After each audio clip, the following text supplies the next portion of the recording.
Oh, good evening, everybody. How's it going?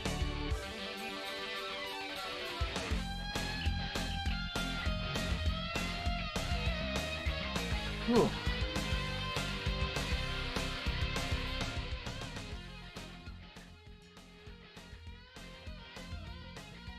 Let's get the old first combo for tonight queued up.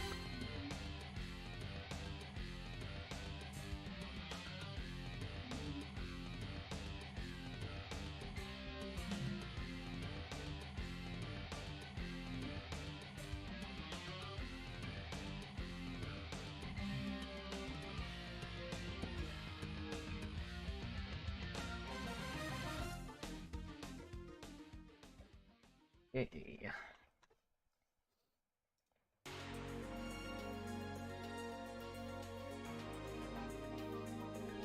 Hopefully this will... There we go. Nice.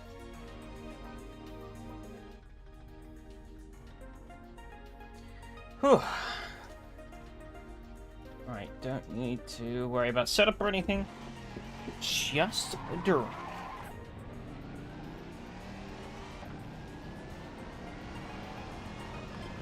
Here we go.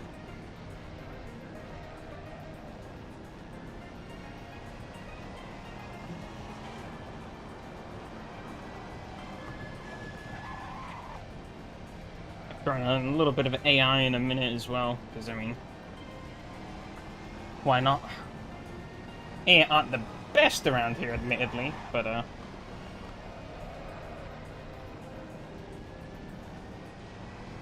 yeah, once I kind of get a little bit of a rhythm going, which I'm doing a great job of at the moment, as you can see.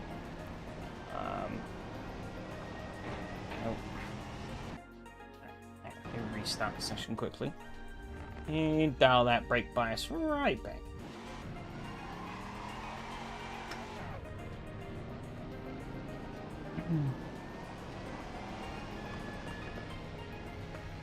So you're going to be hitting up Martinsville. First time since we did it in the Pro Cars and that... Or Pro Cars?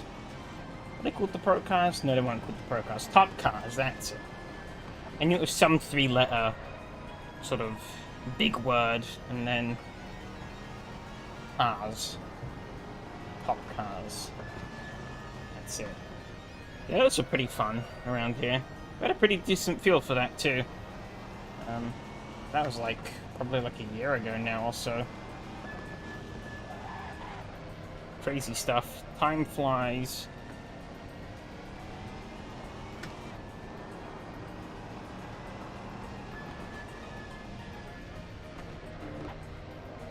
We're going to get quite the same grid tonight, but hopefully we still get a fair few turn-ups so we can have a good little bit of racing around here.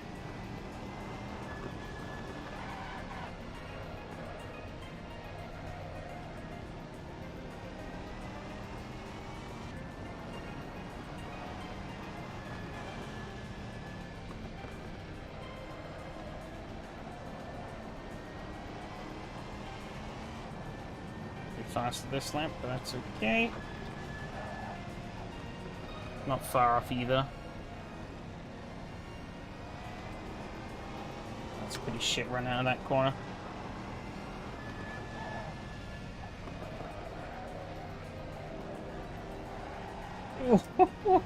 It's not easy to do this consistently. Oh shit.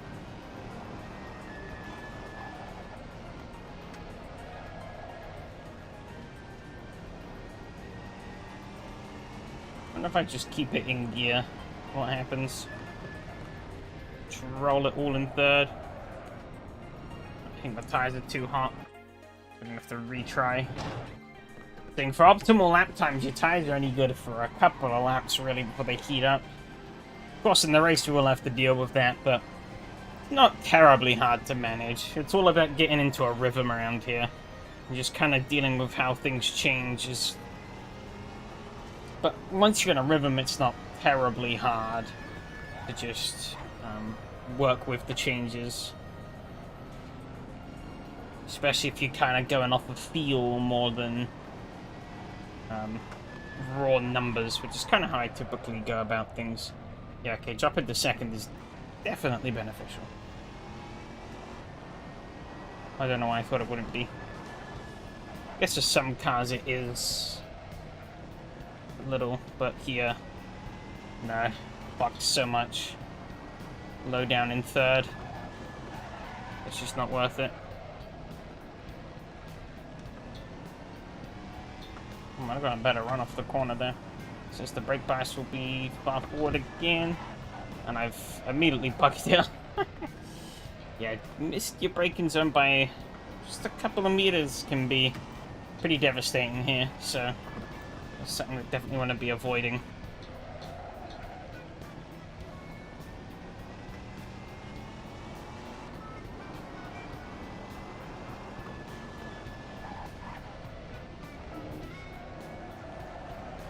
Ooh, too much throttle. That's another thing we're gonna have to be careful. Gonna have to be careful of. He's getting a little too much throttle out of that corner. Bring up a little bit of AI though, and just do a quick little runabout with them. Just gonna put like, I don't know, let's say 5 cars in, we'll say 15 laps. 3 laps per overtake, I think. That should roughly equate to.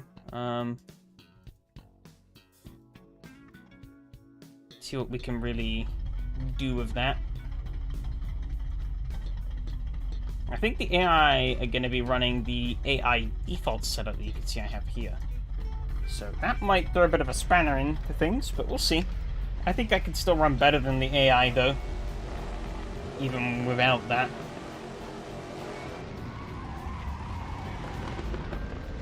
Especially given if they're going to do this off the start. Just gonna let them go back up along the inside. Oh, I've dinged the wall a little bit. Not going to wait forever though, so have places to be. So sorry, Mr. Yellow Car. You can stay behind.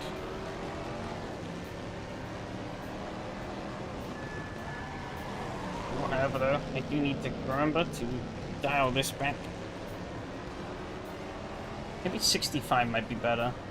Maybe 64, actually. A little bit more firmness.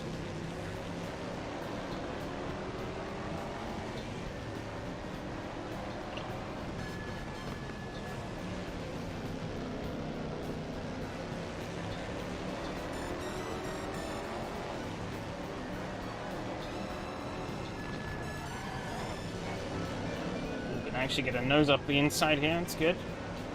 And I run out on the exit. Ooh, not quite. It's actually gonna get the better of me. He's stuck on the outside still. But he might still be able to. Oh, he is going to. Gotta remember these cars are quite wide. I lock up a bit. He's gonna go very wide, and he's gonna turn into me. No, stop. Stop that, please. Stupid AI.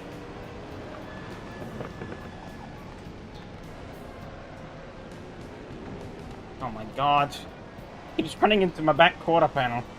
That just straightening me up on the exit of these turns.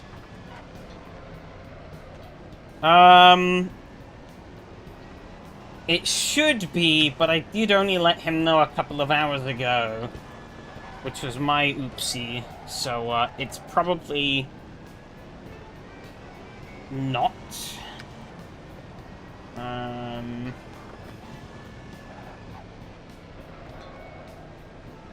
I don't know if he's had a chance to look at it.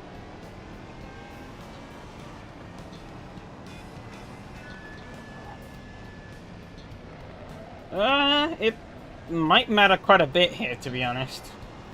Ovals tend to be quite setup dependent. Of course, that's ultimately down to if you know what you're doing and how well you can drive the car anyways, but, yeah.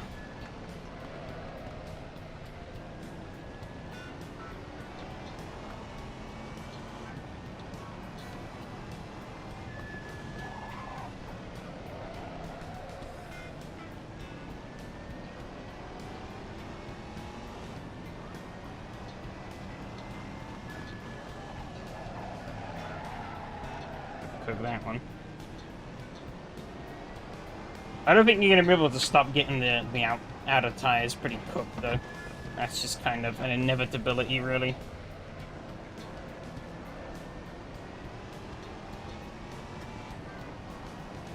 It will play a bit of a factor. You can't quite hook the corners as better. It's a little over-optimistic with my initial assumption. But I think due to how poorly the AI got started, and also how adamant that guy was on turning into my rear, kind of spread the grid out more than I'd hoped. Slowly gaining on him.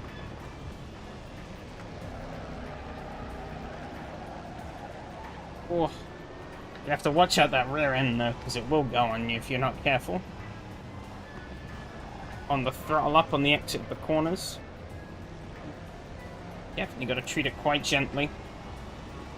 Although she will bite.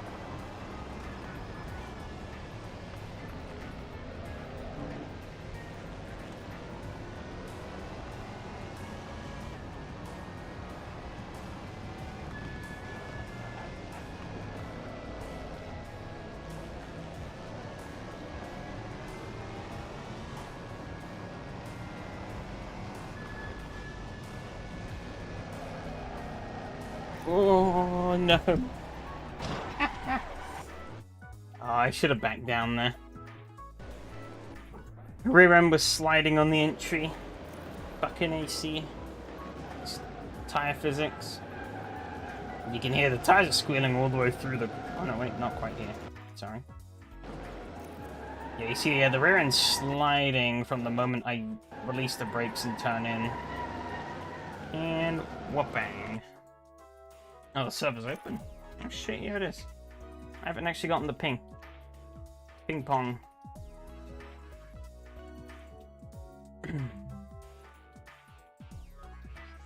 Oh.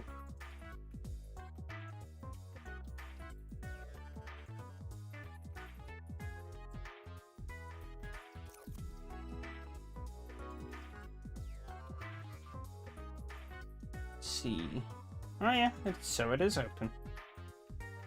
Oh. Stupid thing.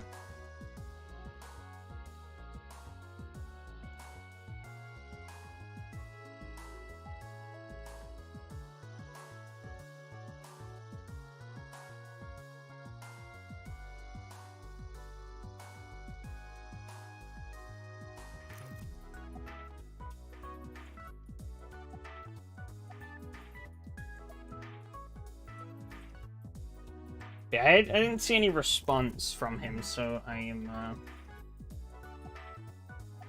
going to assume that he didn't get around to looking at it in time. It's fair enough. I didn't really give him time. Which I should have. I knew last week. I just didn't say anything because I was an idiot.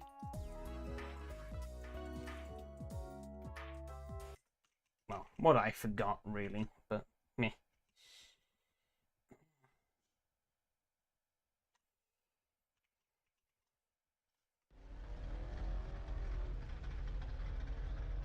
Yeah, it's opened up.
See what I can post up here. Opening run. Actually, I'm going to try 63 brake bias. I think that's going to be pretty suitable middle ground. And driving names wrong? No, they're not. There we go.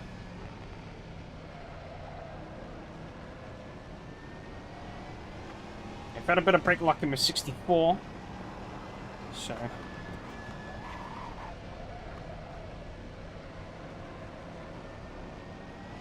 63 should be pretty much spot on, which it does feel pretty good, actually.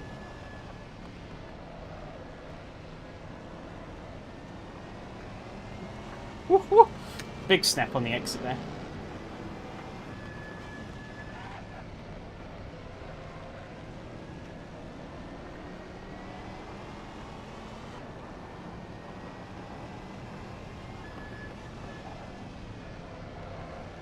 Oh.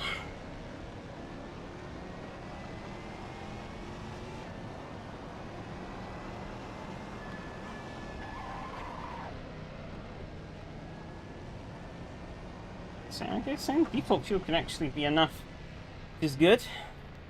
Shortened qualifying, obviously. I think I'm just gonna go out and turn laps in qualifying, get a feel for the car and how it handles. 63 brake bias, yep.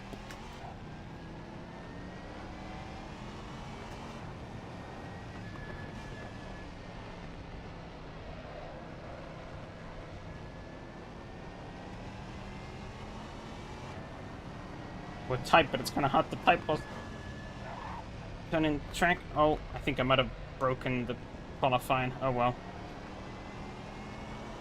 We'll see.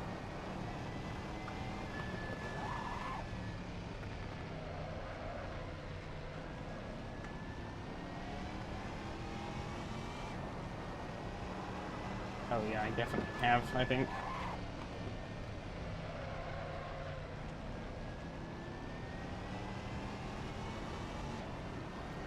Hate tracks that have that.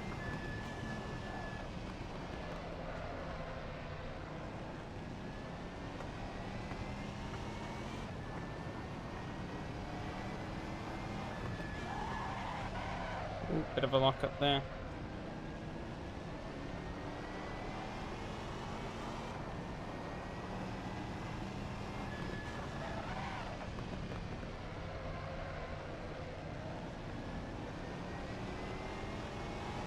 Oh, well, qualifying I don't think is going to matter terribly much in the grand scheme of things.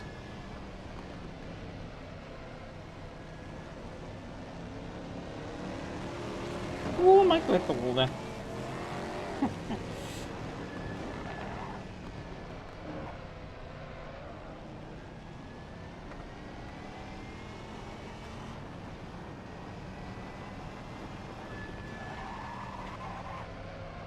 Actually bleed back on the brake power a little bit, I don't know.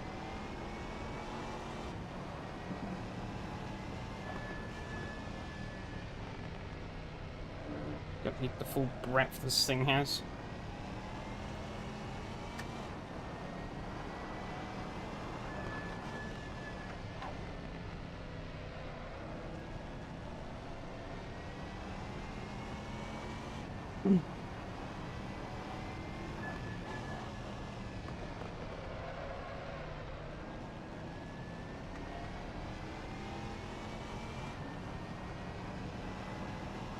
I'm on 7 though, I'll take that.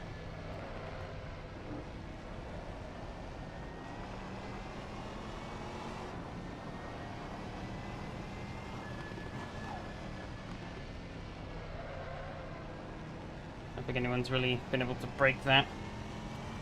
21.8 from Phil. 21.6. Maybe a 21.4 is possible. The one I did wasn't quite legit, but that'd be a theoretically possible lap time.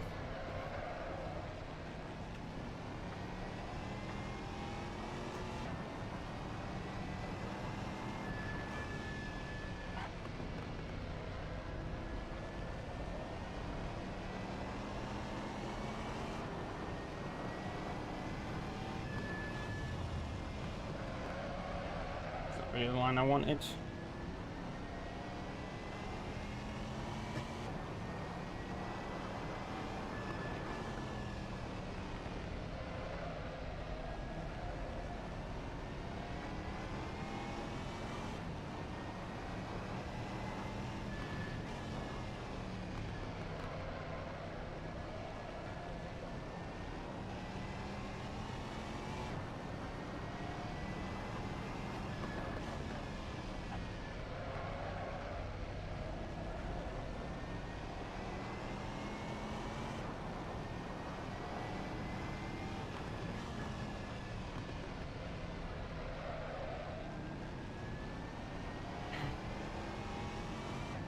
pretty good bit of consistent running there.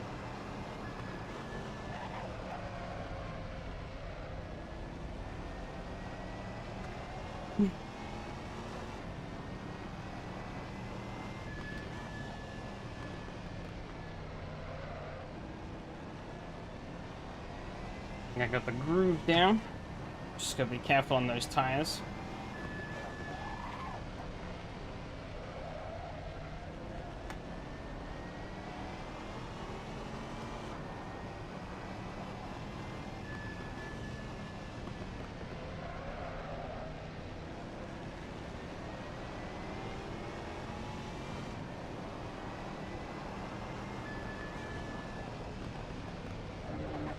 Put that a bit wrong.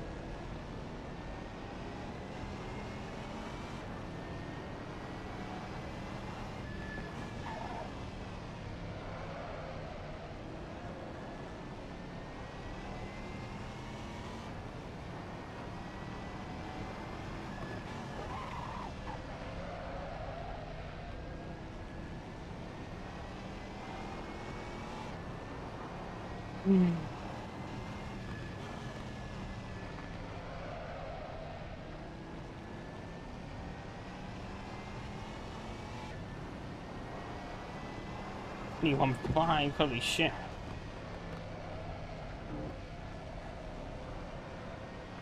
That's some pretty worn out tires. 3 minutes 43 for Mattia.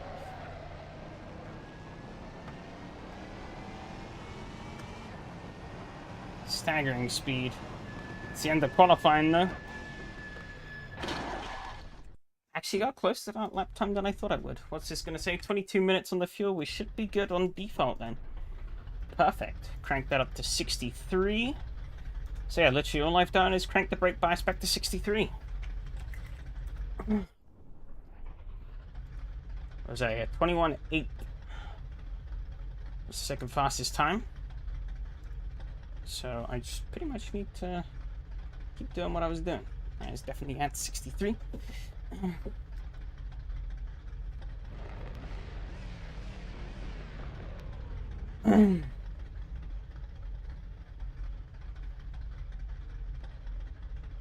Oh yeah, we start on the corner here.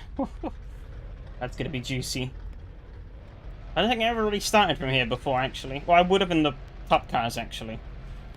But, every time I drove this track, I'm usually with AI, so usually at the back. Because what's the fun of starting at the front with the AI?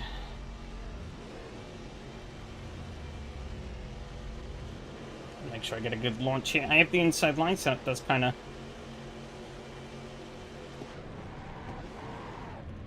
benefit me a little bit.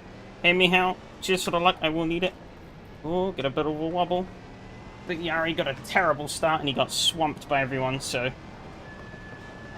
actually pretty good off the start here. I can already get into my groove. And,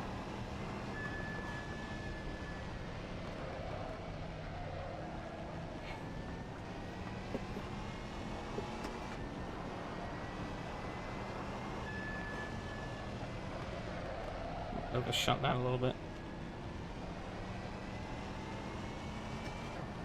Just be careful on that throttle.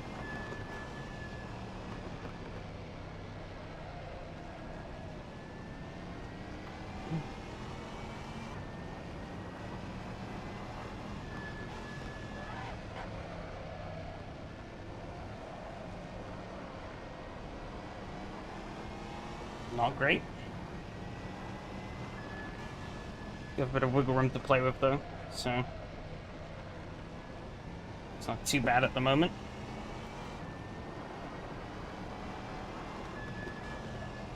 Great lap from Yari there.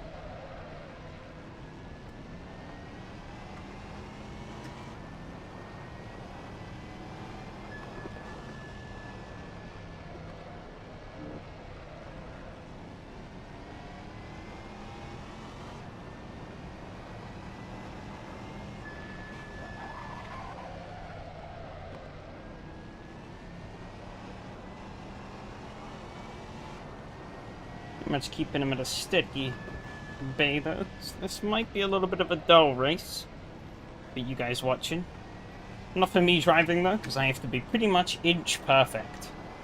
It's one of the tricky things here. Every little mistake you make is a lot more punishing.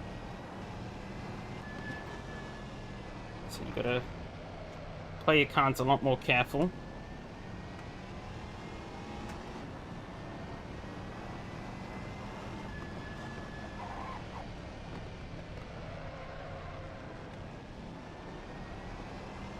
Every 10th matters so much more.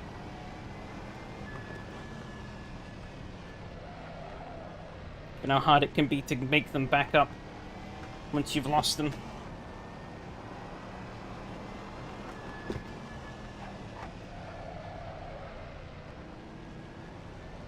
I think I was running better in qualifying when my as the tires sort of melted up and the fuel burnt down, so hopefully it's going to be the same here too.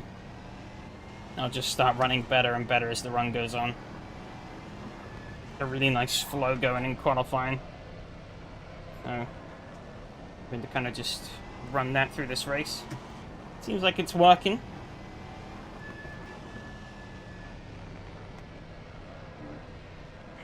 Which is good.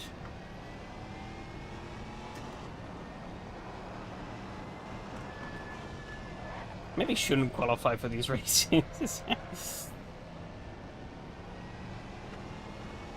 But who knows? Still a long way to go in this race, so it could all change. These guys ain't no slouches. They could definitely catch me.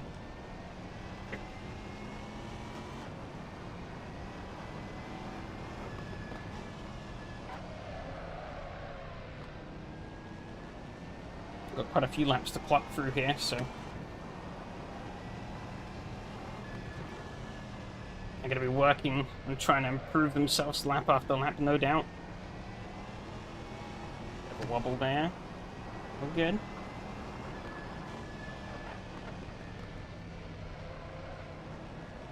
To be honest, I don't actually have any distinctive braking markers for these turns. I'm just kind of guessing every lap. Maybe not the best way to do it, but it's working, so I can't complain too much.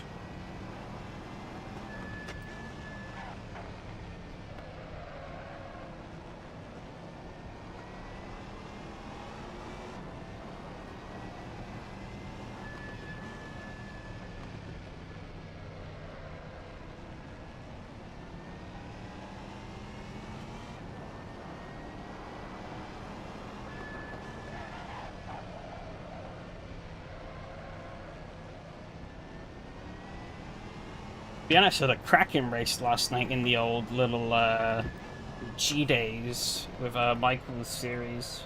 Michael and Slowbros' series. Cracking little car. And classic Montrum Blunt is always a good bit of fun.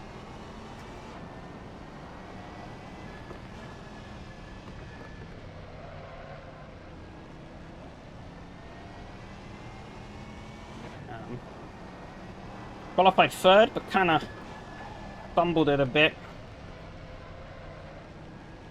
And so slipped back to fourth by Matteo and basically spent the rest of the race catching him up. Basically running almost identical lap times throughout that race, which is pretty crazy.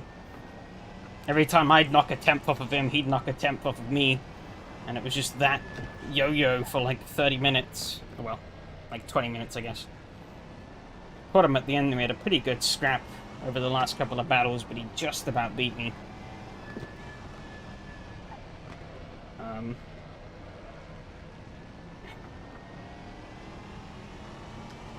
Makes it even more of a shame I did miss last week's race.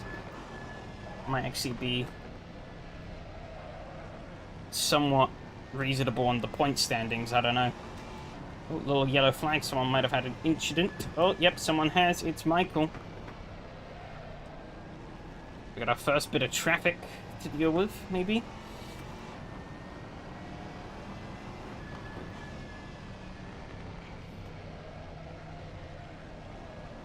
he going to play by European rules or is he going to play by American rules? Now that's the real question. Oh, he's sliding. I think he's cooked his tires pretty thoroughly. So you got to be careful of. Got to roll the car nice and neatly through these turns. Be careful on that throttle pickup, otherwise you just absolutely cook them. You can already see the right sides are a little bit overcooked because during these turns they are under a fair bit of pressure. Phil has jumped up to second though as Yari has slipped down, so it's an interesting movement back there. As Phil is on the charge, so I'm maybe going to have to start pushing a little harder. We'll see. He does have threats from behind. It's good.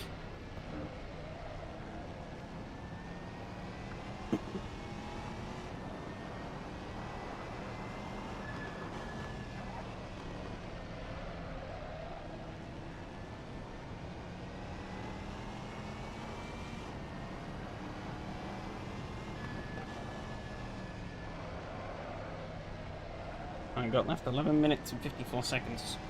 Quite a while still, over half the race. We're good on fuel. We're seemingly good on tires, I think.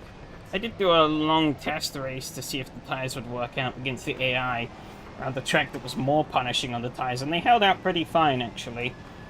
Even with a bit of wear, they still gripped up reasonably well.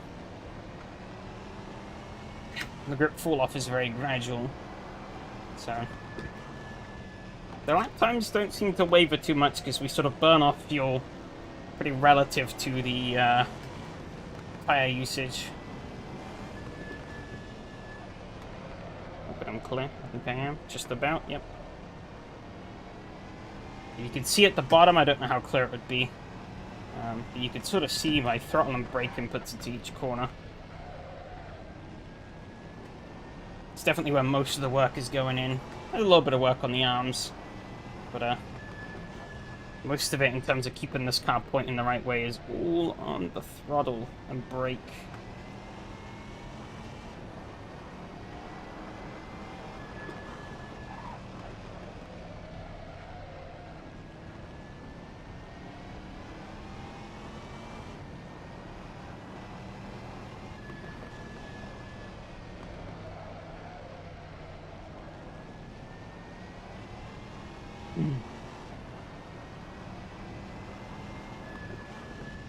Fastest lap for me, not fast the racing. Mattia did like a 6.2. I did a 6.5. But we don't need to be smashing the lap record every lap. We just need to be hitting a pretty consistent groove, which we seem to be doing pretty well right now, especially as the back two are fighting. 6.40 that lap. We're actually dropping our times.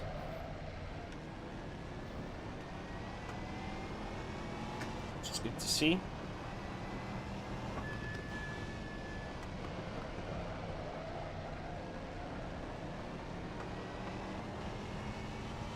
Okay, 7.0 that time around. Not quicker, but still good.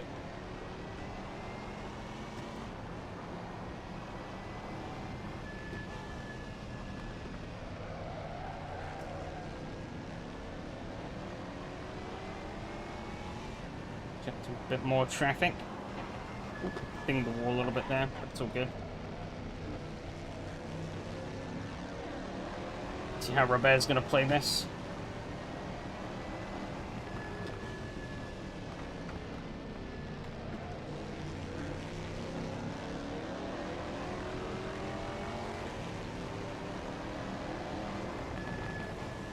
He's going to let me roll it through. Nice, nice.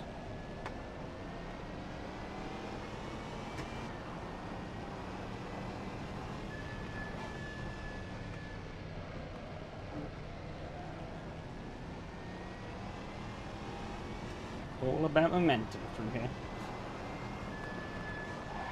Try and pulse it up a bit.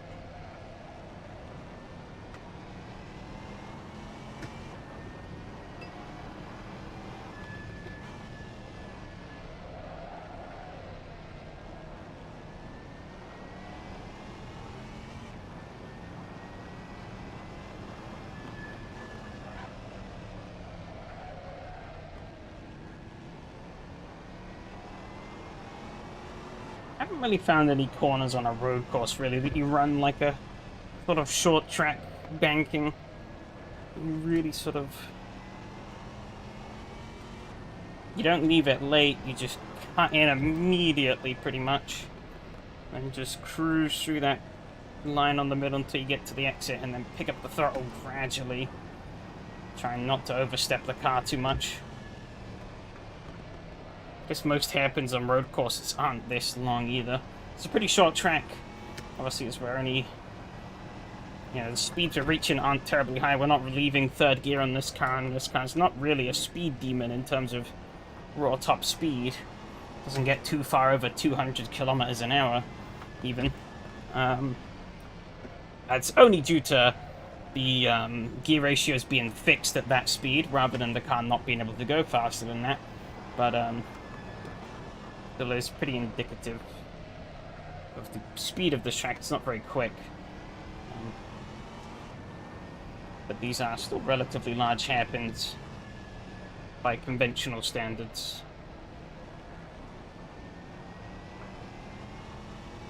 Clean track ahead of me, though. Which is good.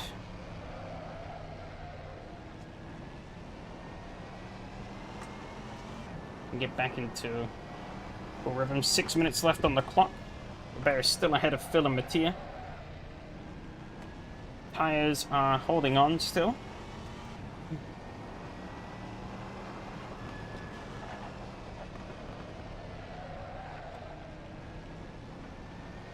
Noticing I keep shimmying. I think this is the way the corners go. Or because of the way I'm driving is so skewed. I'm noticing I'm sort of actually like shimmying down on the chair a little bit towards the left side. I don't know why that's happening, but I've had to sort of readjust myself like twice now. So I'm like sat like an angle. Get F3 from Robert. Yeah, but they're still right on top of each other pretty much. Still about 16 laps to go according to the fuel. We're almost 3 liters up though, so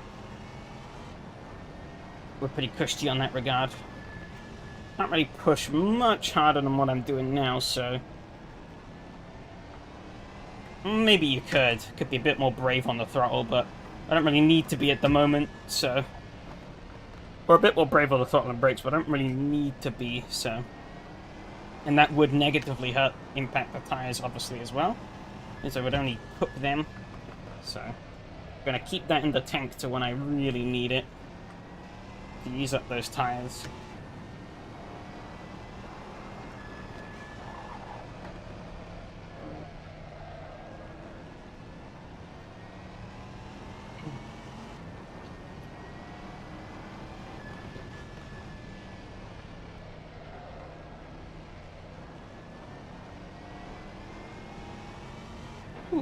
Ding the wall a little bit there. It's the lightest of grazes, so it doesn't really matter too much actually. Now could you imagine this track with 40 cars? 40. That's how much they have in the actual NASCAR races that happen here. Shit gets wild. A lot harder to do what I'm doing here without running into traffic. And the traffic there is a lot less compliant. They stick to their lines most of the time, and it's down to you to find your way around them. You're the faster car, your problem.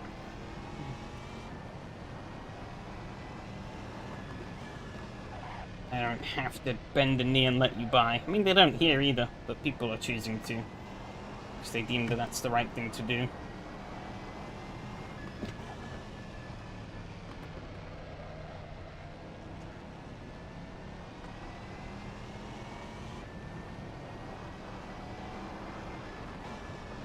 Of course, the last thing you want being a slower car is to get barked at by the fast guy because you supposedly ruined their race.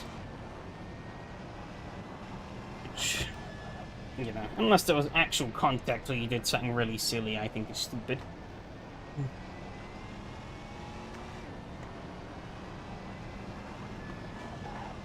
That being said, they are gaining at a rate of knots. I have been going really slow these past few laps, so I need to get on it.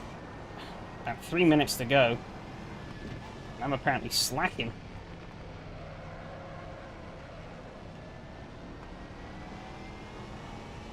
So I guess I gotta lock in a bit here. Last few laps. Apologies, I'm not very attentive to any chat messages or anything that come in.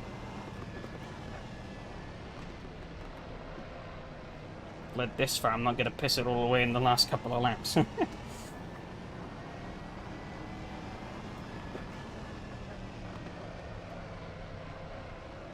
Field's quite wide. It's gonna land Mattia through, I think. Oh, not quite. That works for me, though. Still stuck on that outside. Which again, yeah, is now going to benefit Mattia.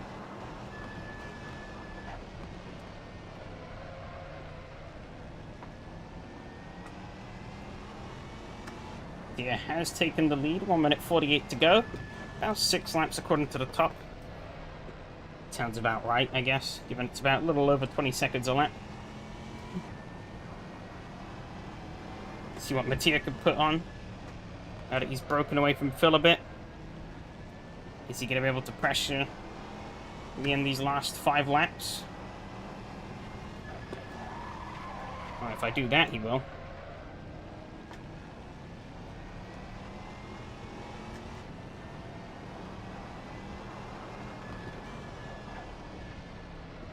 Got a little too early on the entry there. As long as I can roll it off on a good exit, though, we're good. We're good.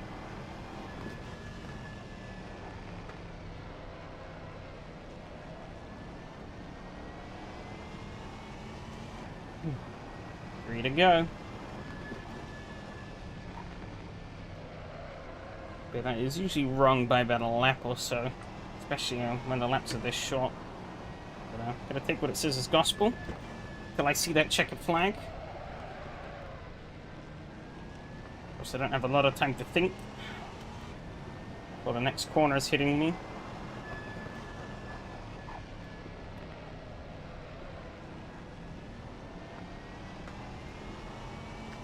Okay, this next lap will be the final one. Yeah, has closed, but not enough.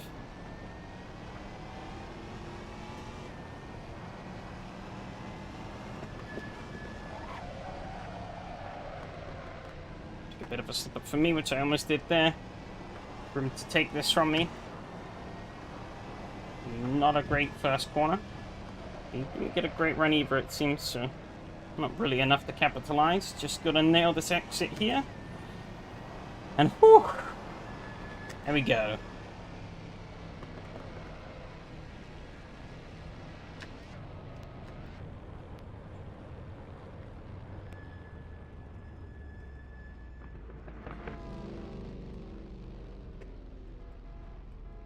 This thing has a horn. I didn't know that. The Mattia came past. Oh! Cheers. That's 2 for 2. I don't think I've ever done that.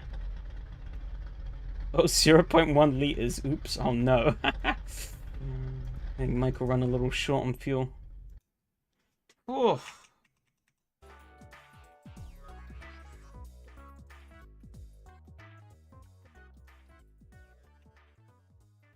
And who knew that turning left so much would put a strain on your right arm? That's because your right arm's always cranking the wheel. I definitely didn't do myself favors. I don't know what I was doing. My back was like kind of twisting whilst I was doing it. I think just the forces and the fact that I'm not really properly seating in this chair. It's kind of like pushing me around. Either that or I'm just a fucking idiot. Probably both.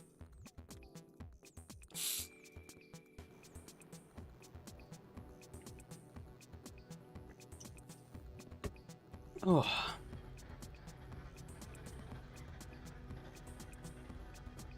And I had like some setups built for this car from last season, or last time we ran it with James, and from when I've used it in a couple other things, but I've just run default in these 2 races, only played around with the brake bias.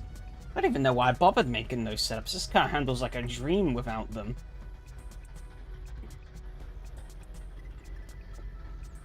Well, maybe not a dream. It can handle better, obviously, but oh, that's a lot of laps. Yeah, I got a terrible start. I was worried he might have jumped me off the gun, but he really didn't.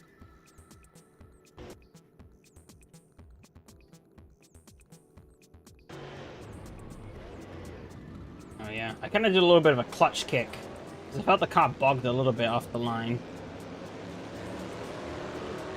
Oh, just squeaked ahead of Robert.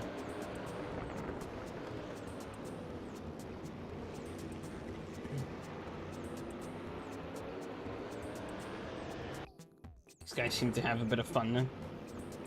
Did you have lights at the start? Yeah, I did. Did you not? Maybe I was sleeping. Napping on the grid, eh? I did have lights at the start, yeah. Everyone just went. Oh.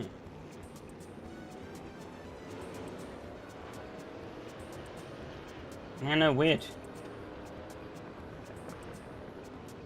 If I didn't see the lights, I think you would have known, because I wouldn't have gone and everyone would have rear-ended me. There would have been a huge pile-up in turn 1. These cars are pretty big, so...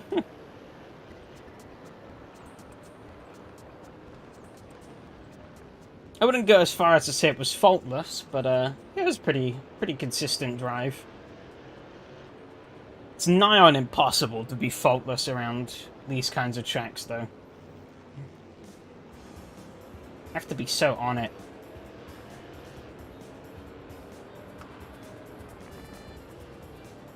I actually kind of lost focus a little bit towards the end. And then I realized they were catching up to me. I was like, uh-oh. I need to... start thinking about my footwork a little bit more.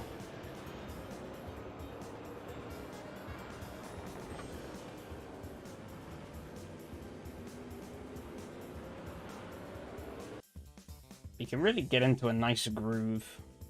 That's kind of what I did. I just got into a nice groove and just tried to do as close to the same thing every lap as possible, if not a little better. Ooh, we got a bit wide there. I want to know how Yari dropped all the way back, because he was second. He was holding this for a good while, and he just fell back.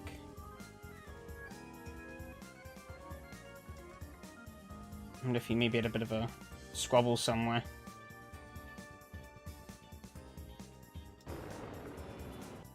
It's so easy to just lose time.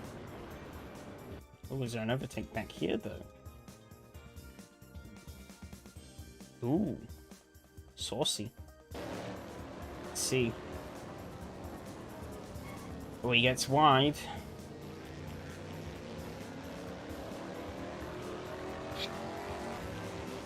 Shame we didn't get more, though. These kind of races do definitely benefit from more people. Or... was it back down on the inside? Because then obviously everyone at... you know, with more people, it's more likely that everyone's got someone they can fight with for the race. Otherwise, it's quite easy to get spread out and kind of just end up on your lonesome. Oh... unlucky. Just lost it. Oop. Tippy-tap. And Yari has thrown it as well at the same time. Guess the tires mustn't have been loving life at this point. But yeah, it's really high. Oh, no, it's not quite here. Where is it? It's on this front straightaway. Keep getting the front and the back straightaway mixed up. Keep thinking this is the back straight and the bit where we start on was the front straight, but it's not. Because the finish line's there. and I'm just stupid. Okay, here we go. Oh, he gets sideways as well. He corrects it, but he loses so much speed. And he picks up the throttle, which slides him out more. Yeah, lost so much speed there. So easy to lose time, so hard to gain it back. And he just got that full on. And Mattia was really going at Phil for, like, most of this racing.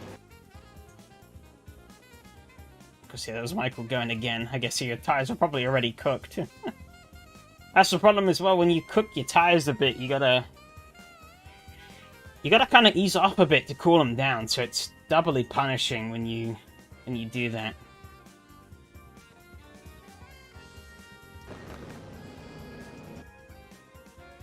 To be very nice to your tires. Otherwise they weren't going to be very nice to you. But yeah, Mattia was desperately trying to find a way past.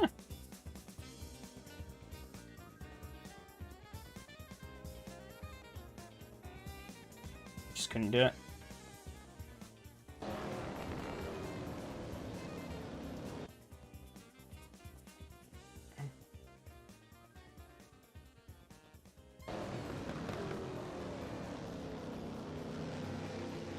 It seemed like Phil kind of got the memo as to the line to take.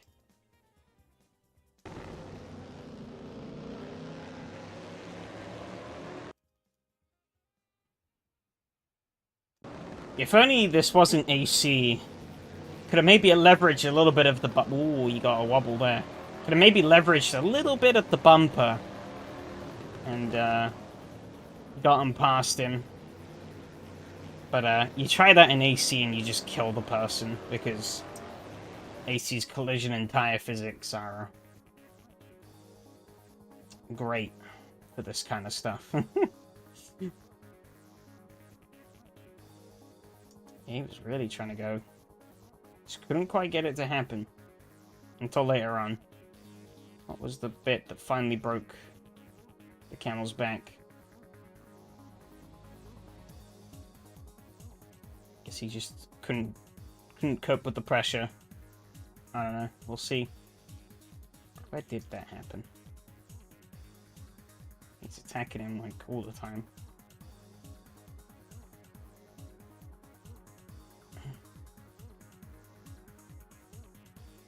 I think he got really high, didn't he? Started getting...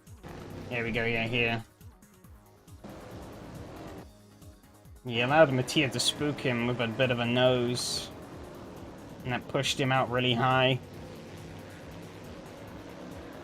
I don't even think he was a nose. No, he wasn't. Did he ever get with a nose into the corner? No. But that was enough to put the mind games in. Of course, he gets the better drive out though, because he has the longer arc around the corner. But, he's kind of stuck on the inside here.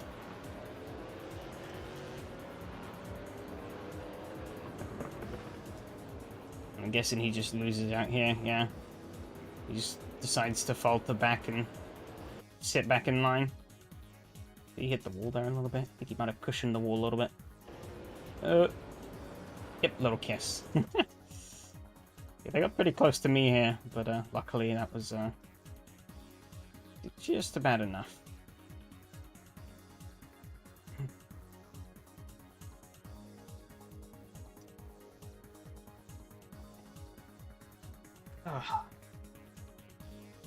See what the results are after that. Where am I? Bring those up. Oh, actually, I could for a funny little bit, I could show the Ferrari results from last week as well, because they finally, they came through after I ended up after I ended the live stream, if I can English. And they're quite funny. Of course, given how chaotic that race was. Okay, here we go. Yep, so I took the win. over Mattia in second. 1 incident point for me to him. Mattia was the only one without any. I guess one of the little wall dinks was enough to count. Phil with 3 incident points. Everyone else on 2. In third, Yari 4th, Robert 5th, Michael in 6th.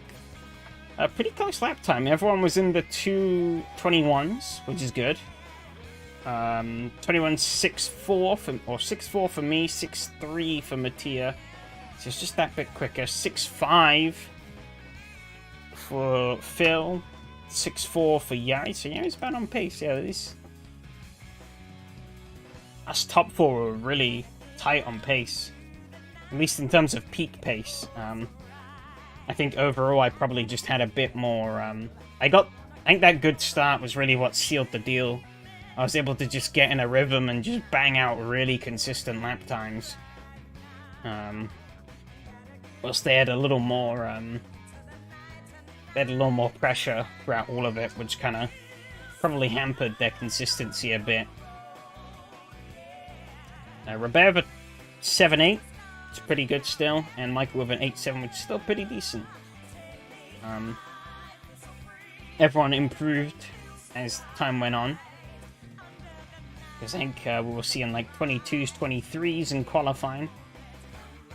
Come the race, everyone does a 21. Some movement here. It's always funny seeing just how many little dots there are on the graph, because it's not often you get a race in SRS that clocks 50 overlaps. I think when we did it in the top cars, we might have clocked 60. Overall point standings, though, I lead over Mattia. 2 for 2. I can't really complain about that. It's definitely my best opener to a season yet.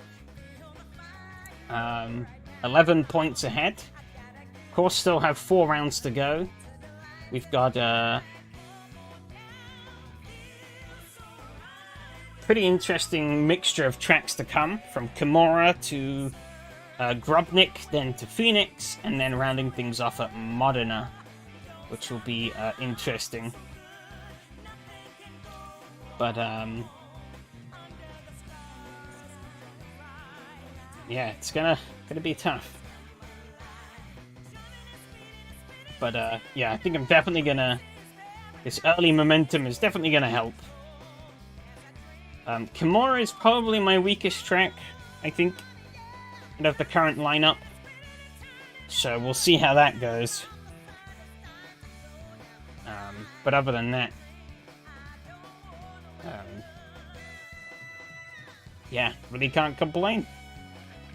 I think what win number is that? 29. One more and I'll be at 30. That pushed.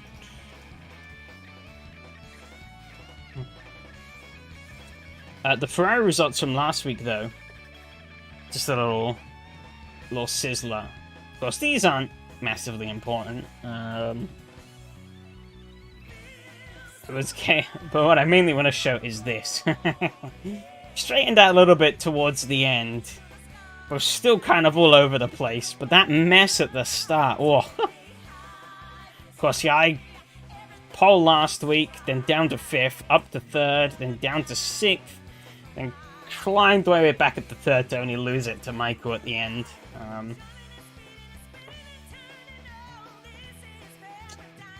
It was just Michael started 7th, all the way up to 2nd, down to 4th, down to 5th, and then up to 3rd.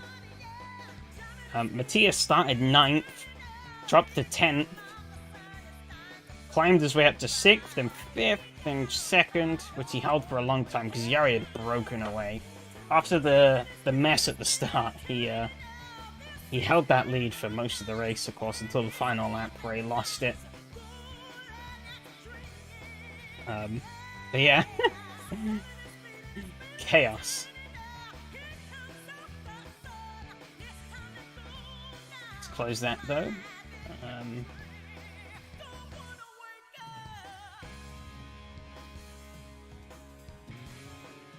I got a little bit of warm-up in. And maybe tweak the setup. Last week's setup was shit. I was not happy with that. Well, it was drivable, I guess. It could have been worse. But it was definitely not competitive. I think it was one of the big things pegging me back well, beyond my own mistakes, the setup. Like, when I was actually driving without fucking up, the setup was definitely holding me back, I felt.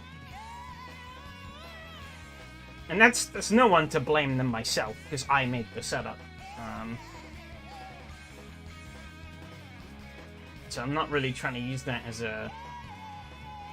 Where are we racing again? Fuck. I looked at this like 2 seconds ago. Oh, VIR. I don't know why I keep forgetting that. My memory is going. Swear to God. Yeah. Not using, like, the bad setup as, like, an excuse. I'm using that to further prove my skill issue. Because I ruined the setup. Open setup races are as much about, well, depending on the car, obviously, are as much about the setup as they are your ability to drive the fucking car. And I didn't really get either right last week. Luckily, other people were struggling too, so... Picked up a relatively respectable 4th place, albeit from pole. Could have done better.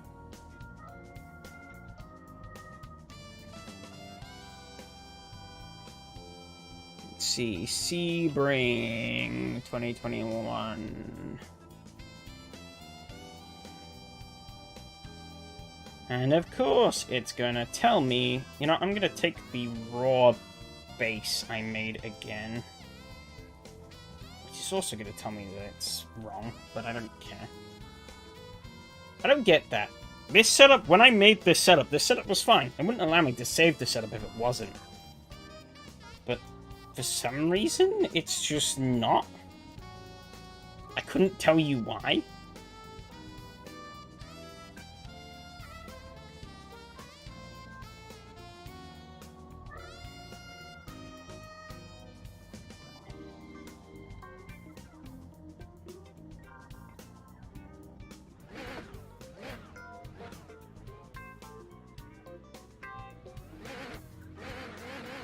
I think the camera seemed like awfully up, but I think it's because I'm going slightly uphill. Alright, time to get used to this car and its oddities again.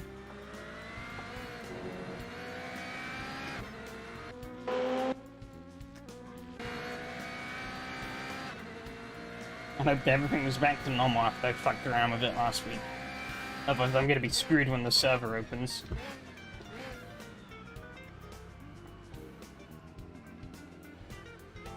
I'll be honest, Mark pointed out to me last week that there was no tire squeal sound effects. I didn't notice that at first. Now he mentioned it and it got it in my brain. I can't not think about it.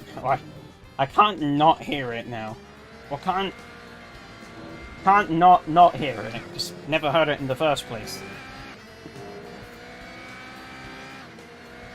Oh, where am I going? Driving up to the abyss, apparently. Woo! Yes, it is turbo. This is an upgraded version of a real car. At least supposedly real car? I didn't do too much research into the actual car. We're just going off the race department page. It's, yeah, it's a 288 GTO race car, but with a bit more. I don't know if the actual race car had a turbo, but this one's got a bit more. Oh dear, I didn't quite get it stopped in time. Practice is going very well, as you can tell. It's got more power, a bit more grip, I think, and a bit more downforce. Than the original car. I think it has a... I think the original car had a H-box too. This one's got a sequential stick. But you have to blip on the downshifts. There's no electronic kicker. So... yeah, it's blip on the downshifts or the rear axle gets very angry at you. And you more often than not end up backwards in a wall somewhere. There's an extra quirk of this car is that the tyre model was out of date. And, this needs to be behaving quite unlike anything I've ever really driven in AC. Because it doesn't really conform to the conventions that all the other tyres do in the game currently.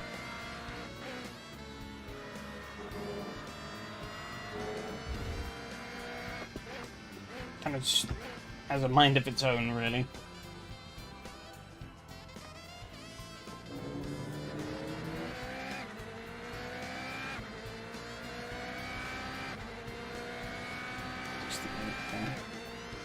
I think back to about 65, maybe. So I don't think I have brake power adjustments. I think I only have bias. So anyway, to really help not lock the front axles, is to obviously push the bias back a bit more.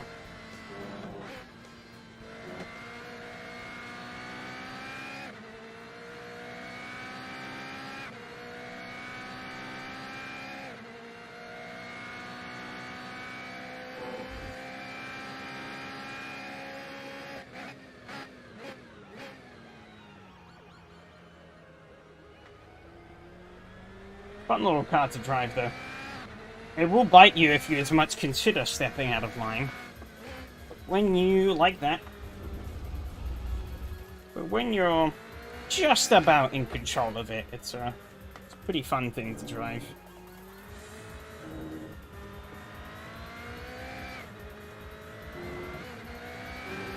It's compliant and grippy, but it's not docile. Definitely. There's a bit of fight to it.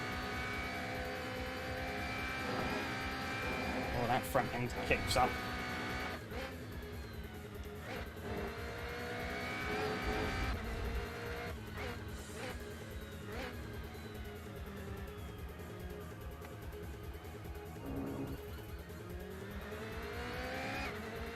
Definitely gonna want more fuel in it. And that's only gonna make me 11 minutes. I think I've only done like 2 laps here, so...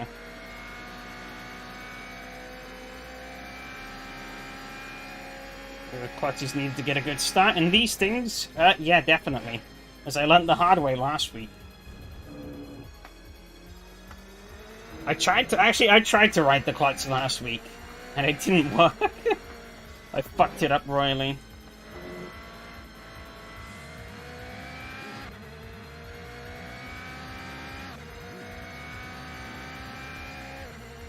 Maybe that is something I should get a little bit of, practice with. 142. Okay. I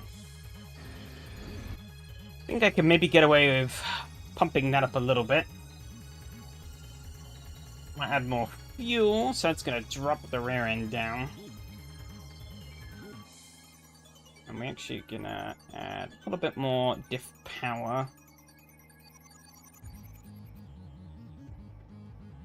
That's a 65. Never clutches stop doing hard normally start anyway. I don't think, I mean, if last week was anything to go by, qualifying position does not matter one lick.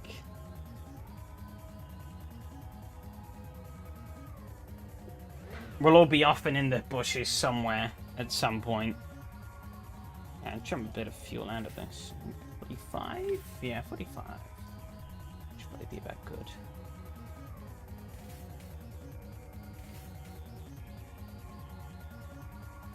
I had someone took away the front splitter last week, so let's take that away and then strip back the rear wing and see what happens. Ain't really gonna get one crack at this. We during the sun, but we'll see what this handles like. It's gonna be on painfully cold tires as well, so a real test of whether or not this helps me or not.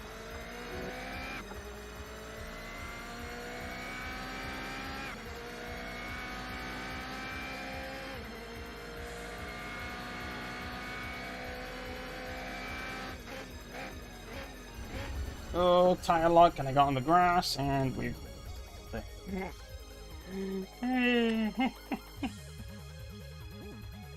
Great start.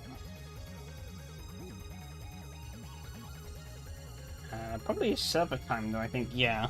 Okay, I guess we'll hop along out of here. And, we'll die several times in the server instead.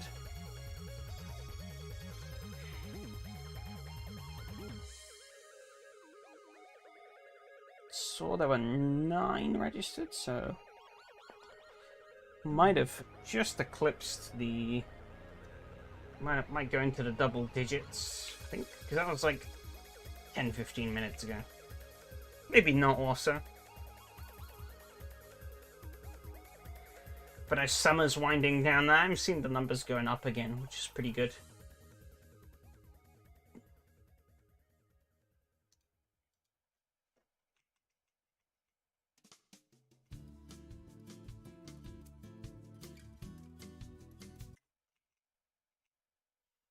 Okay. Server will be up in just a sec. There we go. Huh. Yeah, so the pit lane is telling me it's 62 mil. Well, fuck you, game. I'm gonna just keep it as it is. You can see it struggled to pull away from the pit box.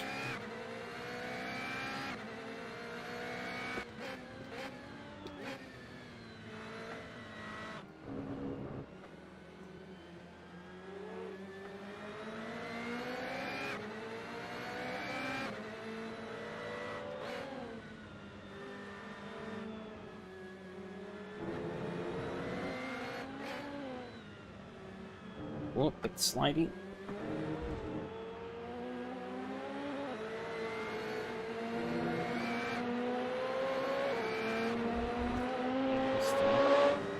Keep it go here. I'm not awfully fancied in a race at the moment. Want to make sure I've got the car balance right.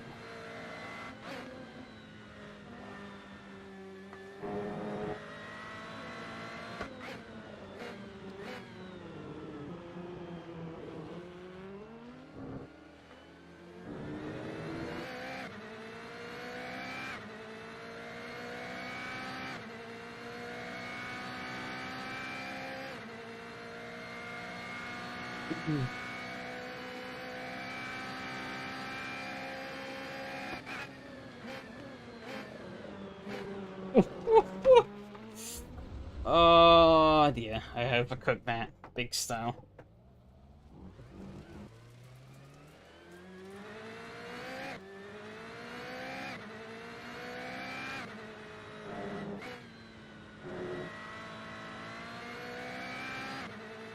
It's going reasonably well up until that point. Oh well, we got more time still, so not too bad off.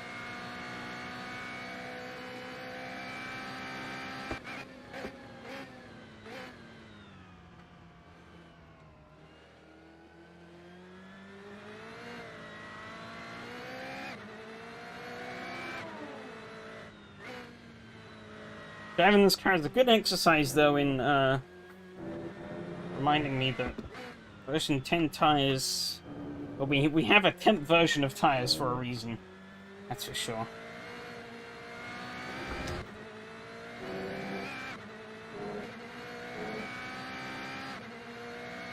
Interesting, this is an old mod.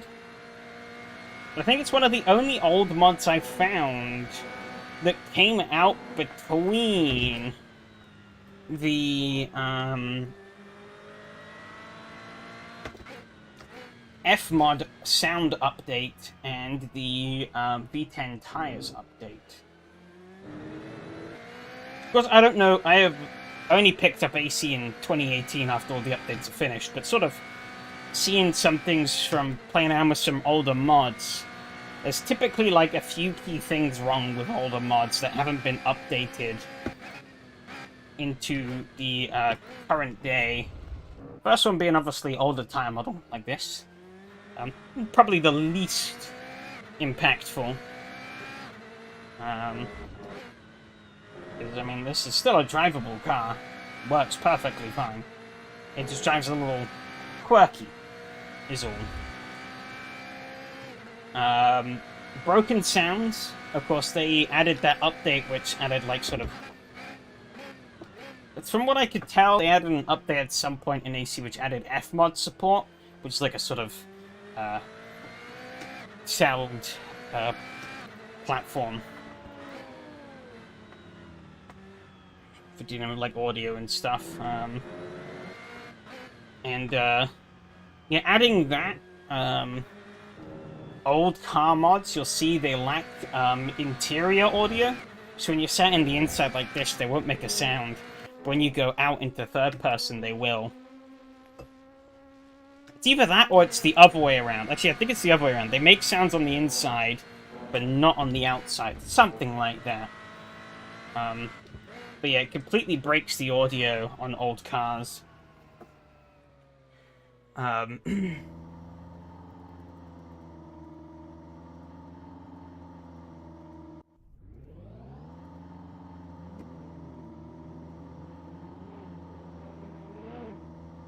The mediums are actually start qualifying here. Tire combos people are picking. Well, that's what they're all going to be on the softs, aren't they? I'm fucking stupid. I'm actually going to try trimming off the front splitter again, leaving the rear wing as is, but just trimming off that front splitter. See what kind of difference that makes.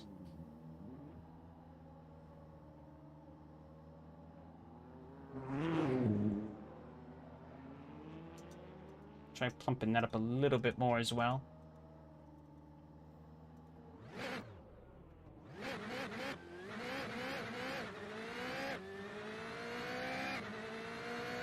See what we can get.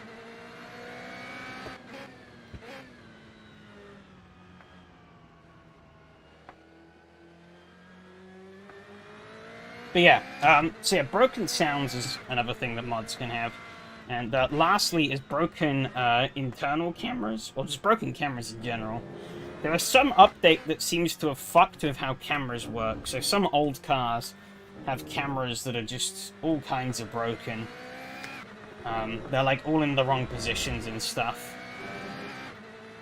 How that happened, I'm not really sure, but must have been something that happened in an update they did at some point in time. Which is kind of a shame, because there are a couple of old mods out there that I think, if they were properly updated, could still be a lot of fun. Like, I saw there was a mid-2000s Audi DTM car on Race Department, but it's really old, and the sounds are broken, and a bunch of other things are broken. So the car it's on Race Department, but it's unusable, really, unless you're gonna fix it up yourself. But that kind of probably requires more effort than it's really worth. But, like, I think it could be fun to do a series in cars like that, or in a car like that. And it's free also, you know, unlike the paid offerings that are out there for that kind of era of DTM.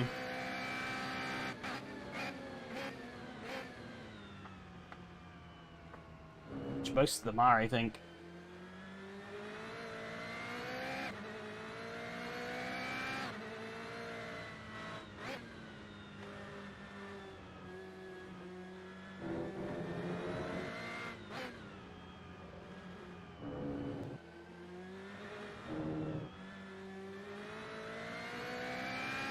This was pretty decent though without the front splitter.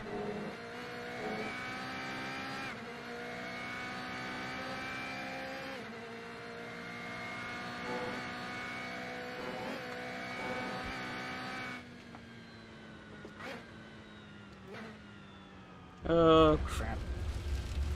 I say understeer off the road. Maybe you could deal with a little... Ah, shit. Spun it.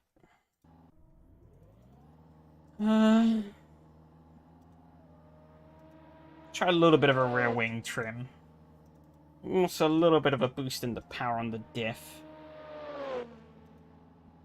maybe, just to see what that kind of does. Also, you know, go and run this in qualifying trim, I guess.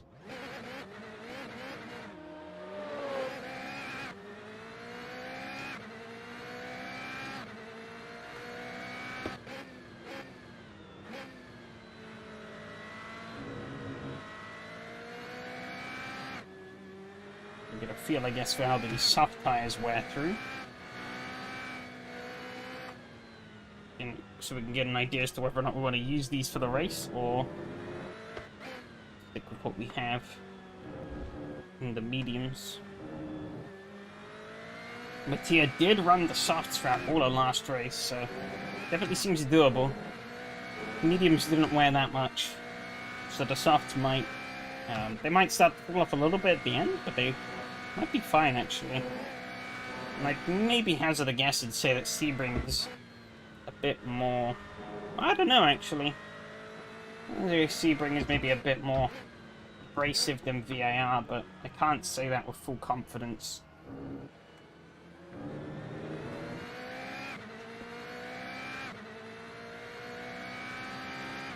I can say is there's probably going to be another pretty hectic race, that's for sure. This car is still very temperamental.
Not too bad of a lap so far.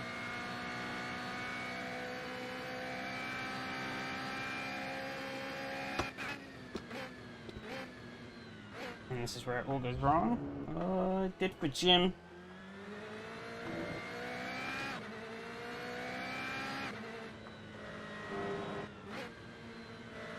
He takes a cheeky little shortcut. Yari sets the fastest time. See what I can put down here. 41. Enough a second, superseding Jim, so I'll take it.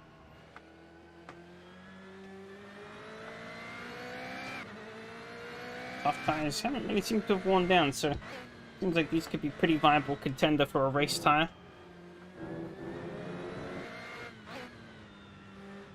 Try pushing the brake bias back a little more so I can get a little more rotation under braking.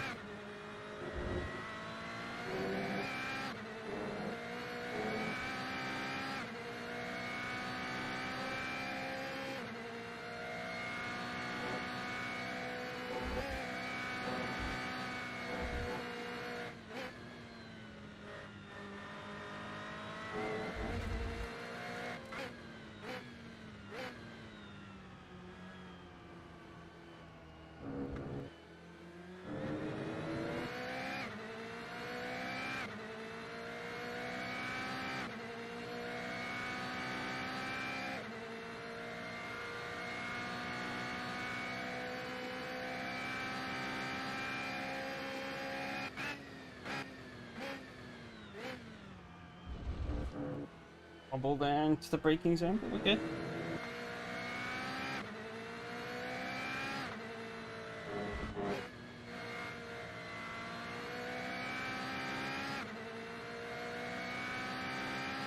Yari eclipses his time. Still hold the fort in second. Will I be able to improve?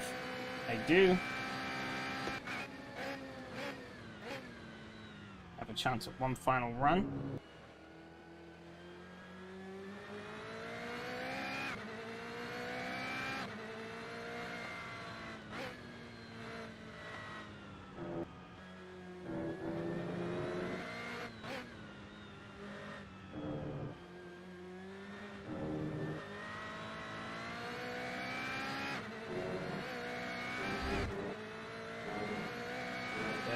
From the tier, holy shit.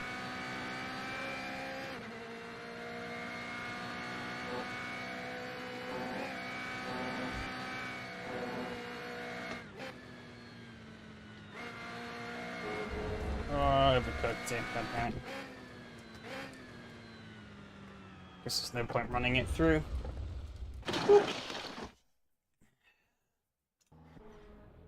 Fuel are up. Make sure I'm going to get the fuel numbers right.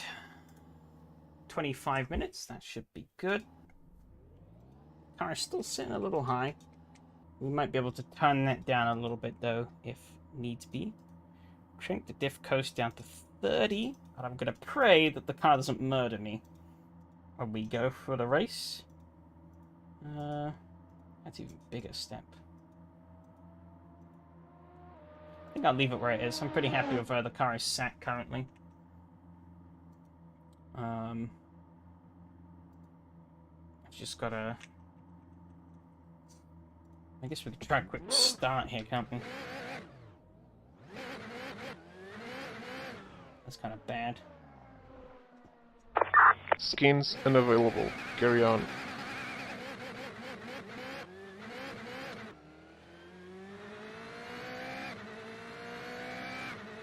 That's okay, I guess.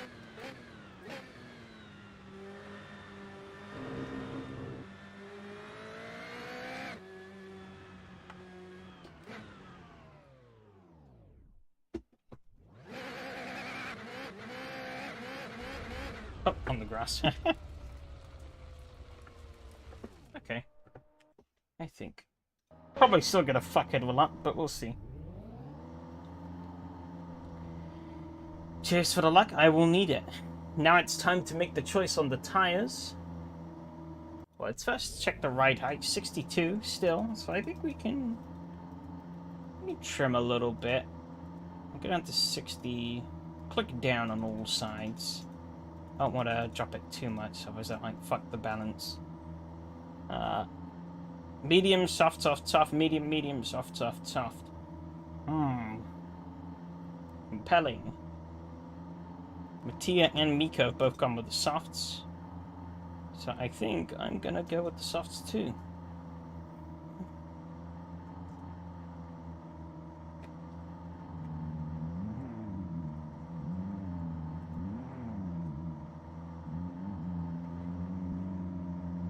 Vieira's funny turn one, yeah. If I even make it to turn one. Hopefully I don't get a start like I did last week.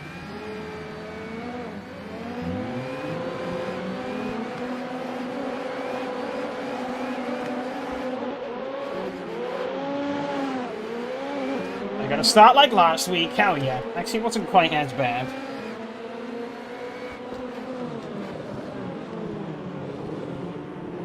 Yeah, I think we all lived though.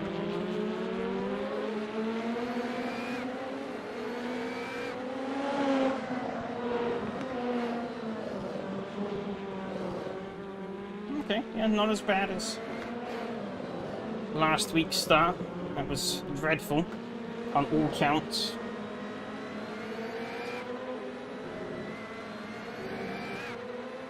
Yari's definitely got those starts down. And he's gonna probably try and put this one again to good use. Try and build as much of a gap as he can at the start. Got the dirty air through here. Brake bias has gone up.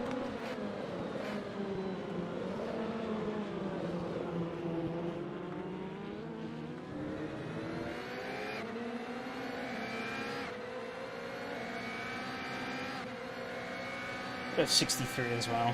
Why not?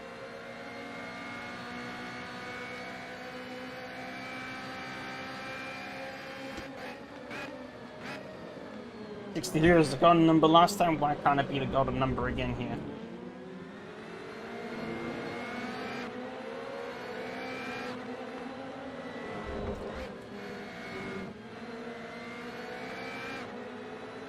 A little more rotation on the power through there, but it was okay enough. Robin pulled away a bit. Nico is no doubt going to carve through the field. So I think realistically we are fighting for second place here. Unless Miko has a fault. Ends up eating shit.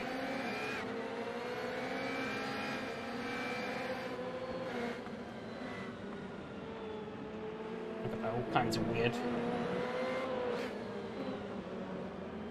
Ugh.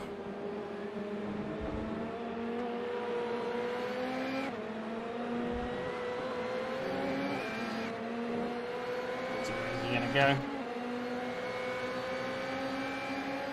Gonna try something up here? Nope. Gonna stay put.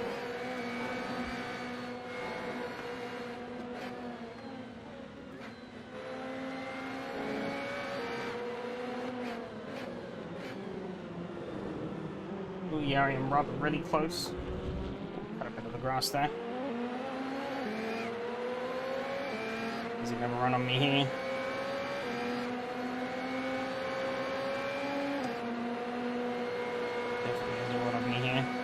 He's not gonna take it though.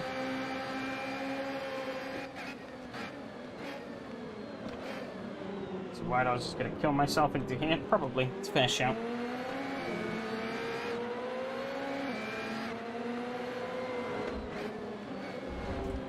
Yep. Definitely could have taken that if he wanted to.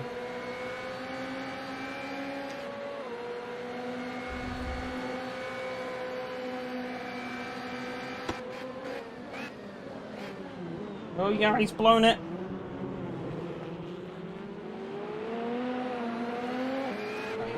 He had so much more traction than I did off of there. Oh god. Oh god. Wibble wobble. I'm all over the place through this bit. I'll be completely honest. I think I got a good enough exit out of there. Closing on Rob a bit. Get a little bit of his slipstream. Yes, I did. Oh god. This car is trying to kill me.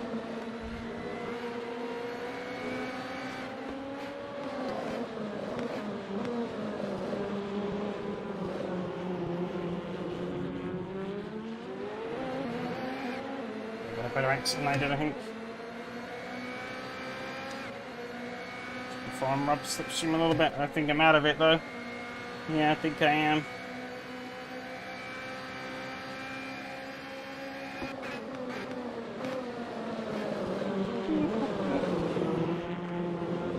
He's got very tight on the braking there. They hadn't quite resolved their squabble.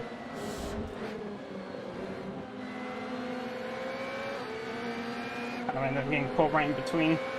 He's got such a run on me here, though. Is he going to take it? Seems like no again.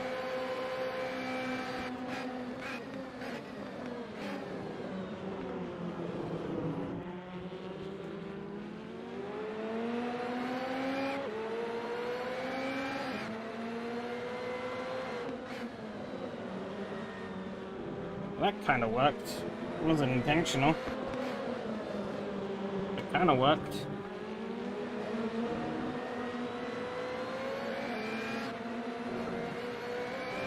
Pretty certain he's just waiting for us to kill each other. I mean, it's gonna happen with me in the mix here. I can barely keep this car in a straight line on my own, let alone side by side with another person. Ooh. Oh, the big wash there.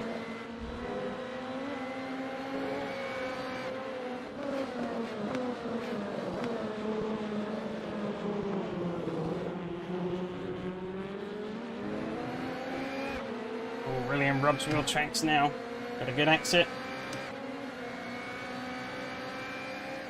Don't really have much of a run on him, though, which is the interesting part.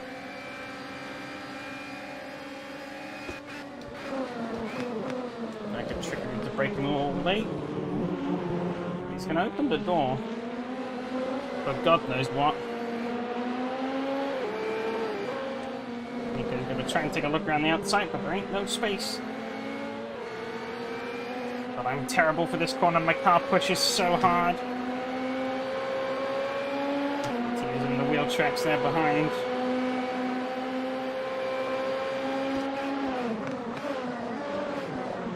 Ooh. Whoops. I got that wrong.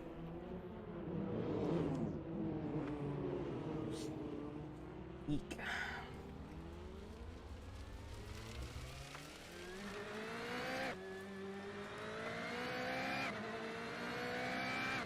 Yeah, it's hard to tell when the brakes go. Probably doesn't help that, as was pointed out to me last week, this car does not have tire audio when you lock up. So you kind of have to do it on feeling alone. I think I just locked the rear axle there. And then that killed me. And killed Miko too. Oh, that's really... Just make the race a little bit more interesting for him, though. No. Never want to do that to someone, but... happened. So... Oh, he's around again! I think he's maybe regretting now not overtaking me soon. Or maybe he's regretting trying the overtake in the first place.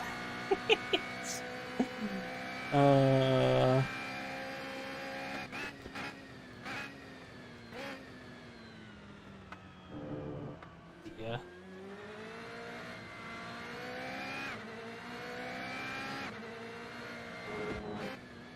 Dear, oh dear. Oh, I finally got the line. I finally got the line right there in this car with this setup.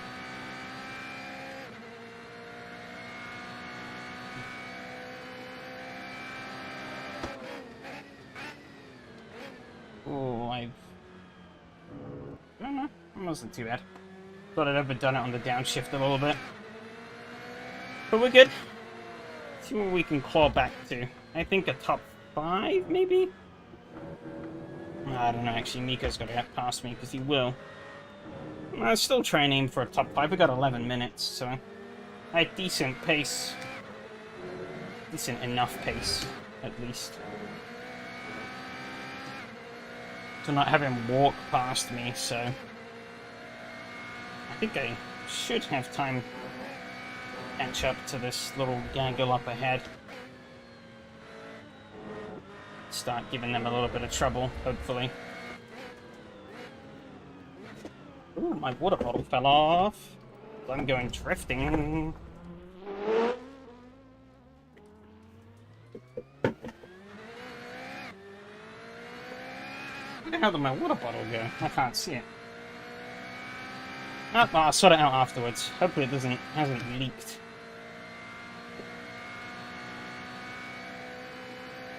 I don't know how that happened. That really threw me off.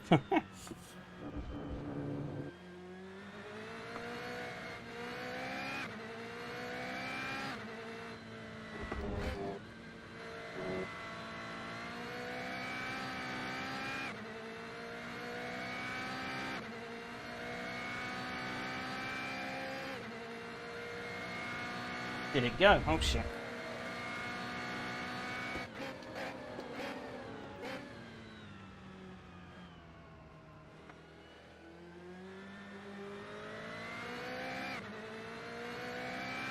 Okay, so not last is my new goal.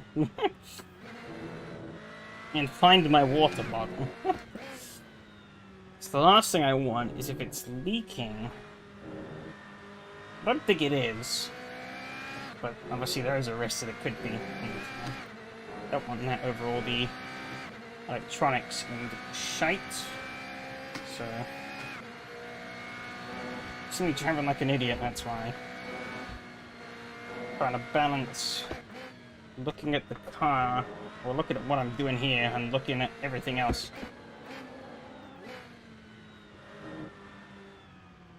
Straight here should give me leeway. Just gotta get the car going. What the fuck? I don't see it anywhere. I am honestly so confused.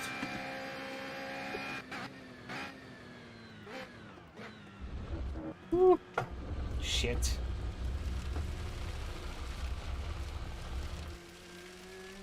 Like...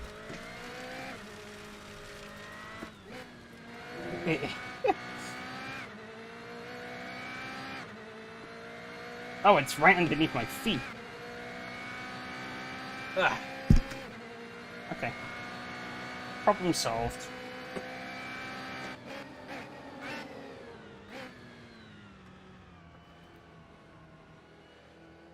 That kind of threw a spanner in the works.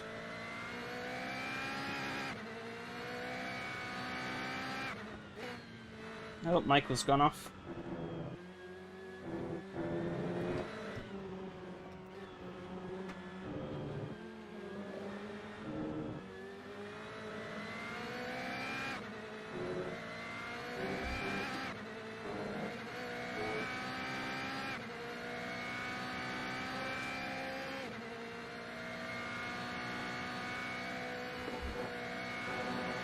Quick drink. Lost a minute. Doesn't feel like it's leaked, which is good. We'll know when everything shorts out and I get electrocuted. But that hasn't happened yet, so...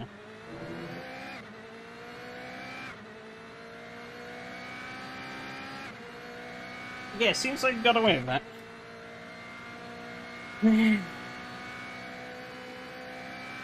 I don't know how that fell off still. Bizarre. At least could spend these last 6 minutes of the race focusing. Trying to see if I can maybe scramble back a couple of positions here to save a shred of dignity after I flushed it down the toilet.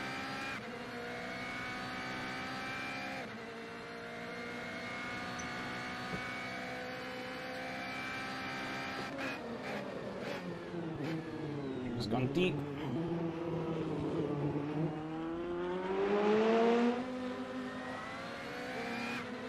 Get the bigger cojones out of the corner though. Looks like I might be catching up to Jim though.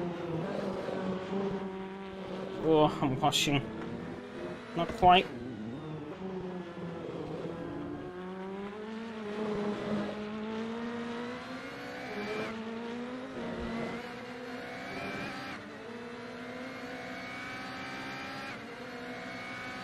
Okay.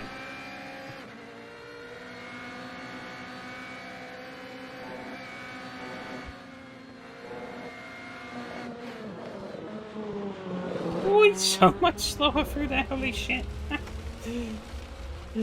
Oh god. I expect he overcooked it a little bit into the kinks, had to back off a bit more. That really threw me for a bit of a loop there. Lucky I didn't just murder him though. That'd have been worse.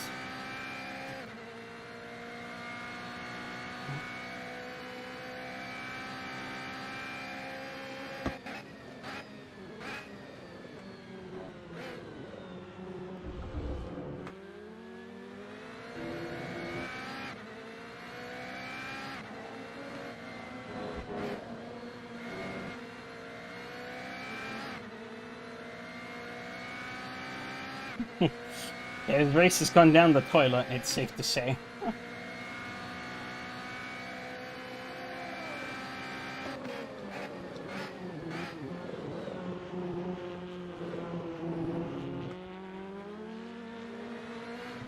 Oh. Be eager on the throttle there. The car repaid like it normally does.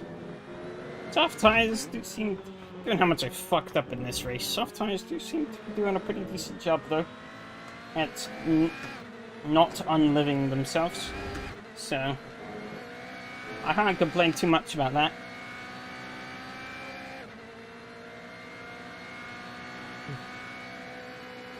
Get past Michael, though.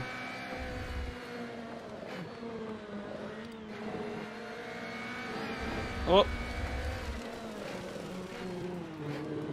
Careful on the brakes. I've got dirty tires. Not quite in that slipstream window. Darn.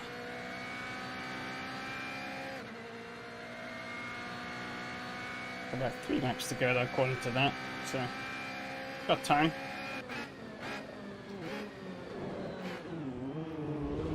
Ugh. Michael's gone off the road.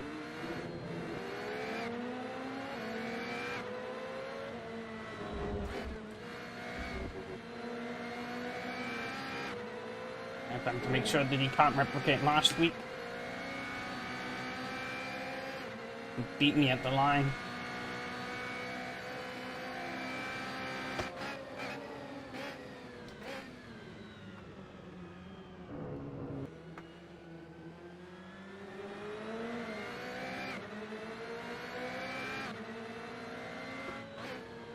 I have no idea that how my water bottle fell off the table. That really threw me for a loop.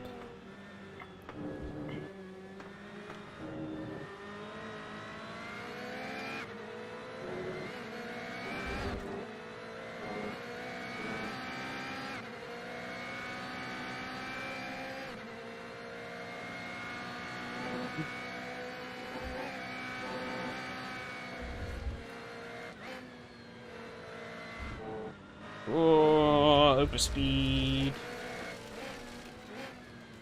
Okay. Tires are not as good as they used to be. Point taken. So I do need to be a little more careful through that corner. Unless I want to keep eating grass. Which I don't really. Doubt I'm going to be able to hunt down Jim. But we're going to try anyways.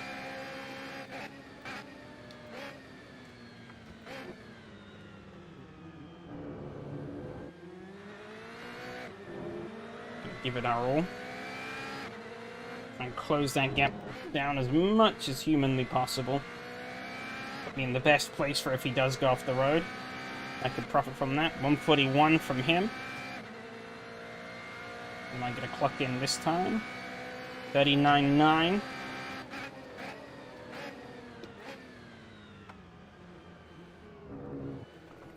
Oh, that curb. Just lick the edge of it.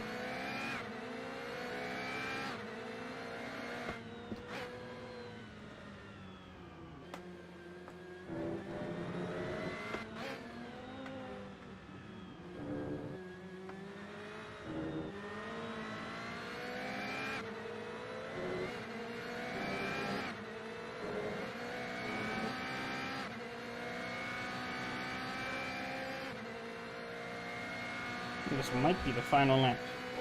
It might not be. Given that I'm coming to here, maybe the leader is up by the finish line given the amount of mistakes I've made in this race.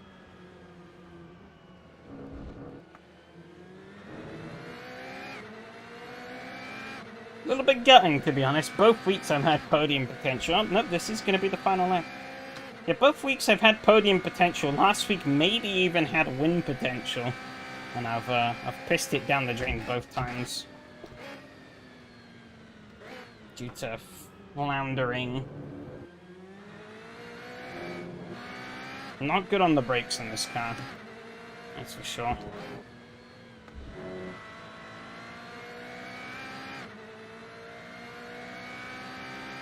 Especially given the tendency of this car to just murder you under braking.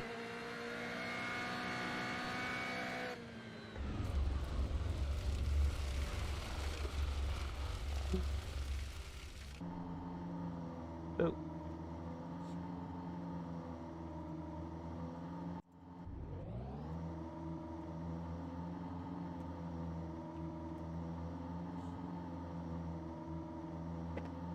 Oh. Oh, a tragedy.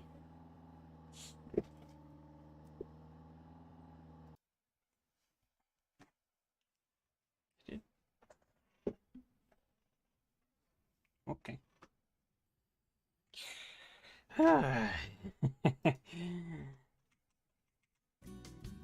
Fucking hell.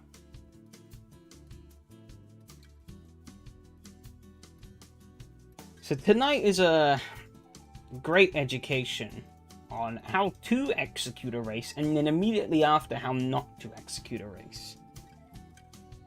At least the setup was better this week. Just need to get more of a...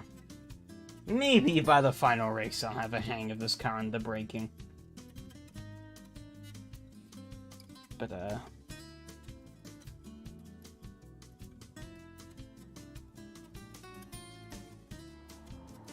under any more than normal pressure, it fucking just beans the braking up in this thing. Also need to get better at starts. That's 2 weeks in a row where I fumbled away a front row start.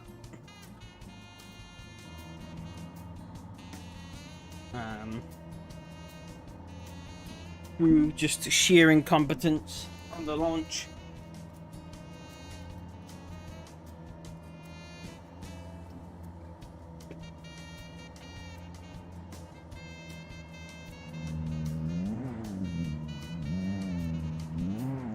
Top 10 anyway. Yeah, you could say that. But when there's less than 10 cars, obviously you're aiming for top 5s, podiums, wins.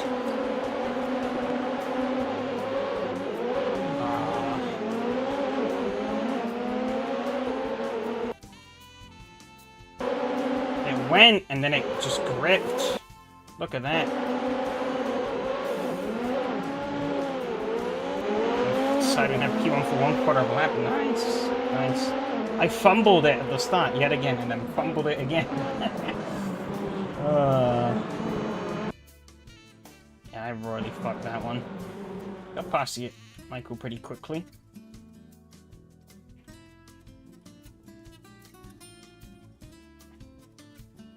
Let's see. Mika got through pretty quickly. Good, and then he was right on my tail. He kind of just hung back.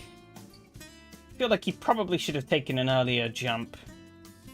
Because the jump he did take ended up being the worst one, and I killed him. So, oops. Definitely didn't mean to do that. But this car is very temperamental under braking.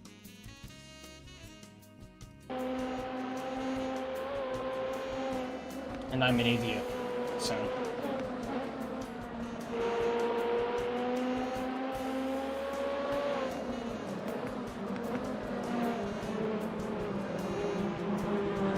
pretty close at this point.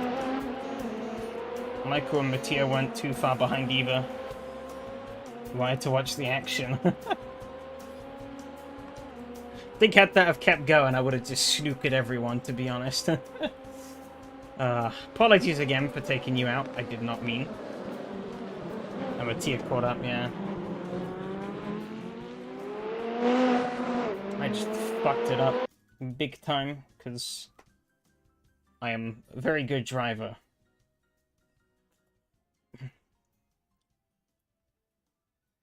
If I had $1 billion, I could be in Formula 1 right now. Totally. Well, maybe like... How much is Stroll's dad worth? I don't know. However much he's worth.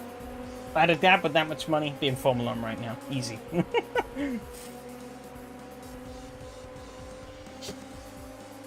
All on money? Nah. That's pretty tight here. Ooh. Was maybe trying to see if I get a look in here, but it didn't really work. And then, yeah, here we go. Yeah.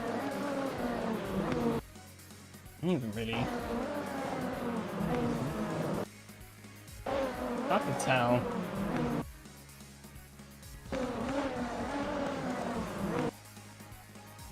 Maybe I just downshifted too early? I don't know. Something... Did something that the rear axle was not happy with. And then that happened, so...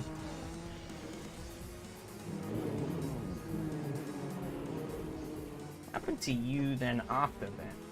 So I then saw you backwards again. Which is obviously not where you want to be. What happens here? Ooh. Ah.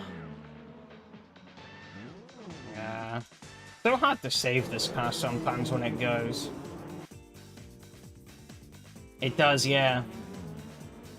If you didn't notice, if you look on the loading screen, this car's actually running on an outdated tire model, which is probably why it feels weird to drive. I did try and do some fuckery with Content Manager last week to try and see how the car would handle with, like, up-to-date tires, but I wasn't going to waste hours doing it because I was doing it on stream.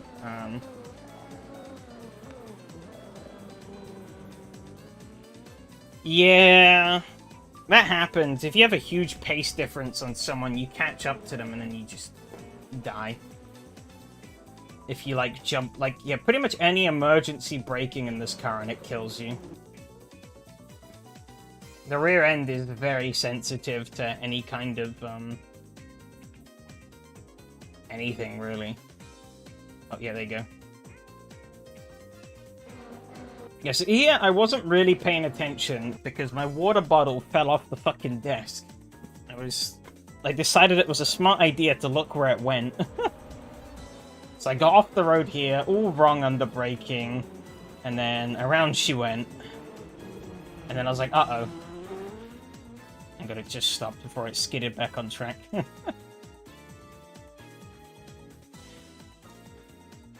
And then spent the next couple of laps driving drunk, trying to find where the water bottle had gone and making sure it wasn't leaking everywhere. And then finally got back into the race, where I didn't really drive much better, to be honest. Yeah, see, where was that?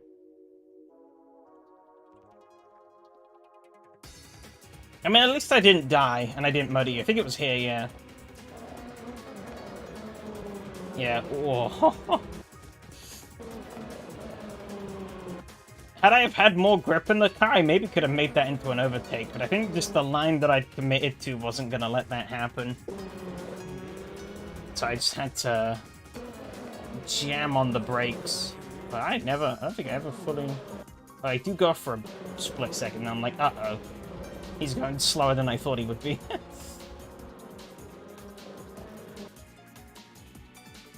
Kept it straight, though. And didn't kill you, so... It's whatever. I did get past... Where was that? Oh, I think here you went. It's down here. Maybe? Yep, there you go. Rear end gone.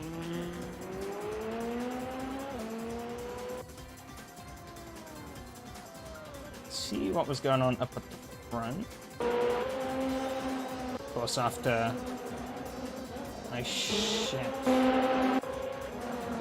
away both mine and Nico's chances of winning this thing in one fell swoop,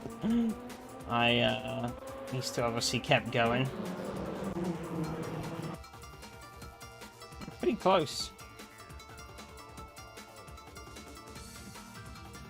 Yeah, he definitely didn't have it as easy as last week, where he bolted away and had about a 10-second lead for like most of it, until Mattia got to the front of the train and broke away.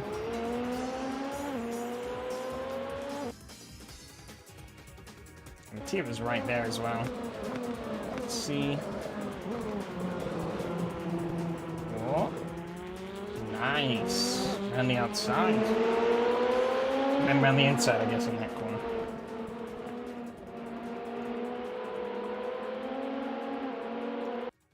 Past.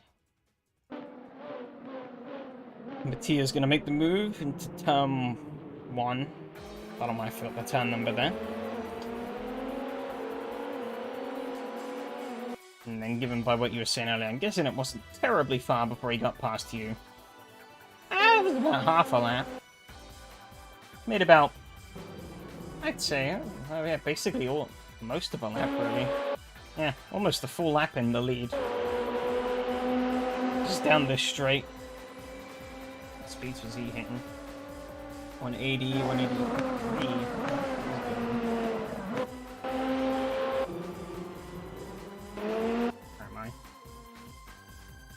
Oh, yeah, I'm driving drunk, trying to pick up the water bottle. I had so much more straight line speed. I didn't even realize that. Huh. Oh, wait, this actually is. That was a bad idea. Yeah, 186 still. It's like almost 300. I'm guessing from here, seemingly fanned out a bit. Oh. Oh no! Oh, that's unlucky. Oh.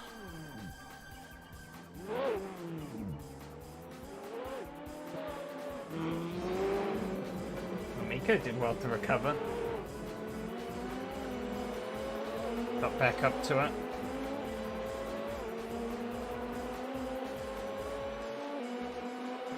What's that? Third? Yeah, that'd be third.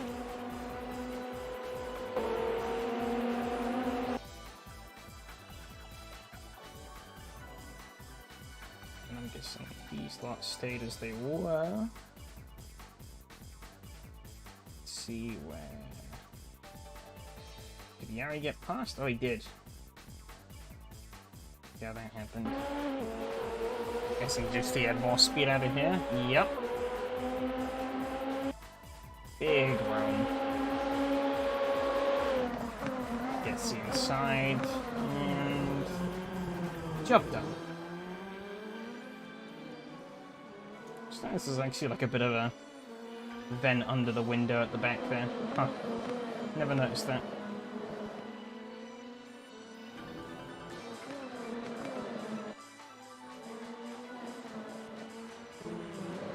Car has definitely been an interesting one to learn. I think this car would be fine if it just wasn't so... Like, if the rear end wasn't so temperamental. If it just wouldn't just, like, kill itself half the time. If you try and push it just a little too hard. I think that would definitely make the car a bit better.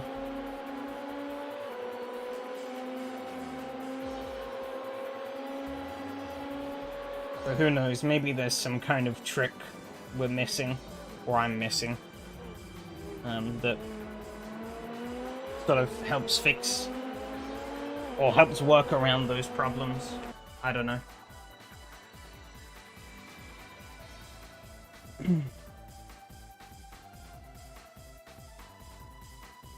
Let's get the old results up though. No doubt another pretty topsy-turvy graph.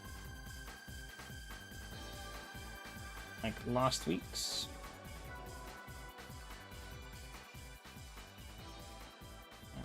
Ferrari. Close the here in NASCAR. Let's do those. The IR. Bring that up. You guys now. Cool. Yep, Mattia takes the win over Miko. Then Yari. Then Robert, Jim, myself, Michael, and Hanu riding off. Pretty clean overall.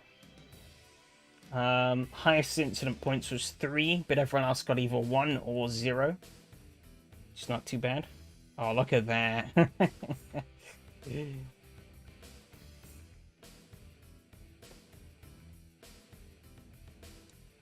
was pretty tame at the start this time, actually. Bit of shuffling around. But obviously things started to hit the fan when, I guess, yeah, the main chaos around lap 4 and 5 is obviously me and Miko crashing out, which obviously bumps everyone up 2 spots. And then we had very different trajectories, let's just say. As to how we got... as to how our races ended up. One went whoosh, and the other went whomp. And I don't think I need to tell you which one was Miko's and which one was mine. Lap times, though, 38, 37, oh. 40, 39, 40, 40, 39, 40, and a 43. So pretty close lap time-wise, apart from the top 2. But pretty close again lap time-wise.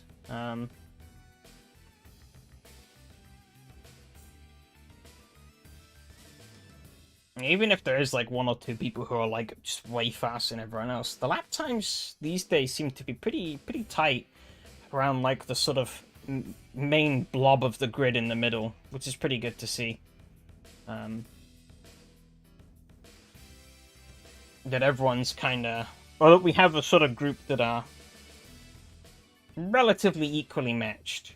Of course, people have their strengths and weaknesses. Some people are going to do better with some cars and tracks than they are others. Especially as we go and look at the standings here.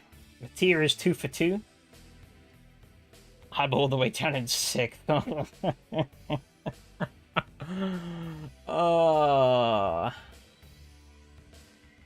1 point behind Michael. Ugh. Who is 1 point behind both Robert and Rob. Yari is 13 points ahead of them, though. And he is 11 points behind Mattia in the effective lead. Salzburg Ring next week. That one will be interesting. Albeit Turn 1 is going to likely be carnage.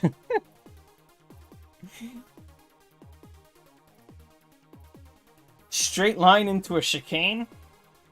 That always ends well, right? Nothing bad ever happens when we have that configuration.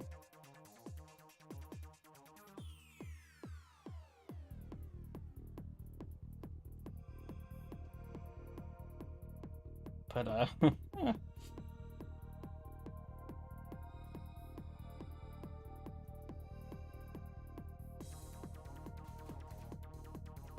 it's gonna be... From 3rd through to 6th, it's pretty much all to play for. The next race, we could completely invert. Ideally, I want to pretty much completely invert those standings, because I'm at the bottom now. I want to be at the top by next week. Whether that happens or not, different question. I do quite like Salzburg Ring, though. First time it's in SRS, I think. I don't think it's ever featured. Which is surprising, given that it's a pretty old mod track. So...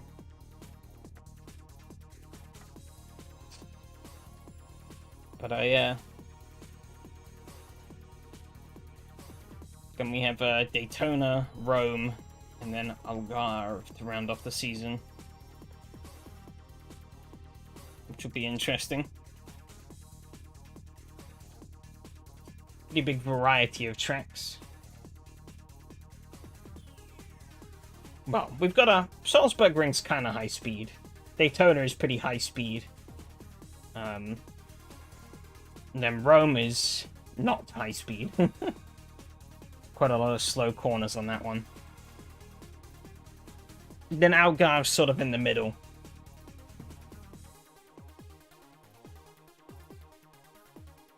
But, yeah. It's last week's result.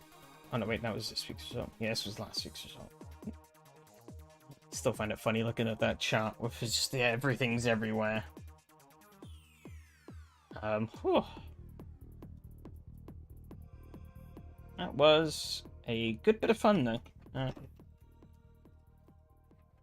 How long I'm going to be able to keep that Euro NASCAR run up for, I don't know. But, I think if I'm going to win any championship this season, it's going to be that one. Unless some really crazy shit happens. But I definitely don't have a safe cushion.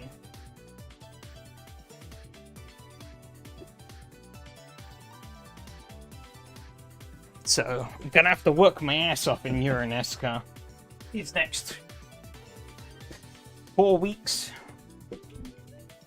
to try and cling on to that lead.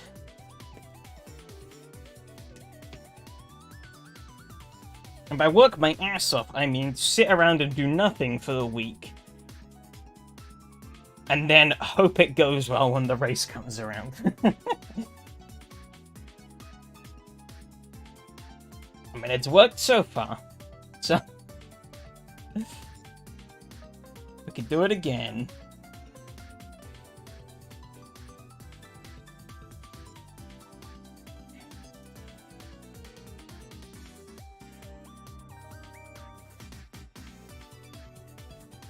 But,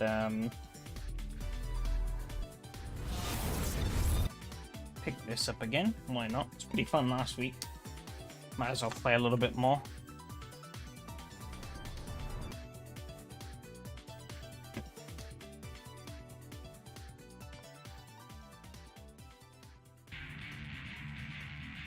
Oh, the music's come back. Oh, do I have to load the profile, I'm guessing? Oh, there we go. Oh yeah, my shitbox is back. Cool.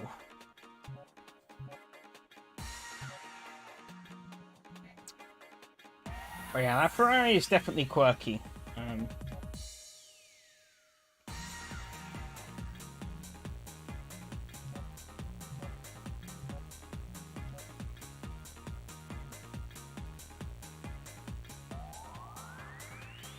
I've never quite driven a car quite like it. It's the big one, the event we've all been waiting for, live from the Grand Canyon. There are no friends, only enemies in today's race. In 3, 2, 1. One thing I was hoping for, though, that hasn't seemed to have happened yet. There's one mod, actually, that I do want to run in a future series. One specific mod that looks pretty fun.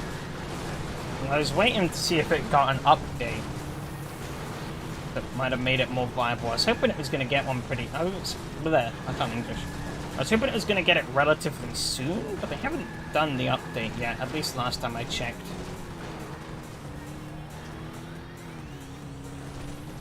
We've lost a car. It's getting very Because essentially... That's a new fastest lap. Turbo ready. Essentially, it's the Crosscart's bigger brother.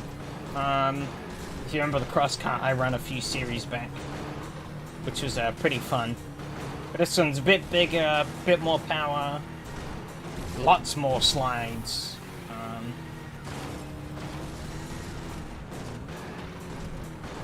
But it's not fully finished yet, I don't think. Whoa, that's gotta hurt. I've killed this man. Oh, come on. Anyway. Ooh.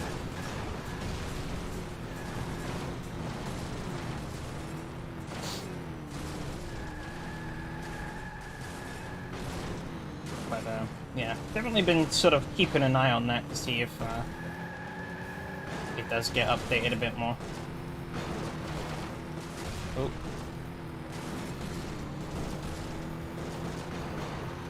Who knows, he might even make a... Oh, shit. Might even make a trim that's a bit more tailored to, tarmac driving.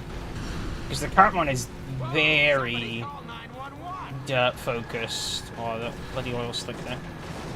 Yeah, it's very dirt focused, which is...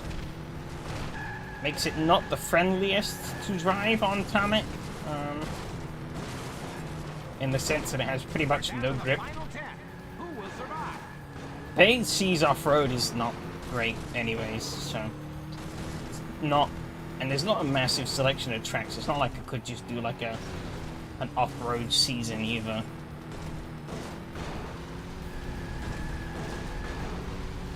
God. Debris all over the track. Oh, we're good. No, we're not back to the second. Bastard.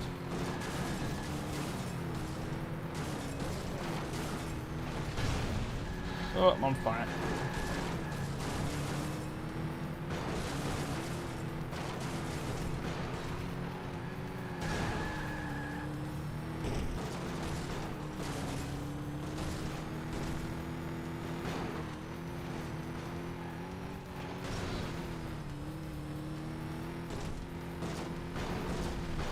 Oh, God.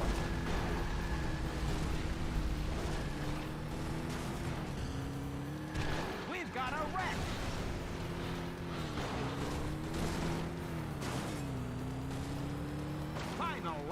Victory Only is 7 so cars left. Holy shit, that's less than half the grid. But I am pretty beaten up, so I'm guessing the rest of them are as well.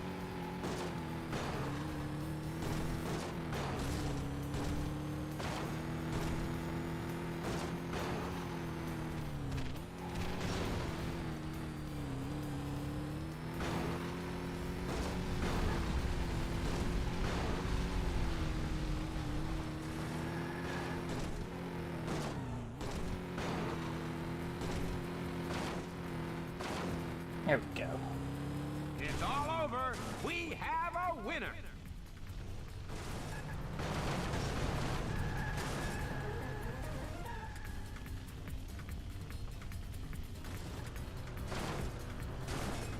This has definitely been quite a fun series so far. We're 2 rounds in, obviously, only.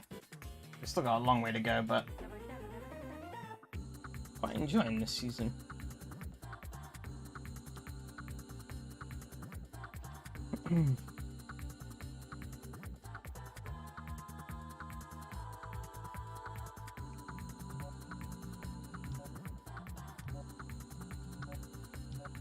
Oh, wrong car. Oh, on my compact. There we go. The all power, no handling compact car.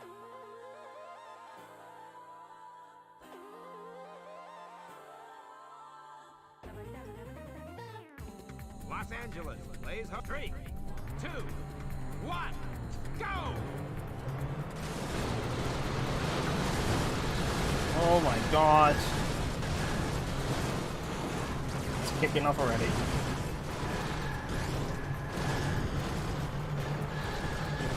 Didn't get anywhere. Oh shit. Ooh, that car is going nowhere.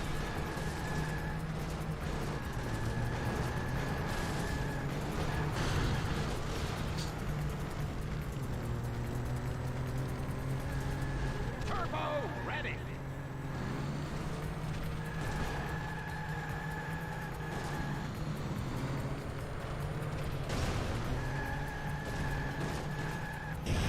Oh.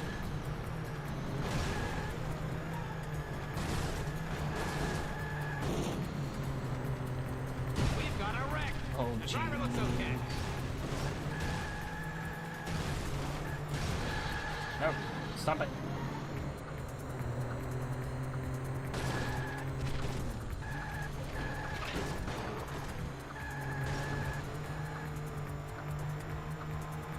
Seems like this might have been the wrong car to bring.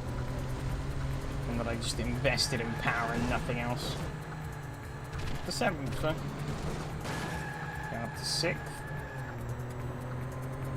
Not working too bad. Whoop.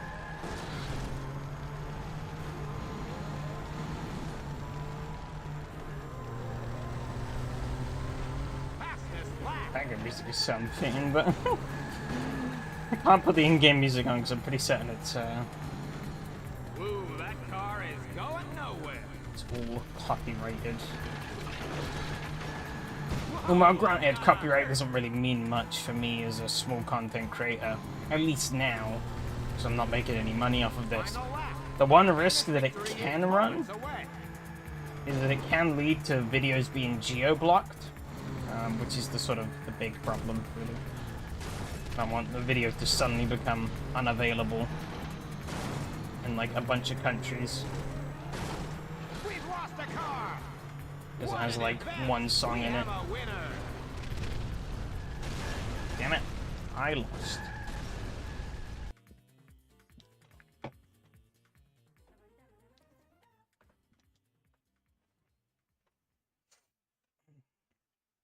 Away from fire, it damages your car. Wow, I never would have figured that one out. Shut it again. Turn in the pickup truck.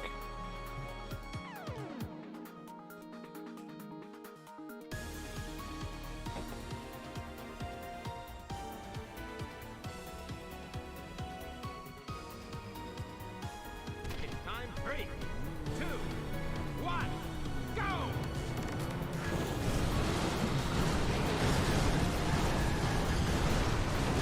Oh shit. Great stuff.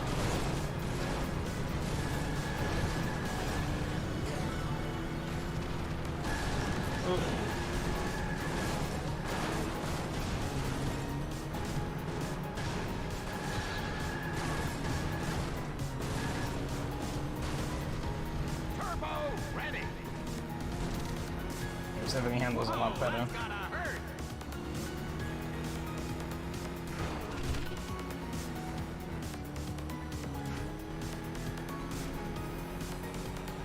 Ooh, that car is going nowhere. Incredible speed. Fastest lap.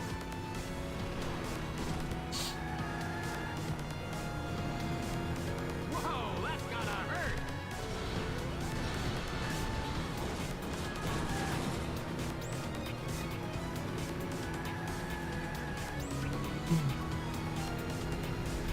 Oh crap.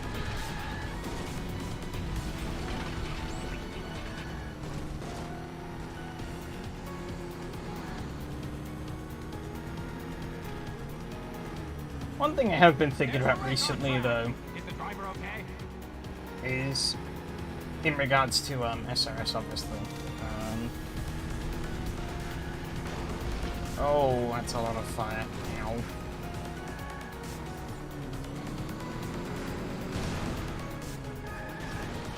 Oh, I flipped We've him got over. a wreck.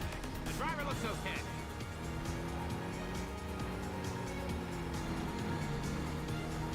Is it, This is it, the final lap of the race.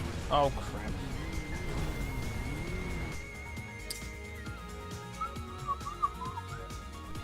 So nothing.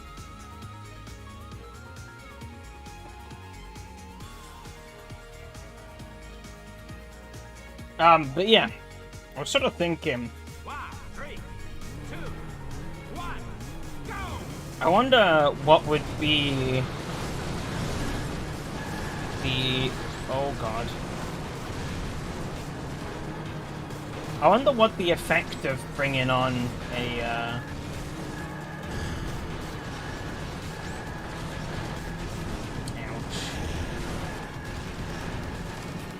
is to say, like, bring back kind of the...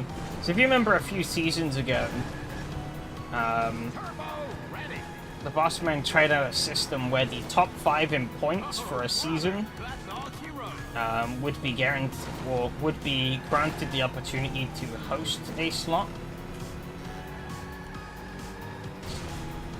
I wonder what the effect of maybe bringing back something like that would be, but in like a smaller capacity.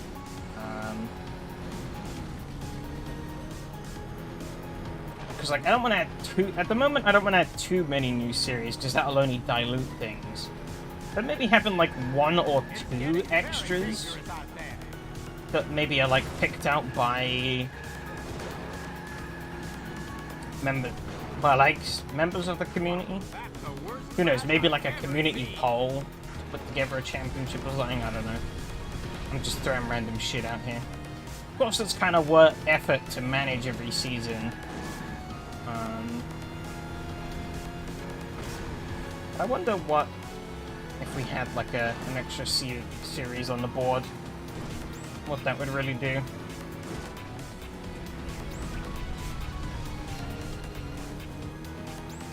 Massive impact. I think the driver's okay. Final lap. Victory is so close.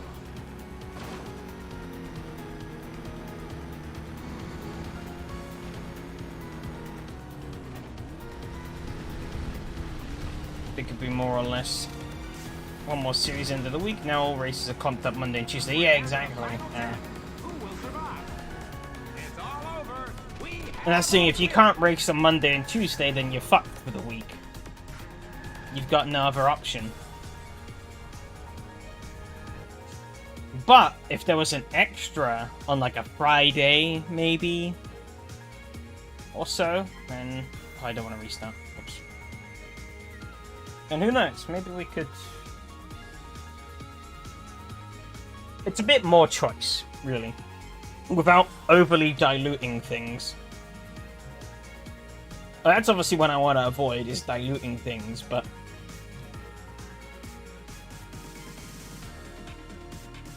I think a little, just like one or two extra series isn't really going to break the bank, really. How we'd go about choosing who should or shouldn't get them is a different story. Of Of course, in the past, it's been predominantly... Oh, shit. Of course, in the past, series have been focused... Or series hosts have traditionally been focused around content creators. Because obviously they can help, you know, it's kind of a mutual thing. They get to put together whatever races they want, and SRS gets free promotion out of it. But these days, you know, times are very different now. Holy shit. Oh yeah, times are very different now to how they were back then. And content creators are only really gonna stick around if they think it's worth it. So that's where they can be kind of fickle. Oh my god, he is dead. You know, I keep doing it because I don't really give a shit about, like, massive growth on YouTube. You know, I've been uploading random shit to this website for like the past 10 years now. If I really cared about making it big, I would have quit a long time ago. That was my only motivation to do this.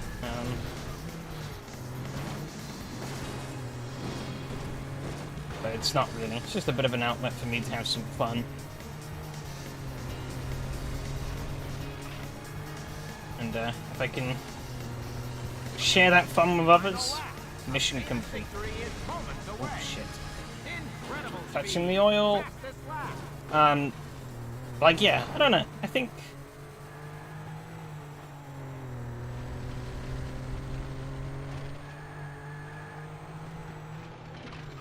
What an event! We have a winner. I think we could definitely afford to have an extra host.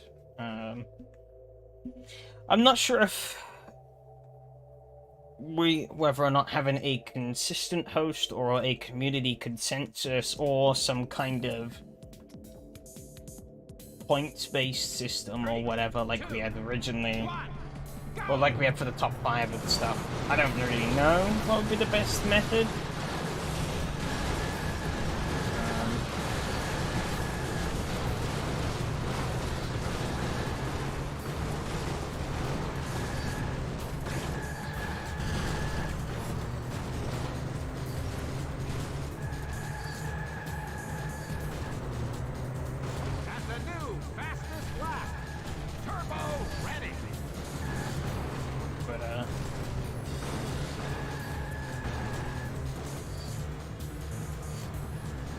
Yeah, because like the SRS generic series, they flopped because they were kind of samey, really. They didn't really do anything interesting. And especially as like other platforms have come into fruition, if you want the same old boring shit, you just go there. Go WSS, go LFM. You can do those same old... Oh dear. Oh no. Ow.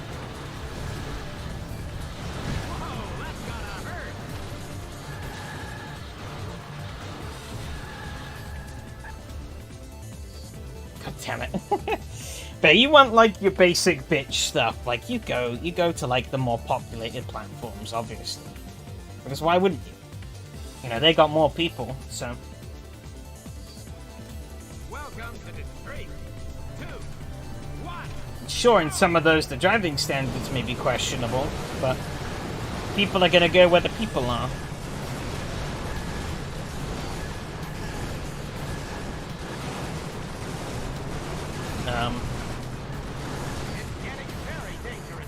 And I feel like having, you know, someone put them together helps make it a bit more personal. You know? Well, they can come up with something unique, but also it helps make it a bit more personal. My stupid name is slapped on every series I run. So you know the kind of dumb shit you're getting. You're getting an idea that I thought was good on paper and they've barely tested in reality. That may or may not work. Oh dear. This is not going well.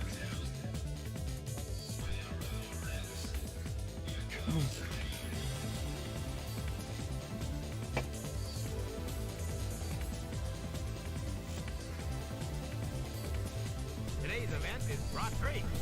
2. I don't know. Some food for thought. I don't even know if, like... I don't even know if that's something the boss man wants, really. But from my personal view, I don't see it really hurting anything. Having 6 extra races a week, or 6 extra races a season.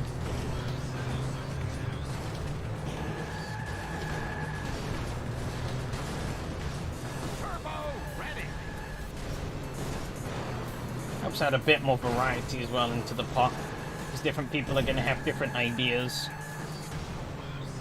Whoa, that's gotta hurt. Fastest lap. We've lost a car. Oh, brother, Ugh. that's all she wrote. Like, if you're an average front wheel... Oh, shit. God damn it. If you're an average front wheel drive aficionado, my series ain't the place to go, because... God fucking damn it. Front wheel drives rarely crop up, if ever. Well, we did the Trabant, but I can't think of anything else. Detroit 3.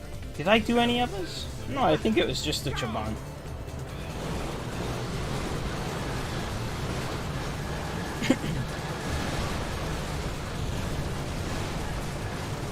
Well, like back when James was hosting and stuff, you know, he always had something interesting. And he kind of kept, you know, to certain themes and... Well, he sort of had a general philosophy for his series that he kept to. We've got a wreck. Driver looks okay. Well, like, typically the car was quite a... The combos were quite approachable. We've got a wreck.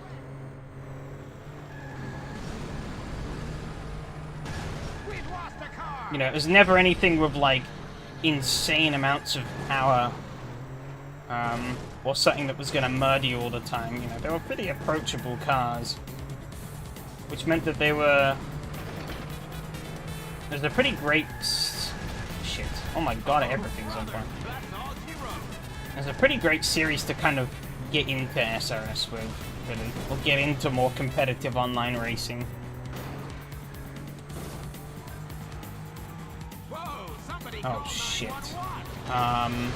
Excuse me. There's a Oh my wreck. god, I'm in the lead. Debris all over the If I can make my way through this fucking tunnel, holy cow. I think I killed someone. Oh my god. Pandemonium.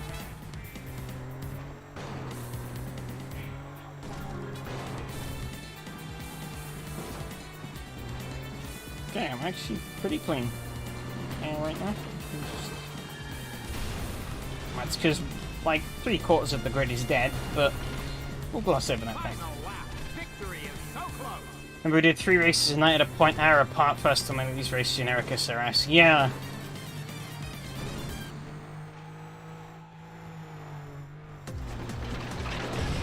Yeah, it was James's race, then like 2 generic races.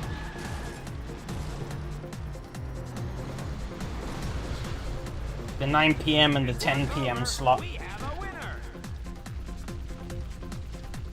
I think at one point... Oh, new modes, new tracks. Oh, okay. Oh, I got the muscle car as well. Cool. Yeah, remember back then... Actually, yeah, back then we even had 1-hour races. I think it used to be 2 races at first, because we'd have James's race, then it'd be like an hour-long race after.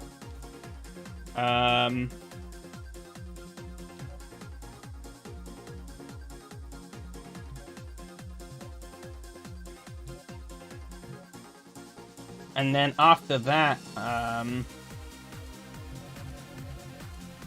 great at naming cars. We would have, yeah, like an hour-long race. Then they phased out the hour-long races and moved to,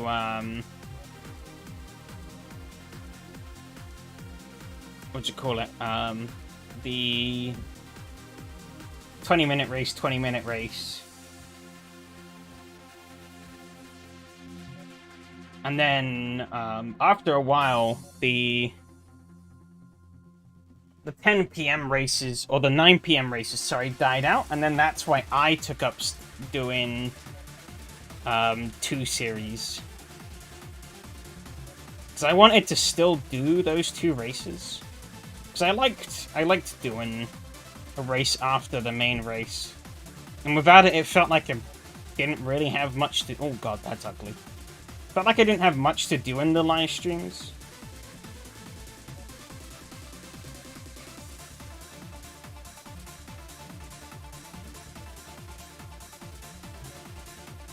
Remember 90 CDM one season on weekdays, 20-minute race each day, Saturday and Sunday, 60 minutes, did over half of those. Oh yeah, when they did the, yeah, I remember when they did that format. Yeah, they had like a, yeah, there was an endurance series on the weekend. I quite like that idea. Shame that wasn't really kept. But I guess the problem is as numbers dwindled in general,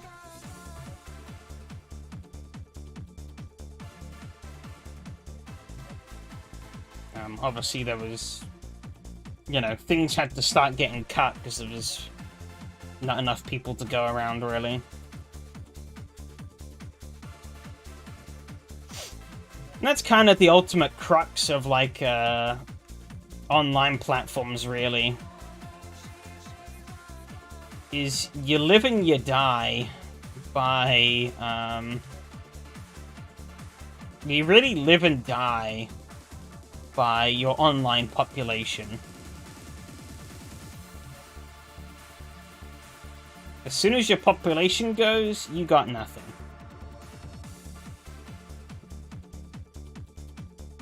That's it. It's over, pretty much. Well, it's not inherently over. I guess you could try and do some things to pull people back, but you've got to do something to convince people.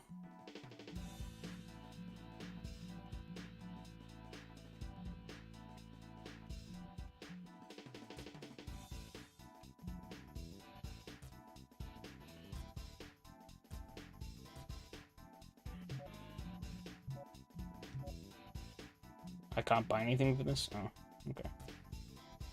Can I buy more performance parts for this? Oh, I can.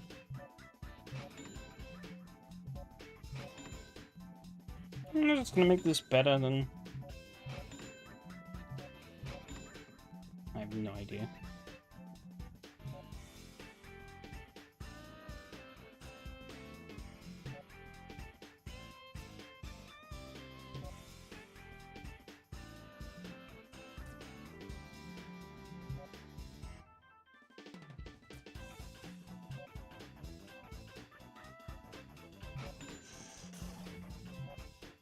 Oh god, that is giant. Really is an overdose.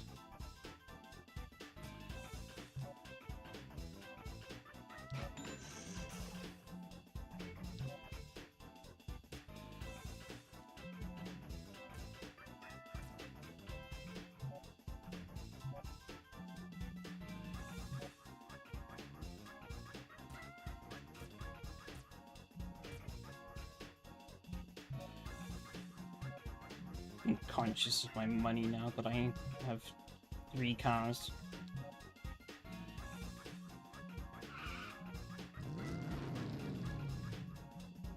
I think it's about time I put an extra point in the gearbox. I don't really know what difference that makes, but we'll see.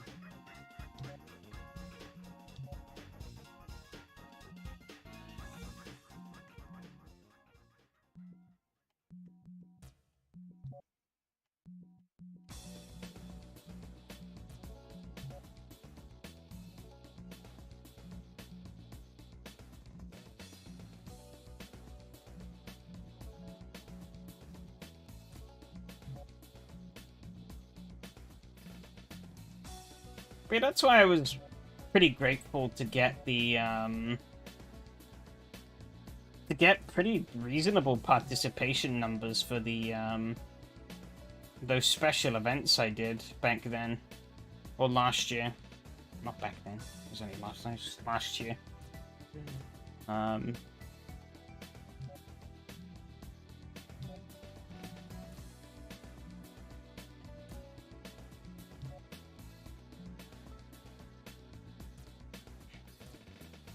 It was pretty great to see. Obviously, haven't got around to doing those again this year.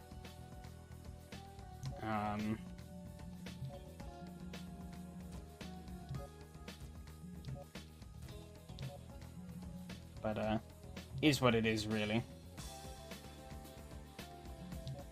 Let's try the muscle car out. See how this goes.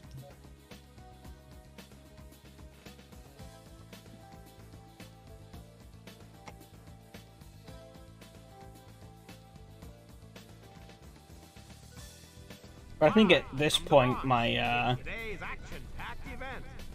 Each driver is pitted against 3, 2, 1. my plan is more to bring those back next year, hopefully. With the full suite.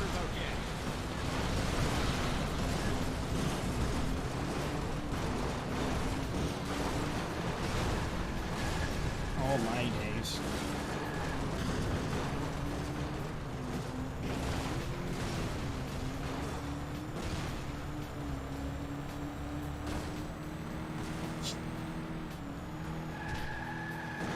It's getting very dangerous out there. A double shame, though, is obviously, speaking of these special events, obviously, with the Race of Winners and stuff, the real-life Race of Champions actually never happened this year. Like, they made an announcement at some point saying that the Petty Havspad sort of track they've been using for the past couple of years wasn't going to be suitable for this year. There's a wreck on track. Because there wasn't, they felt there wasn't going to be enough ice on the, like, sort of bed of the lake or whatever to warrant it, or to allow the event to happen, really. Oh, shit.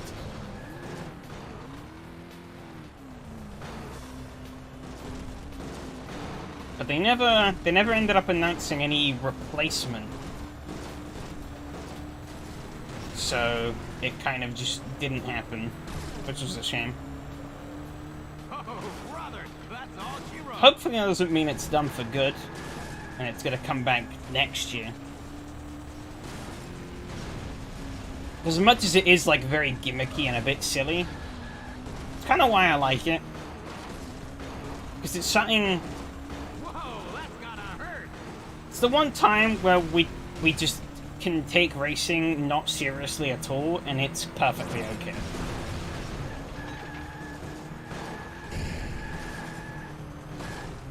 Got some good revival on YouTube this weekend, all kinds of cars, even kids with pedal cars. Oh yeah, we made a pile up at the first chicane. Oh no!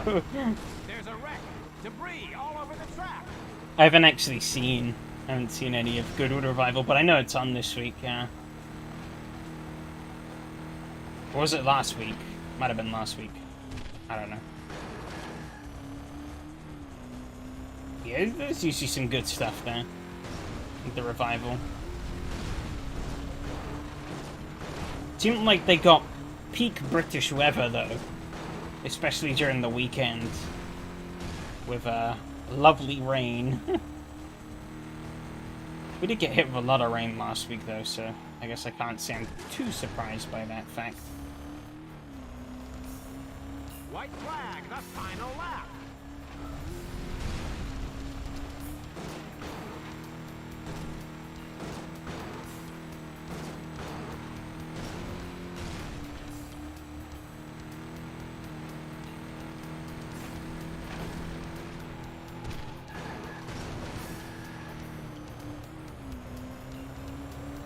It's all over. We have a winner.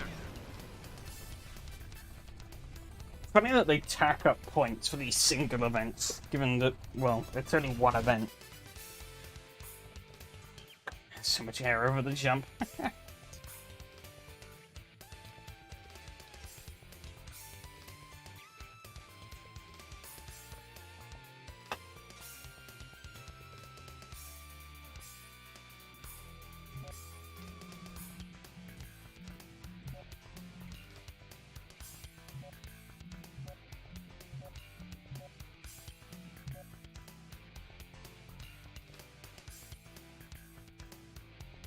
Next month, though, I do have... I'm actually going out to 2 racing events next month during October, which will be pretty exciting. Live from Miami, it's today's action-packed event. Ooh, this is a new track. It's Kamikaze Racing. Oh, new track with... Oh, maybe doing Kamikaze here is not a great idea. This is gonna be fun.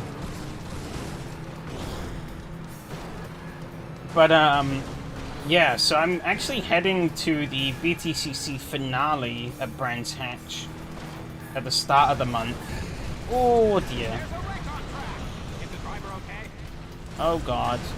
Excuse me. Beep, beep. Yeah, gonna go and watch the BTCC finale at the start of the month, which should be fun. Somebody call 911. That being said, I really haven't been keeping up with the BTCC, so I'm gonna go in having basically no clue what's going on. Massive impact. Which is how you're supposed to go into these events, right? Turbo ready. Not having any clue as to Down what's the final happening. 10. Who will survive?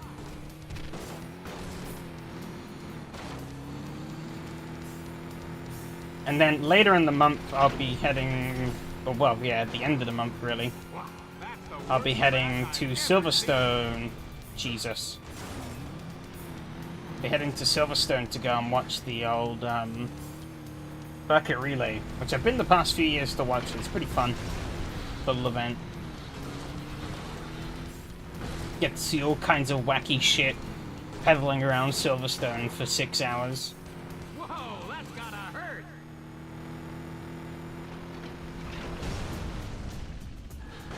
I'm gonna die. I'm like nearly dead. No, you bastard. Don't you dare. It's a war zone. Only There's 5 almost cars. nobody left running. We've lost a car.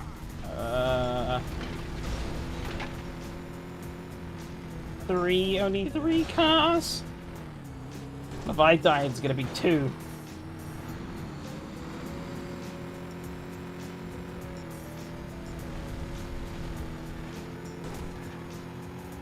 They both going the other way? Oh no, one's going my way, the other one isn't. Oh shit, I wasn't looking. The track is littered Oh, he's with dead. fallen. Only 2 remain. There's now just 2 of us? Oh god, though, am I gonna get through this fire? Okay, I am. Gotta be so careful.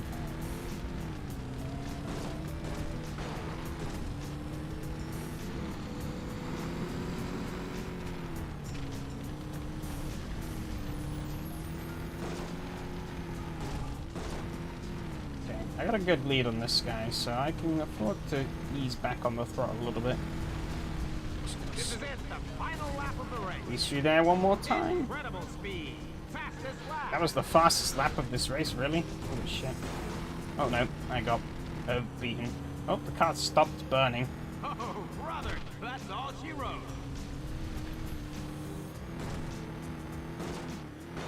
Oh! It's just me! There's only 1 car left and it's me! What an event! We have a winner. No fucking way. Absolute bloodbath.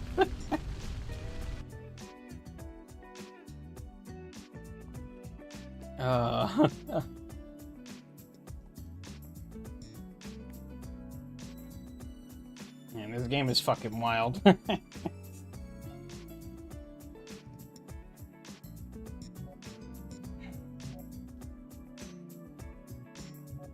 First one in the muscle car again, I guess.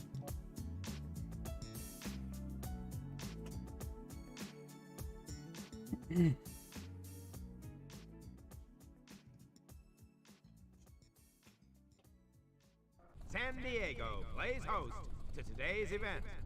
Kamikaze Racing. Another You new gotta track. be insane to take part. The start is only moments away. 3, 2, 1, go! There we go.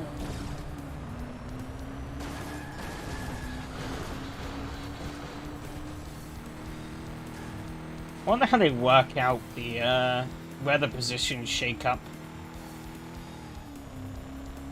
Because obviously they're tracking both us and the cars going the opposite way on equal pegging. I can't go into them, to be We've honest. lost a car! Someone's dead already. Oh, brother, that's all she wrote.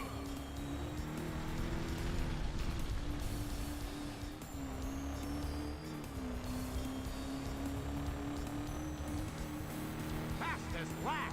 Probably just have a way of tracking how far you are through the lap, so they should do that the opposite way. We've got a wreck. The driver looks okay.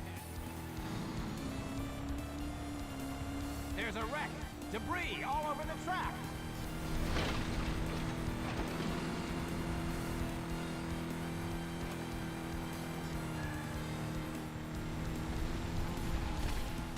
Oh,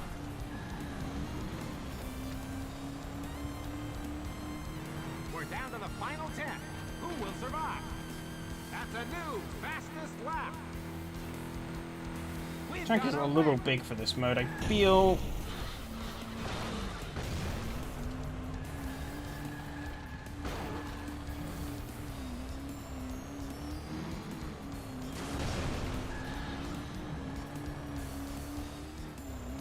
admittedly, the chances of getting blindsided are still pretty big. I do think this mode works better on smaller tracks. More likely to come across people. Less, or more likely for the wreckage to all be in one place, rather than being a bit more spread out and easier to deal with.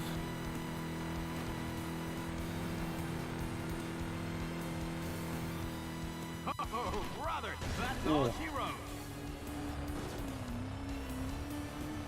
Massive impact. I think the driver's okay. 6 cars, holy shit. Oh, that's a lot of Almost fun. over. We're down to the final 5. Only 5, alright.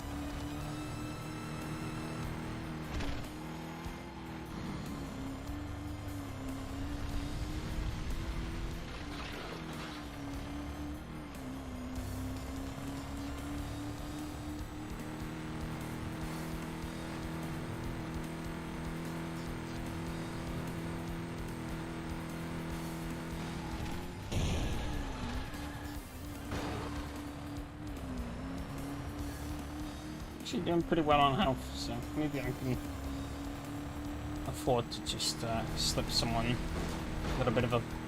I missed. Committed too late to the ram. Whoa, Killed somebody that man. call 911. He is dead. Only 4 cars left. Oh dear. Oh wait, yeah, I guess it was 5 and then I White flag, the final lap. dunked him.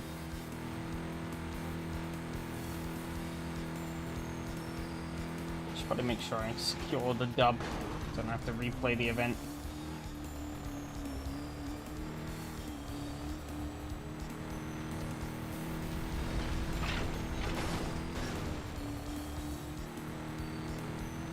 Hello, Adam. How's it going?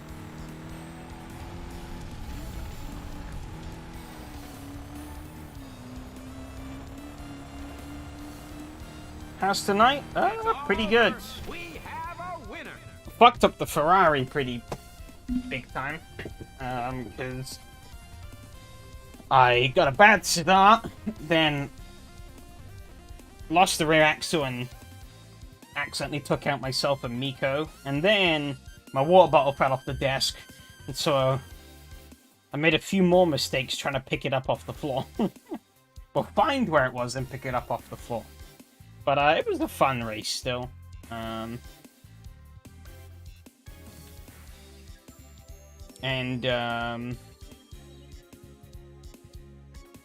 Euro NASCAR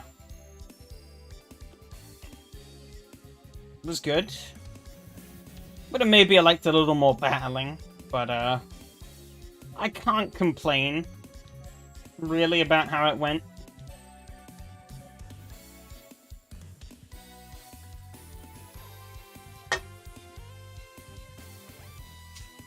I think it's the first series ever where I've won the first 2 races back to back. Today's I don't think I've ever event done that brought to you before. from Miami. Whether I win any more, Friends, who knows? Only enemies in today's race. Almost missed out my weekly Brace therapy yourselves. talk This session. one's gonna be off the scale. 3, 2, 1, go! Monday's race was also really good. So really, the Ferrari was the only real bad race to me, but it was still alright. It was a decent combo. I just drove like an idiot. For what? The Euro NASCAR? Oh, brother, that's all she wrote.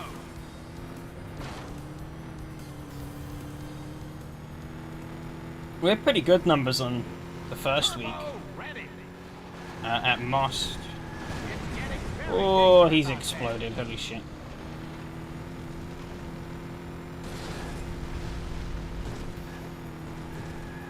I'd say doing really well in qualifying and then kind of luck, really.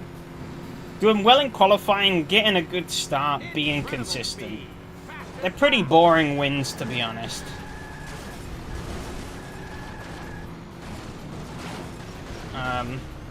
I got pole in both races. I got a good start in both races. Led every lap in both races. And just kind of didn't set the world on fire, but just did exactly what I needed to do to win. massive impact. So. I think the driver's okay.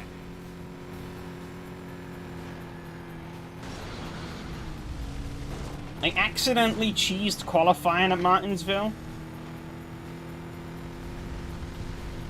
Okay, I thought it was more than 7 last week. But 7's not terrible.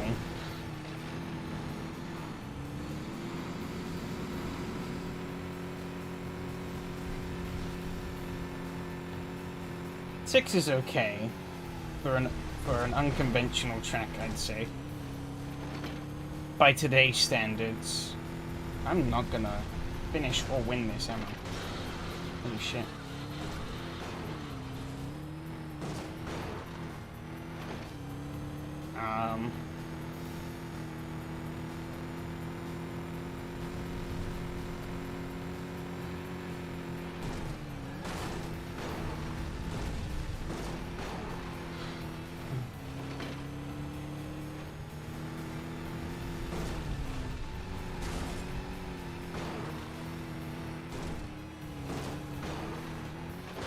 Bonk. Yeah, kind of accidentally cheesed the qualifying though in Martinsville. Because I outlap counted and That's all she wrote. the outlap was slightly shorter than the full lap. Which meant that I did a Final lap.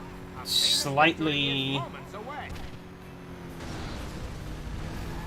I did a moderately unrealistic time. I thought it was wildly unrealistic at first, but actually as qualifying went on, I got pretty close to that time, so I think had I have actually tried to do a proper qualifying run and not just went out there and just cranked out lap after lap after lap, I maybe could have beaten that time. But I just wanted to get laps in, because I knew that was the main important thing. And the lap time that I ended up putting in was good enough for pole by a couple attempts anyway, so I... cheese or not, I still ended up...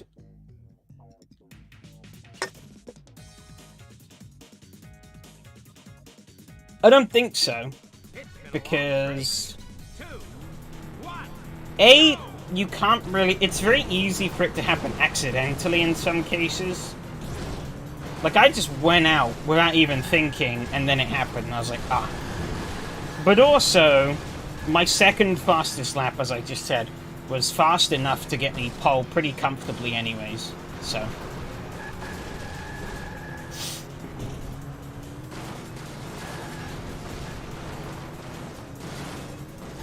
The lap time I set was the cheese lap time was a 21.4. My actual qualifying time was a 21.5. I think the fastest time in qualifying besides that was a 21.7. So, Make of that what you will. We've lost a car.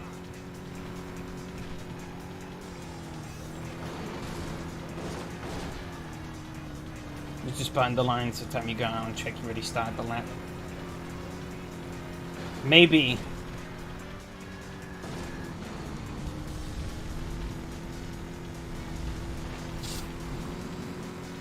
That's a new fastest lap. Massive impact. I think the driver's okay.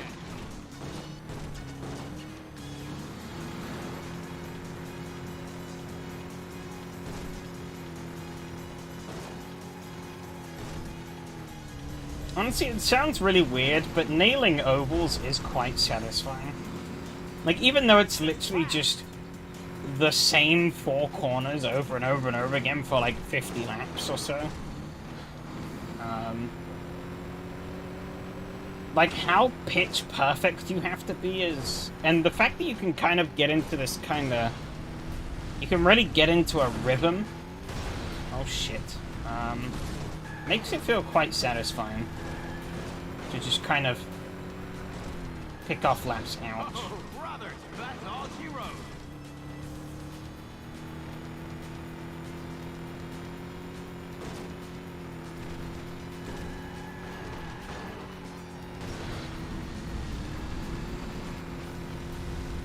Especially like shorter tracks. If it's like Daytona, it's not really, because you just kind of sit there full. You know, when it's just you on your own on Daytona, you kind of just sit there at full throttle and you just poodle around. But at tracks, like smaller tracks where you do need some degree of discipline to keep the car pointing the right way, it's pretty satisfying. We're down to the final 10. Who will survive? Nailing lap after lap. Final lap. Victory is so Maybe close. that's just because I'm fucking weird, who knows.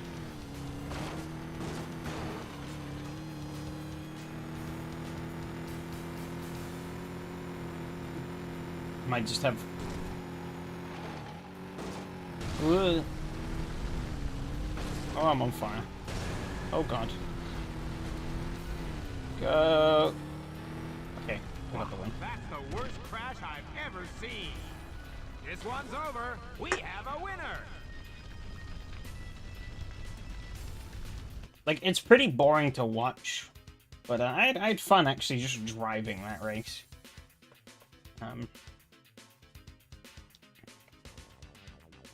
See, new things are in the shop.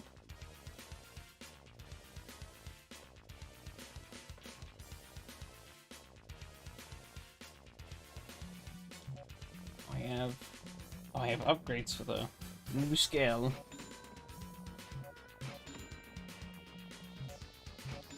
Okay.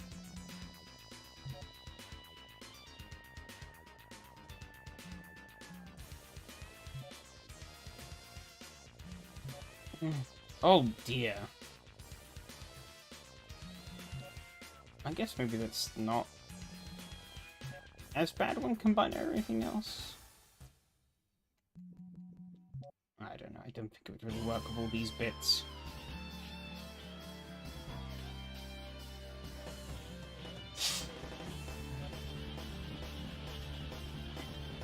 Boring to watch. Yeah, I mean, that's kind of the problem, is like, some things that are really fun to do in sim racing can end up being really awful to watch. Like, some tracks are just really fun to drive. Like, say, Monday's race, for example. I had a lot of fun in Monday's race. Probably the most fun race of the week, really, out of the 3 I did. But most of it was just me driving in a bit of a bubble, really. I was trying to hunt down Matteo around, it was Mont Tremblant and those little G-Days, which is basically a miniature version of the Ford GT40. And yeah, it's kind of just pedaling it as hard as I could around there. Just trying to squeak ahead in terms of lap time so I could close the gap down to Matteo. And that was a lot of fun. But to like actually just if you were to like watch that, then like it wouldn't have been that interesting because I was just sat there about a second back for most of it. Final 2 laps were great. But up until that point, nothing really happened, so...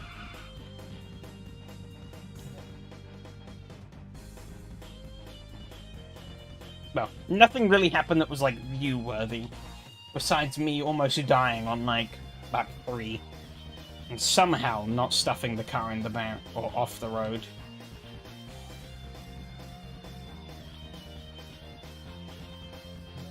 Kind of annoying that it changed the rims when I repaint the bloody car.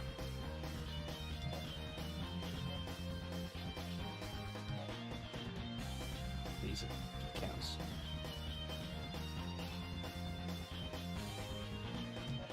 Combat. Oh, car's been shot.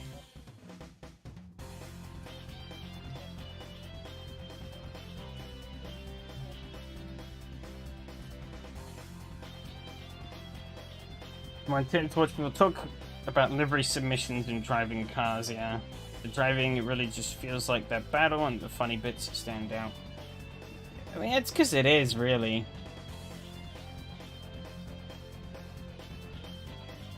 Like, when someone's just driving on a track, unless it's an interesting track to like, watch someone drive, you're not gonna get much enjoyment out of watching someone just tick off laps.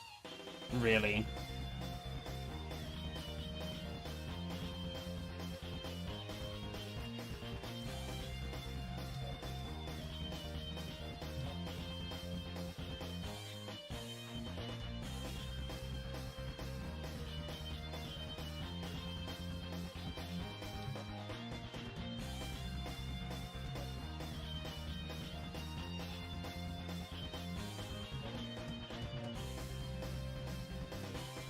Which is kind of a shame, because, you know, sometimes...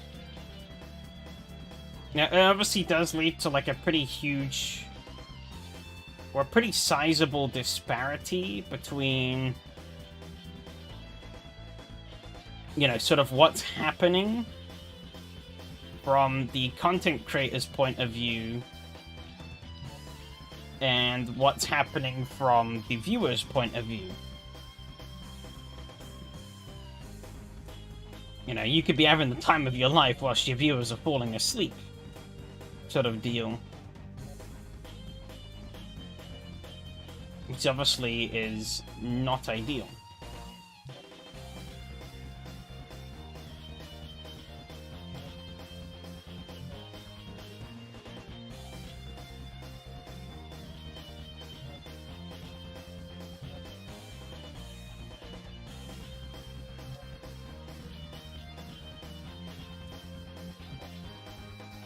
Even then, watching the actual showcase of the track will be more interesting. Really only watch on boards if you care about the driver or its league for references. Yeah.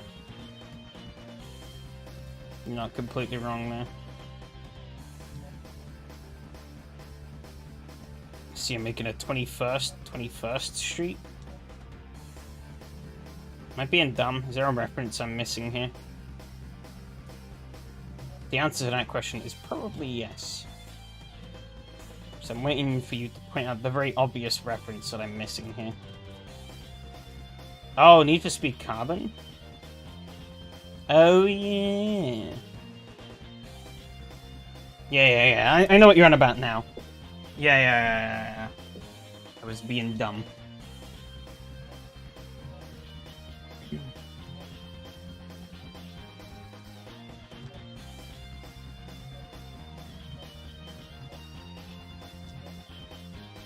But, I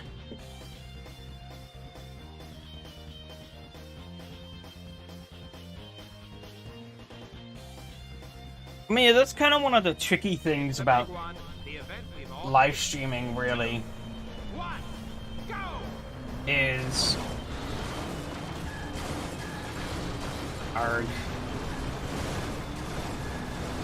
is you have to find that balance between playing the game and interacting with the audience.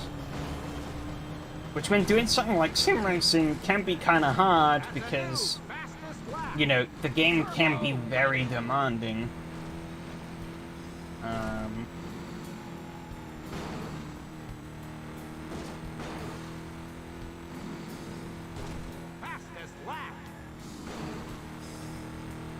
which obviously can make it hard to sort of follow some things sometimes.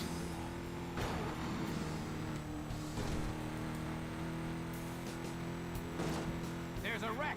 Debris all over the track. You know, you gotta find that balance. We've got a wreck. Because if you just sat there in, like, silence, just playing, like, fully focusing on the racing, you're gonna struggle to get any kind of an audience. People aren't really gonna be interested. Unless they are invested in you as a person and want to see you succeed, they're not gonna give a shit, really, about watching you just run a race. And not say anything. But then if you don't put any thought into the racing at all, We've got a wreck. then It's okay. you might as well just not do it. Sort of thing. This is it, the final lap of the race. There's kind of a constant balancing act you have to play between knowing when you should be focusing more on the game and when you should be focusing more on It's the all people. over. We have a winner. New items in the shop. Great. New bits for the Muscal car. Cheat CPO furry or a VTuber for max stat boost. True.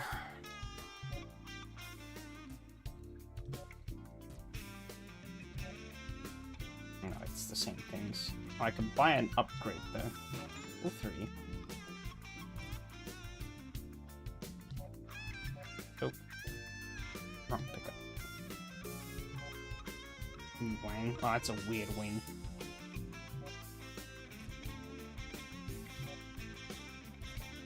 Front end's okay, but it's not better than what I have. The rear end.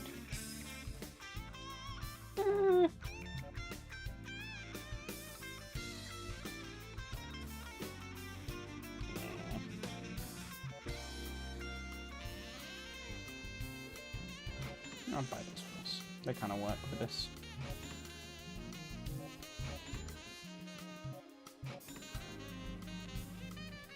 Oh my god, all my money is gone. These upgrades are expensive. Arg.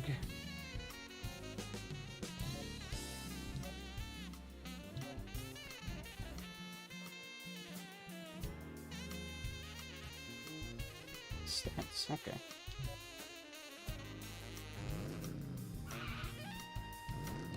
Put one into each, why not?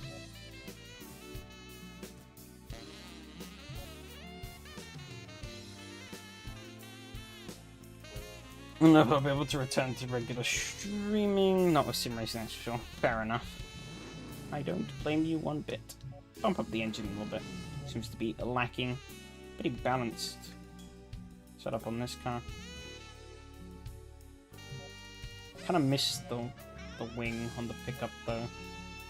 The little wing. There we go.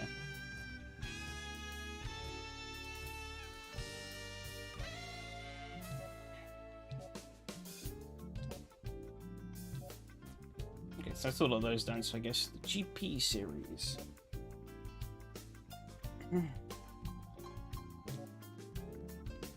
Yeah, we'll do it in the pickup. I think the pickup's probably my best vehicle. I can do the Kamikaze one in the Muscal. Yeah, I mean, yeah, if you're not interested in sim racing, then AC Online Racing was the perfect solution for me. I still can't join service viably. Today's race is a free-for-all. Every man Yeah. for in 3, 2, That sucks. 1, go! There's not really a lot you can do about it. At least as far as I'm aware.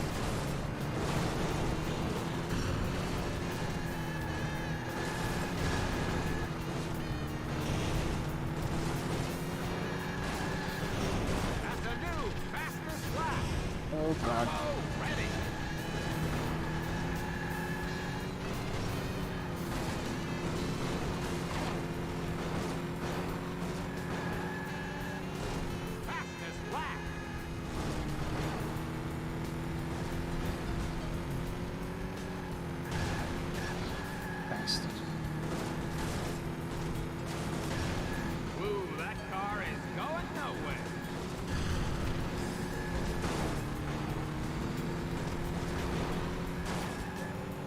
But yeah, that's kind of why...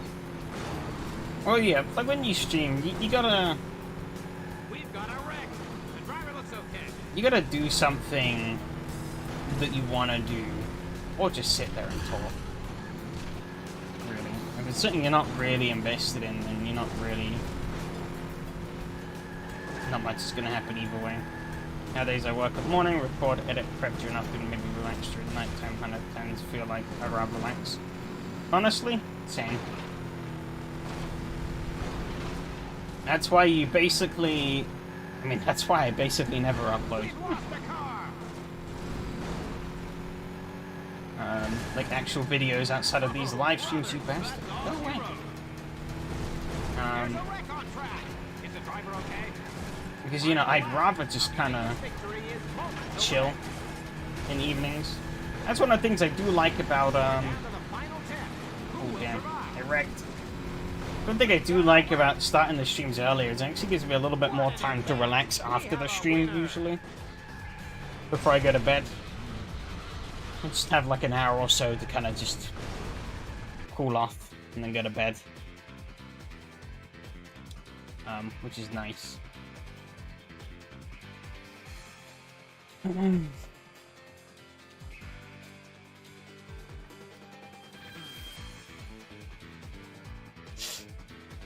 Welcome to the Grand Canyon. 3, 2, 1, go! What about afternoon streams? Then Husky started out afternoon apps right next to my sliding bar. Ah, yeah, that'd be a problem.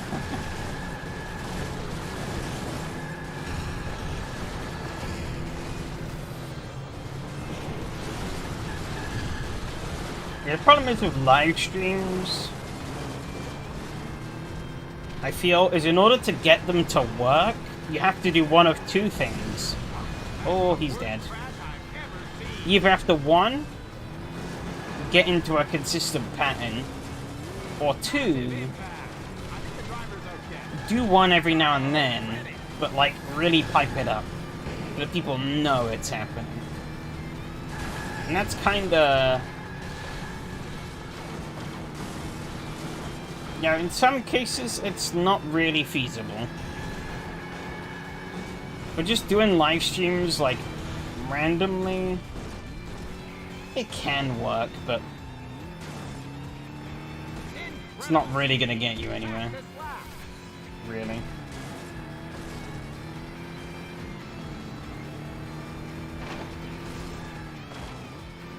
That's why if I'm gonna do a Friday live stream, whether I actually end up doing it or not, I pretty much always mention it here. So I don't just randomly appear on a Friday. So I sort of lay the carrot.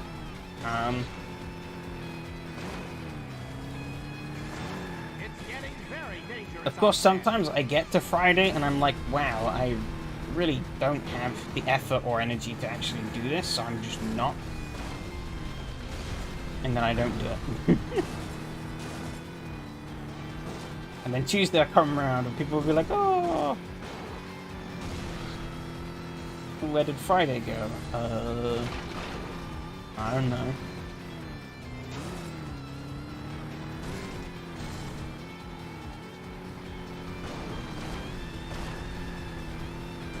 We're down to the final 10. Who will survive?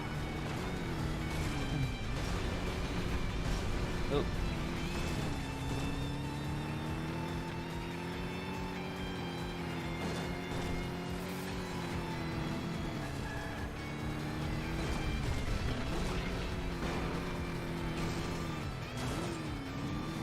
There's a wreck on track. Is the driver okay?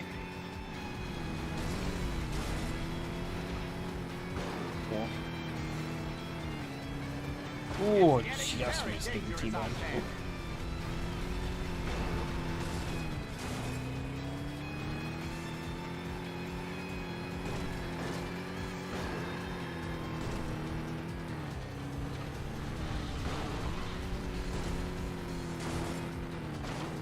Got about re-downloading Embracing because of the update. Then I had prices of new content, and that one of the checks got remade and you need to rebuy it. Not happening. Yeah, they... Out of all fucking tracks they updated Oschersleben, and they want you to buy Oschersleben again. Out of all tracks in Racing you could convince me to buy again, that track is never going to be one of them. I don't care if it's slightly better. It's not a very fun track in general. And I did already buy it for racing, because we used it in one of the STB Sunday series. So fuck no, am I buying that again? Actually, I guess the big question is, do you know if the old track is still in the game? Oh shit. No, you've overtaken me, get back here. Asshole.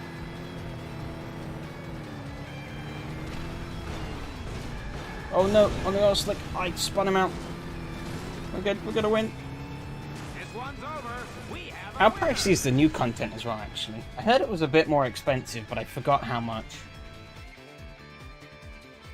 But yeah, like, can you still drive the old Oschersleben?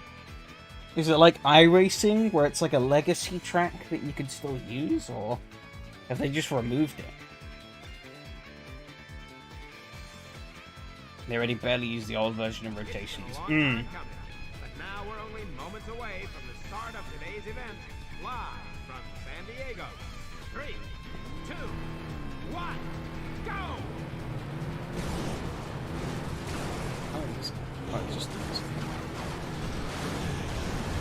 Yeah, like for as much stick as people give iRacing, one thing iRacing does do, which is quite neat, is that if they completely update or invalidate a piece of content that you use, even if you still own that content, they will, you know, they typically give you like a refund for it, or like a partial refund if it's been like a really long time. If there's a good chance you probably haven't gotten your money's worth out of something, they'll give you money back for it. Like I bought the Gen 6 Ford Fusion in iRacing. They then released the Mustang, so they gave me all the money back for the Fusion, even though I still had and could drive the Fusion, but it was removed from the main active roster, obviously, because the Mustang was there, and that was the you know, that was the current car. When they released the new Porsche Cup as well, I got a bit of a refund from buying the old one. That being said, the new one was the shit, so...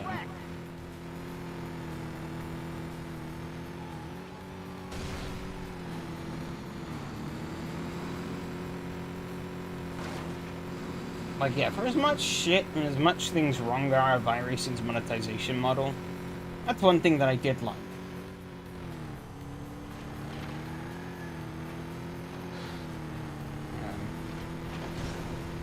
Whereas I doubt it, I haven't seen that for any other sim.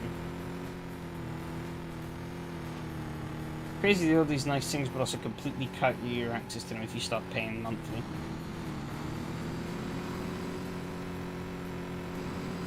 I mean, you see, it's kind of... Essentially, they're sort of playing... I mean, for one, you know, you sign up to that agreement and you accept it by paying the subscription. You know, you pay for the service kind of thing. But by them doing all these nice things, it's kind of the same as that of the Valve philosophy. You give people a good service, they're going to keep paying for your service. So, you know, if iRacing treats its members nice, its members are going to conveniently forget that iRacing basically never gives you a discount for a recurring membership.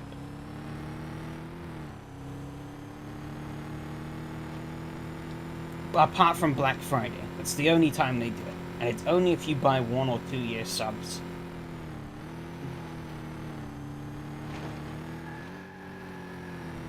Granted, it's a reasonable discount, but, you know.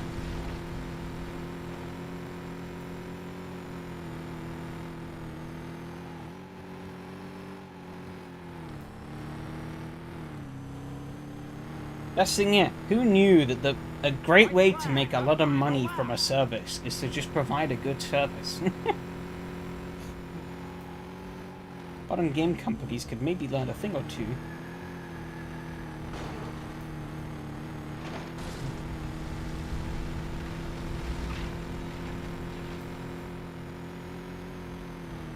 It's all over. We have a winner. Hoping I had enough of a points cushion going into this to soften the blow from this shit finish. No!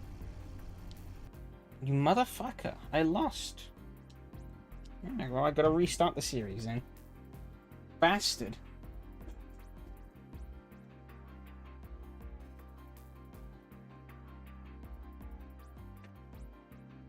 Welcome to Las Vegas.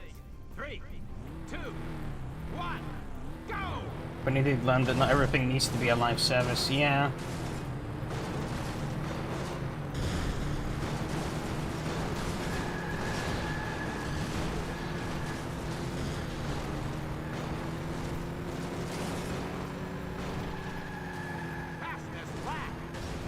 Hey Virgilio, how's it going?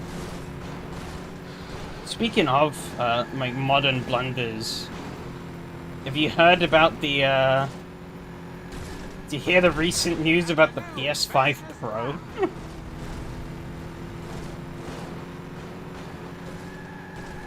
The asking price for that thing is ridiculous for the amount of, or a lack thereof of an improvement, significant improvement over the base PS5. And the real kicker, you want a disc drive? Pay an extra 80 bucks. Oh, that's gotta hurt. Fastest lap. Oh, and the stand to mount it vertically? Yeah, it doesn't come with that. You have to buy that also. Oh shit.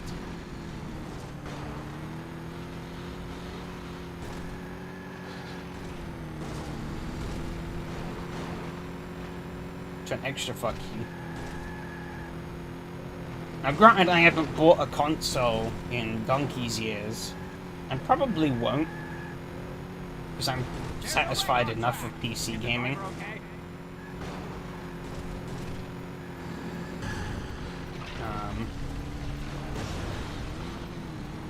Oh no, the PS doesn't have games, yeah.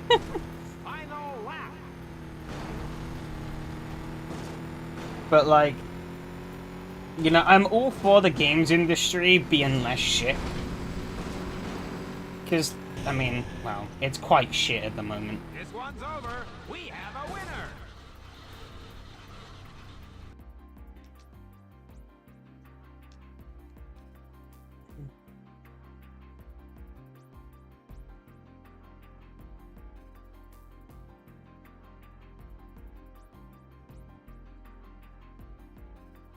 Today's event is brought to you from the Grand Canyon. Sent your car blaze give you a speed boost or something? One. No, it destroys it.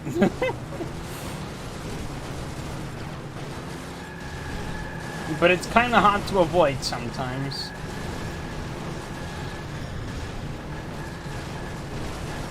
Ooh, that car is going nowhere.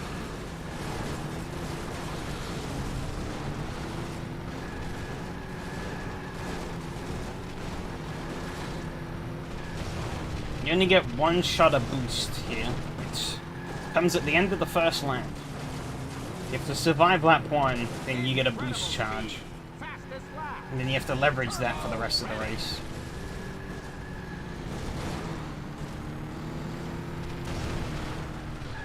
Oh, crap.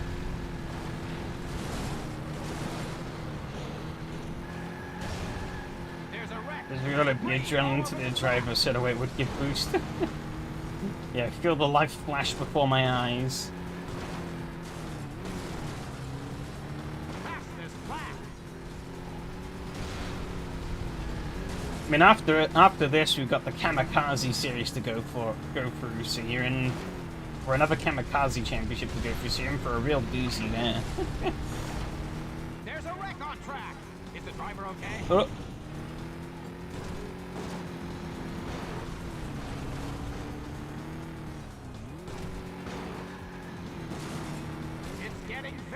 dangerous out I there. think I've seen that in like any other game. That kind of idea. Of what if we just turn the back half of the grid the wrong way around? What happens? I'm gonna die here, I think. Whoa, somebody Keep call burning. 911. I think I've got a decent lead actually, so I can afford to be a bit more cautious. Speed. Fastest lap. Focus on trying to just not die.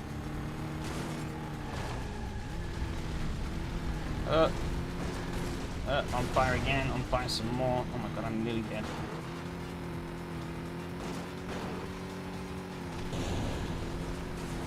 No! Some races like the NCT Online, not officially, but by track creators. We've got a wreck. There's a wreck on track. Is the driver okay?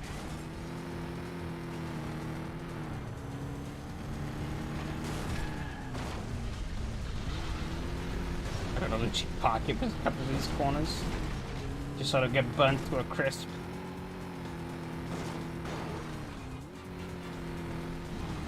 Boost over. Okay, 2 more laps, and we're done with this race.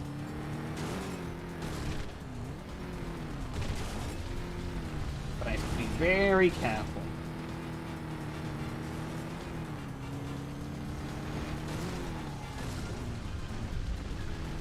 Get myself into pretty much any more trouble than I am toast.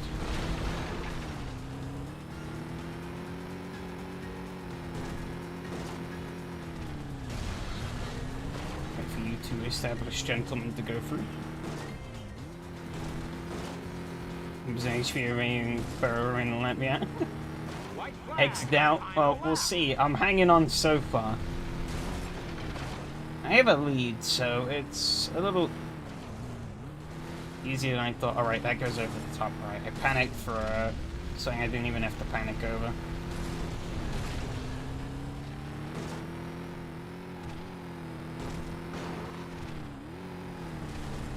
Boost! Oh my god, I did it! I'm not there yet. Okay, I did it. All over. We have a winner. 10-point lead. I'll take that. Going into the final race. That'll be a good cushion. I think it's better than last time, so.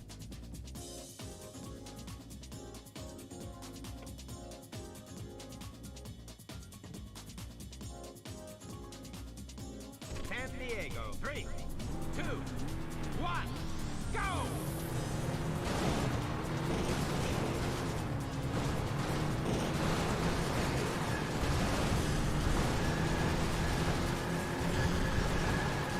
These rivers too hard, the car was gone, yeah?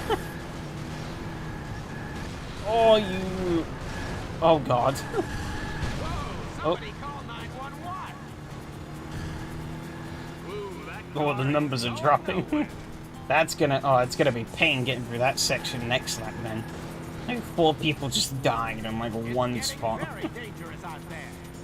That's a new fastest lap. Turbo ready. Boost. Try and close the gap a little bit. I'm actually topping out.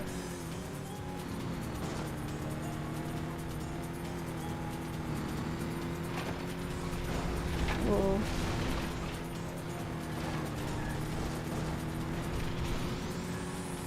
Honestly, this game is a complete fucking crapshoot, but it's quite fun.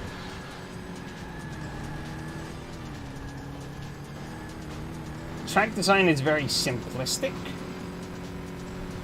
but I think that kind of works in the game's favor. The driver's okay. I don't think you could do this kind of shenanigans on a track like Monaco. Oh god. How are we gonna get through 8 laps of that? I gotta be very careful.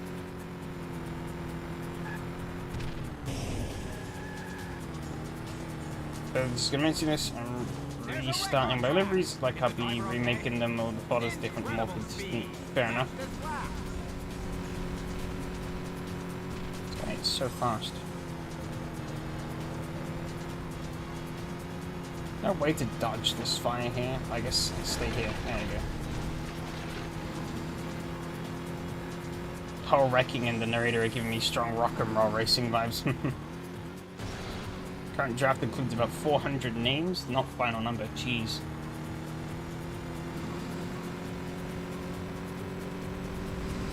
That's a lot. Wait, did I put a fire there? Yes, I did.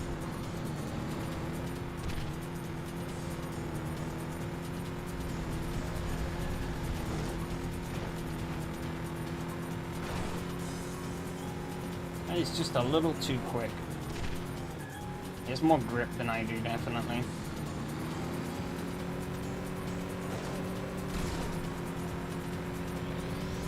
Oh, ooh, there's Slipstream. I forgot about that.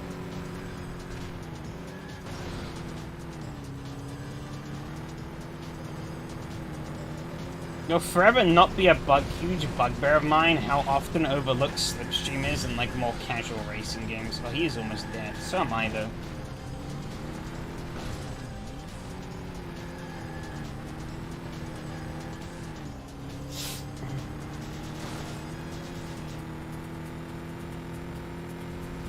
Oh, I can't really afford to play it as safe this time. Don't have anywhere near as much of a lead. The guy's closing in. Hope that the guy ahead dies. 2. Down the 3rd.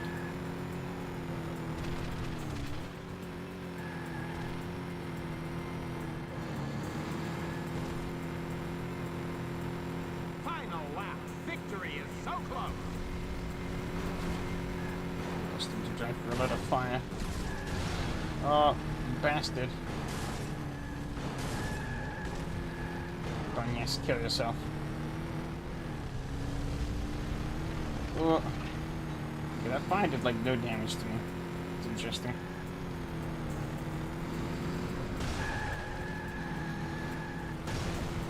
What an event! Bonked him out of the way. You got on the oil slick. I think that should be good enough. It is enough. Whew.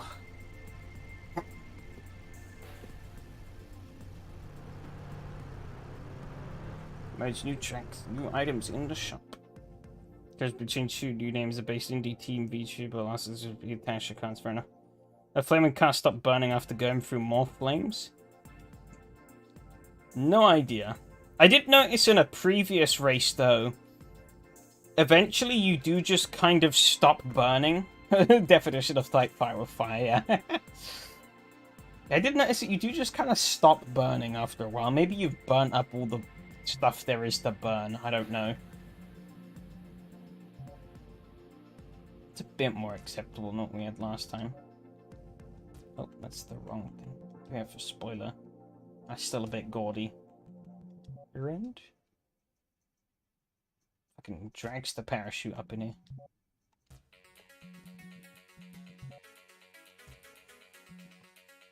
Burns for a determined amount of time. I think so. I can't tell you for sure, but I'm gonna guess that's what happens.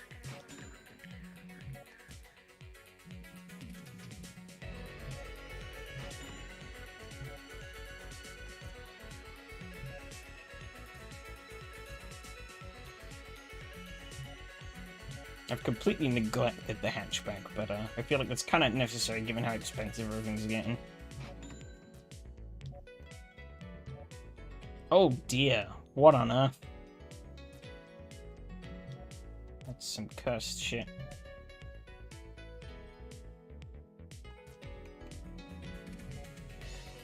It's the same thing.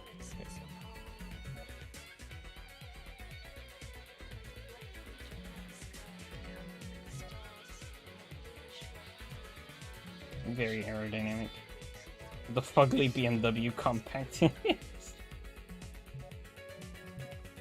The pretty interesting thing is you buy those upgrade points and you go into the performance and you can essentially choose where these points go, and you can actually take them back as well. So you can actually kind of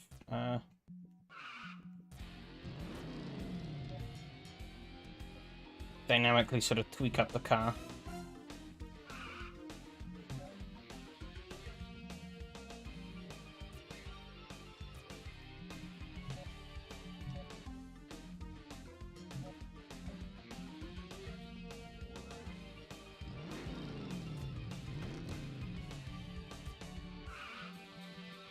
Try this out, see what happens.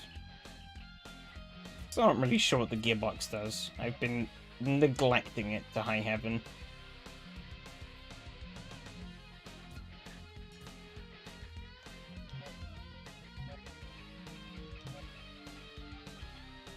I'm cool to charge your family car now.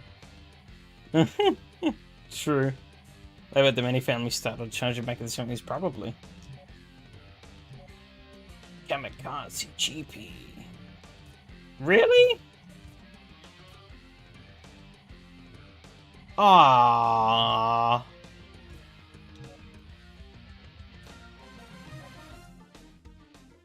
Damn it. Why won't let me use it? I'm sad. Oh, guess the pickup truck it is again.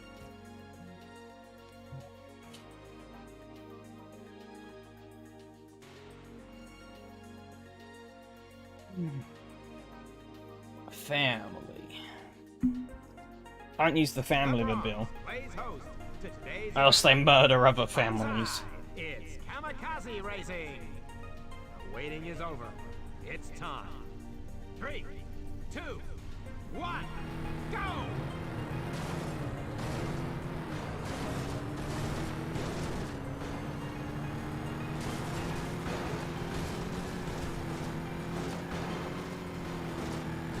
Had a little bit of a nostalgia trip at the weekend as well. I replayed the, oh shit. I replayed the, official, like, Cars game. Like the like, Pixar movie, Cars. For, like, the first time since I, like, last played it as a kid. The game's still pretty fun, even... Still as an adult. It's very easy, though. Even if there's like you can like name a profile to make the game slightly harder. Oh shit. It does make the game harder, but like the game is still comedically easy. It's just you go from winning by like 45 seconds to winning by like 15. Not much of a mix-up. Oh god. Mention Nekapara, what the fuck? Why would I mention that?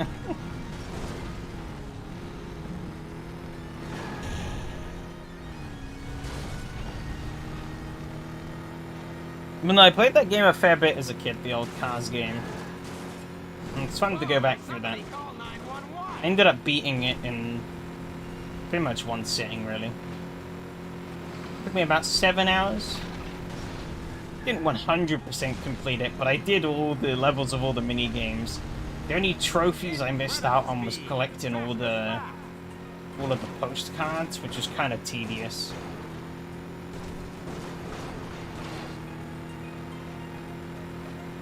Which ain't a new game? I'm confused.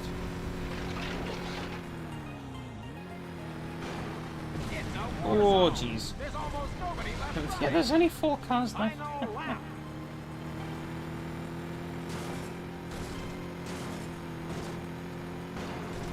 I mean, yeah, this is... If you're on about this definitely isn't a new game, because it's PS2. Oh, Nekapara? I mean... Yeah, but why would I have nostalgia towards it? That's what I was saying. That's where I started the conversation, was I went on a bit of a nostalgia trip. We have a winner. I don't know why I would have nostalgia for a game franchise I have never played. Probably never will, either. You don't know. Las Vegas. 3, 2, 1, go! Wouldn't know if he did. I mean, that's true, yeah.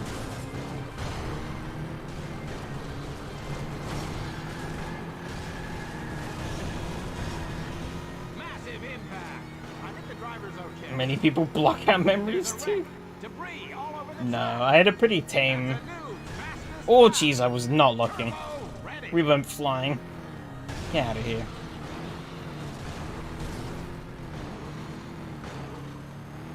I had a pretty tame PS2 library.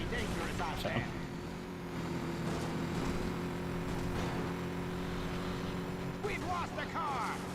I still think the dumbest story, though, of my PS2 gaming era was that time I got rejected buying... Oh my god. Stop. I just want to complete the track. Oh my god. Holy shit. Alright. Back go. We're down to the final 5. Yeah, so, We've lost a car. I got denied buying a game that had an age rating of 11. I'd never seen this before, and I've never seen it since. It's the only game I've ever found that had an age rating of 11. Because I was 10, and I was like a week away from turning 11. And I foolishly told the man that I was 10. And I was like, shit, why'd I do that? Oh, jeez, I'm dead. 3rd out of 2? Screw you, I'm 2 points back, alright. Oh. Fucking hell.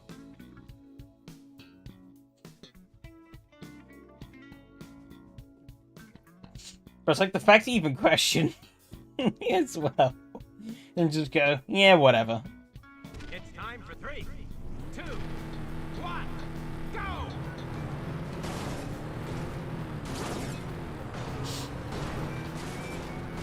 I don't even know what was so... It was a game about, like, you were like it's like a helicopter rescue game. You have to, like, save... Oh, shit. You have to save people from, like, burning buildings and, like, drowning and shit. It was, like, very arcadey. Why did I want this game? I couldn't tell you. I probably just saw fire on the box and I was like, yep, I want this. It's probably also, like, cheap as chips, because this was, like... PS2 is already out of... Well, the PS3 was already out when this happened. Jesus Christ. Should stop paying attention to my driving a bit more. Yeah, the PS3 was already long out, so this would have been, like, 2011. So they were just trying to get rid of PS2 stock. These companies.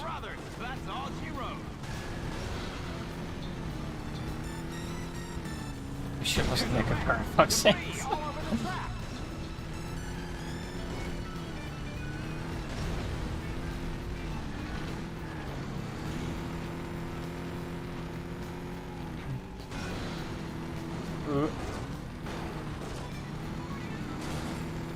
Yeah, I can't remember what it was called. I guess if you just look up, like, PS2 helicopter rescue game, you might find it. You just look for, like, some shovelware. That'd probably be it. It's a war zone. There's almost nobody left running. There's only 5 cars. I'm 3rd as well, which is not great. I'm hoping just how much of a crapshoot this kind of format is that I'll either gain the lead, which seems like might happen, or my main rivals have died, and I can just kind of cruise. We've got a wreck. The driver looks okay.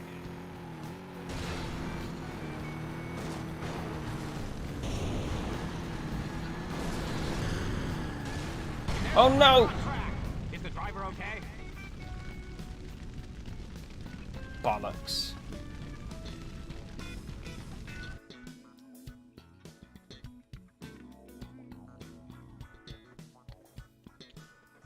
And now, so what's the current Twitch meta? It's a war zone. I'll take this war zone over COD war zone any day. Holy shit. Though. It's been a long time coming. But Crash and Burn Racing, new Twitch meta? Question mark, question mark, question mark. Probably won't be. Nobody's gonna want to stream a PS2 shovelware tank, will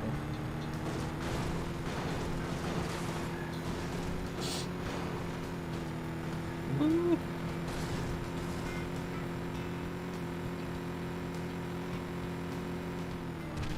we've got a wreck.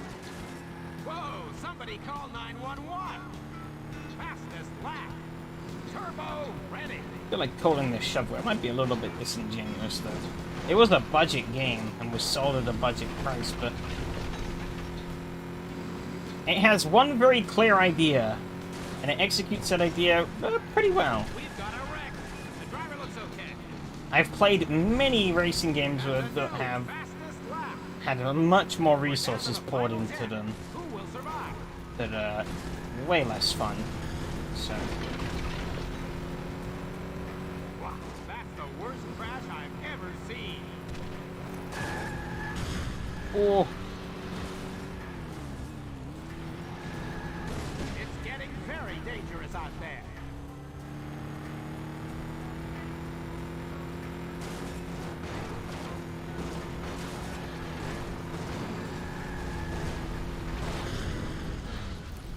come on. Oh, stop, please. There's a wreck on track. Is the driver okay? Kind of jaded with online sites, It's YouTube, almost over. Twitch, and how We're down to the final 5. meta focus they can get. Yeah. Yeah.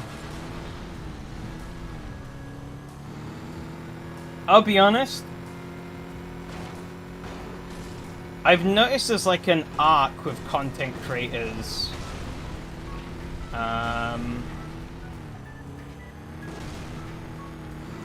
And like there's definitely a point that I see like most content creators end up following where they reach a certain point in popularity Famous victory is moments away.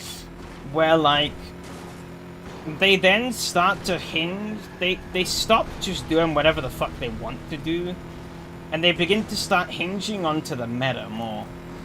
Well, maybe not the meta, but they start looking at the money more. What an event! We have And at that point, it's like, alright, I know to stop watching this person now. Because things are only gonna go downhill. Much as I would have, oh my god, he's pushed that. He's pushed that corpse across the line.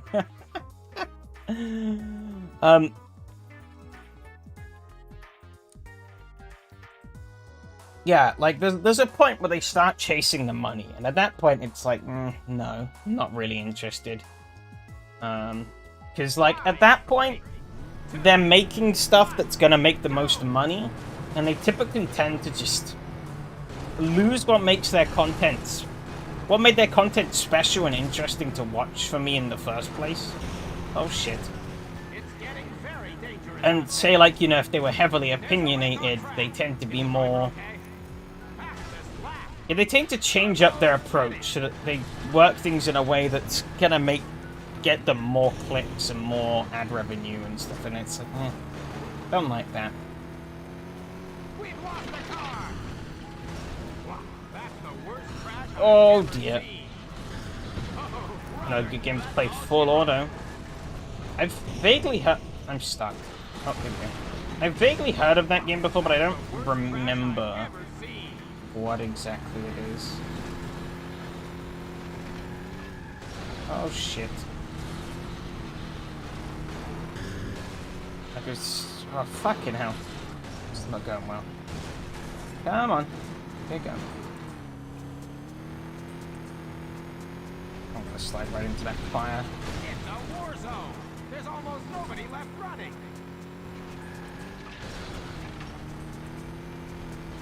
Nope, you stay away from me. And sim racing can make a tricky game no matter how... Fucker. Out of how frequently they end up using the sim racing community term. True. Oh shit. No! God damn it. I'm tied on point. 3-way tie on point. Holy shit. I can't really afford to throw away next race though. Otherwise I'm having to do this all again.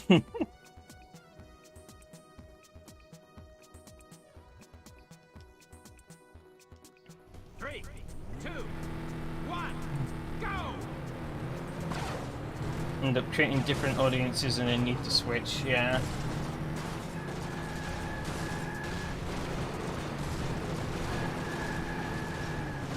Honestly, the Golden Goose? Oh shit. That car is going nowhere. Yeah, the real golden goose is making yourself a brand.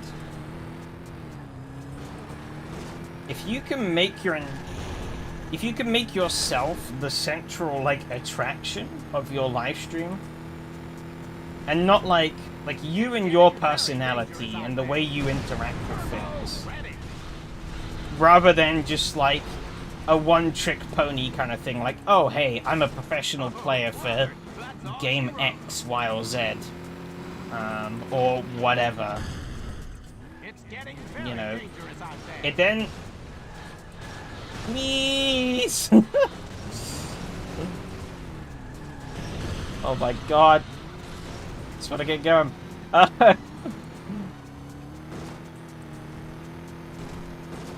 Yeah, like, if it's you the people explicitly watch you for, then you are kind of in a good spot, because that does kind of allow you a bit more creative freedom in what you do.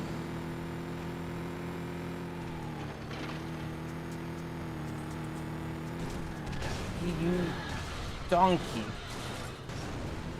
No, you stay away from me.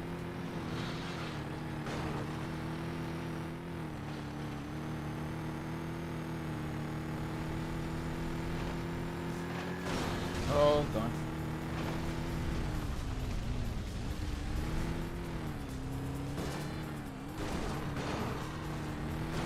Nope. That's the worst crash I've ever seen. 7. It's not going to be good enough. Nope. Hey, Jody recently built his channel ACC, then decided to switch to iRacing. He made a video misleading people about ACC, hoping his ACC audience will stick around. Oh, well, yeah, is that one from that video you posted where, like, that other guy was like, oh, yo, Jody, I can't do maths.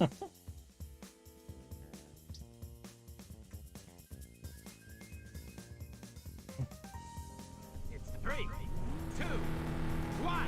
Yeah. Go! I don't know exactly what it is about Jardier, but I've never really been a... I don't really have the right word to use, because I don't really have anything against him. But I've never really liked his content, I guess. I guess that's more what I'm trying to say. And, like, the way he presents things has never really interested me either. Like, I don't know, I just don't like the way he presents stuff. Do you feel like an Austin style video just to the point calling out the BS, yeah? Oh my god. Alright, we're good. That's a new fastest lap. Oh shit.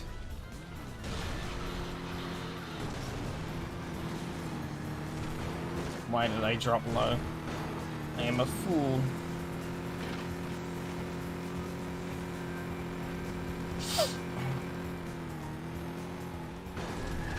That being said, wasn't a true Austin style video, because he tried to be nice.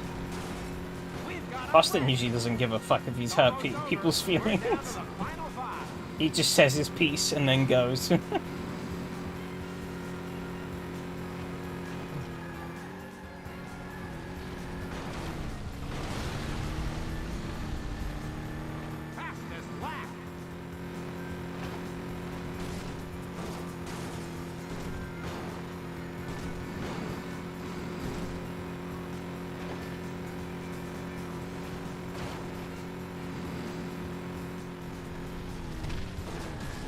Oh dear. Oh god. White flag. The Shit me final all lap. kinds of game.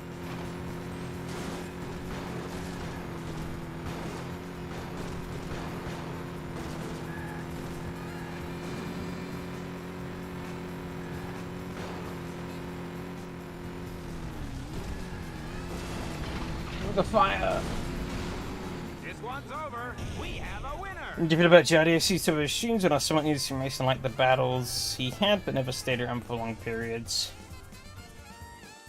But I mean, at that point, are you then not sticking around purely because he's good at ACC, rather than anything else. That's not to say that's not a valid point to stick around, In 3, 2, but, 1, go! you know. There are a lot of other people who can offer up sort of similar content. Car is going nowhere. Like the Chesterfield Coyote, Corey Coyote used to have. Incredible Fair speed. enough. Fastest lap. Yeah. Turbo ready. Oh dear. I reversed back into like the racing line. Very smart idea. I somehow didn't get punished for that. I already thought I would have. We've lost the car. Oh, see you in a second. Oh dear. Oh dear. We're down to the final 10. Who will survive? Down to 4. We've got a wreck.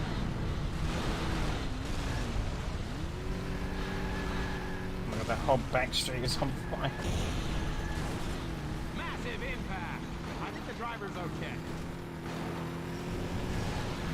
I guess in some regards, I felt like he was a little too squeaky clean as well.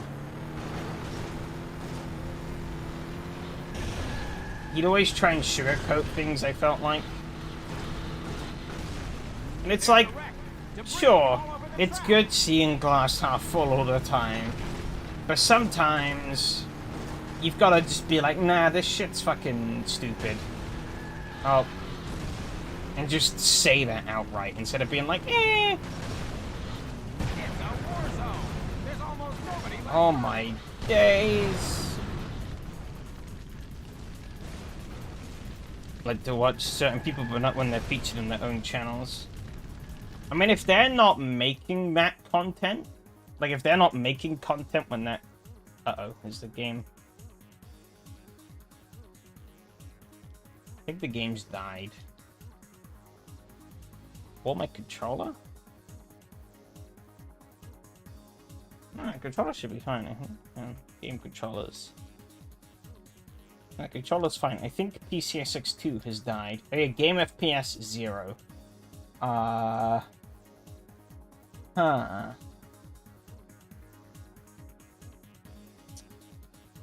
was doing that poorly in the series. The game's just like, no, I'm gonna put you out of your misery. Reset, I guess.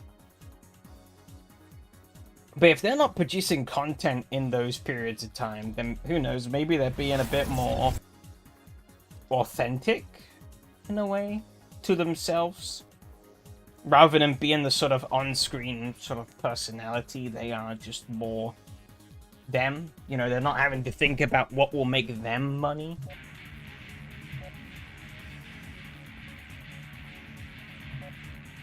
I don't know. I'm just chatting shit at this point.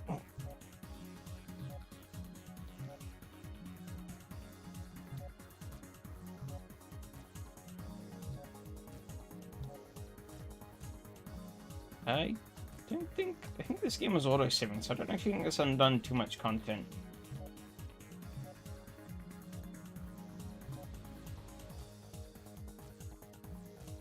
I have upgrades I could buy for these, so... It's more of a stylistic presentation point. Fair enough. I mean, if you like their personality but don't like their style, then I guess that checks out.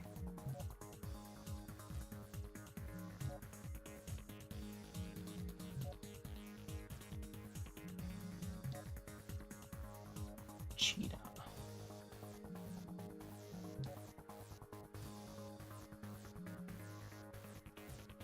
Can't really think of anyone who I would bundle into that sort of window.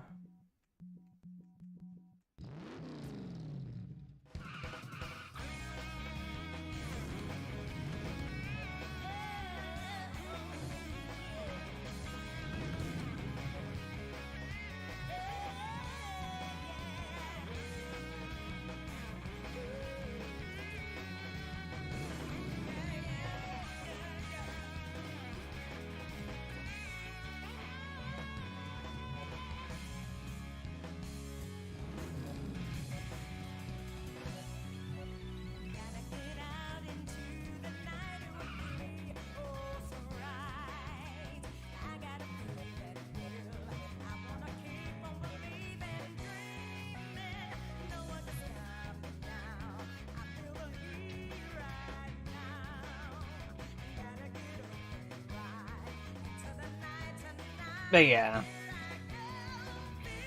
It's the big one. 3, 2, 1, go!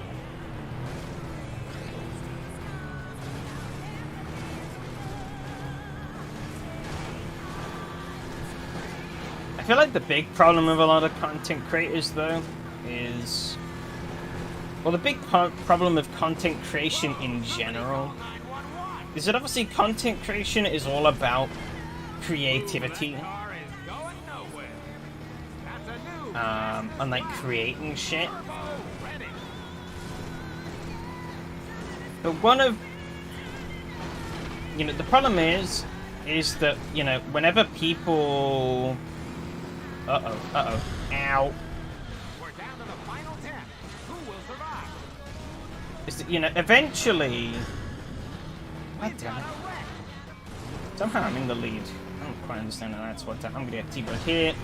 Ow. I'm down to third now. But yeah, with the... You know, eventually you sort of reach a point with... Jesus Christ. You eventually reach a point with content creation where... It kind of... My fucking god. We've got a wreck. Get the fuck out of here. Give me... It's a Um, There's almost nobody left running. Yeah, you eventually reach a point where, like, you know... You're making enough money off of it to become... Oh, I'm just gonna restart here. Fuck it. Well, you can make enough money to start living off,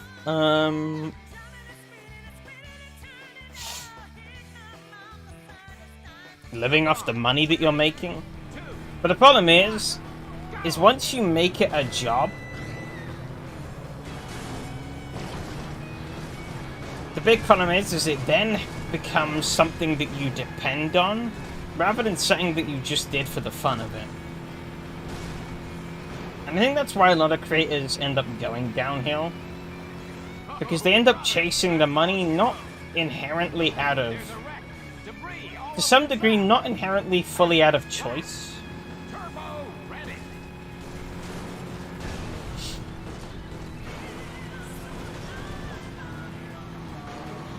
We've got a wreck. The driver looks okay. But it's more to make sure that they're making ends meet each month.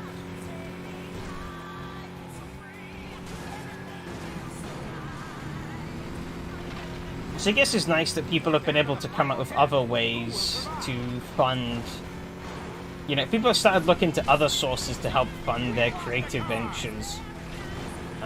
Outside of just solely relying on YouTube ad revenue, because obviously that only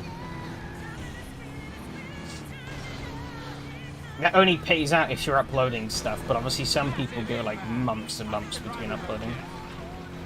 Like a VTubing girl DM was the person where I was like, oh, you know, this VTuber thing ain't bad, her 3D model had mid-sized videos, not too over-the-top editing, was overall fun. Then it got too expensive for her to keep with the quality, sponsor segments became more common and the videos got shorter. But check her channel these days, it's mainly VODs and song covers. I still like the person, whether she's featured somewhere, watch it. Fair enough. It's almost over. We're down to the final 5.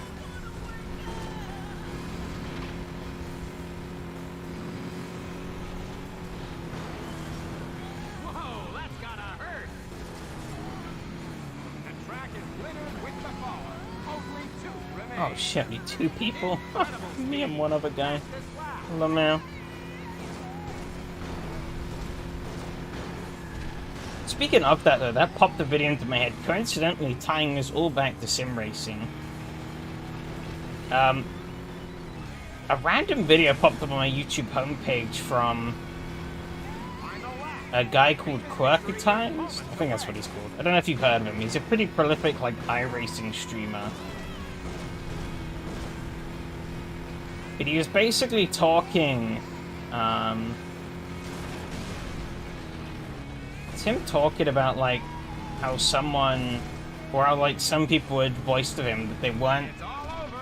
We have a winner. they weren't happy with him taking sponsorships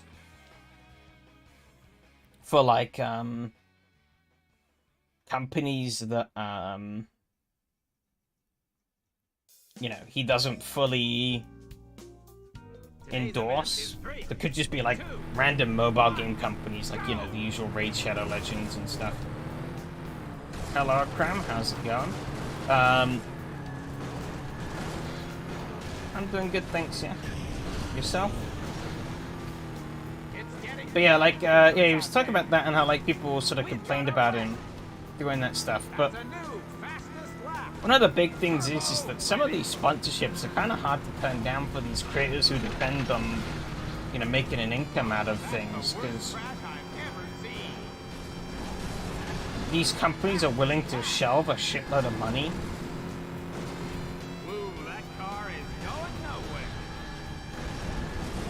Like, I remember seeing someone say they'd never take a Raid Shadow Legends sponsorship. And then Raid Shadow Legends actually contacted them being like, hey, do you want to do a sponsor deal?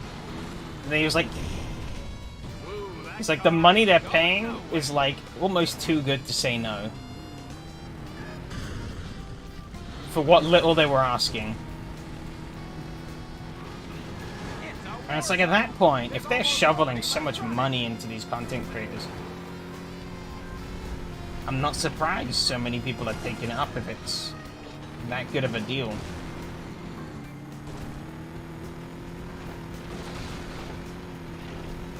There's only 4 cars left. Ooh. I'm nearly dead.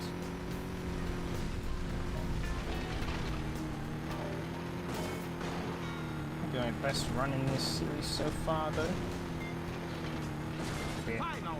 Could die. I need to be careful. Nope.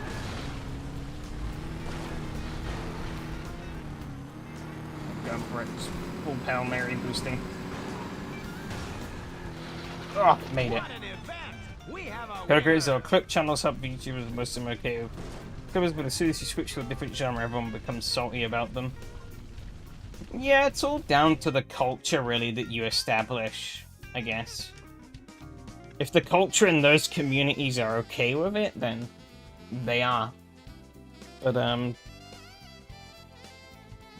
of course, different cultures are spearheaded by different groups of people, or different genres are spearheaded by different groups of people who will all have different cultures, so. Go to your channel, can you explain to me how SRS works with AC? Yeah, so SRS is a, oh god. It's a, no, I'm just gonna pause it. It's a, ranked online sort of racing platform for AC,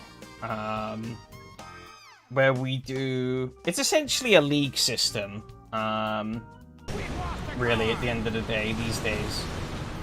We basically put on a couple of races a week, and people show up and they get put into championships, and there's like an overall sort of rating system and stuff.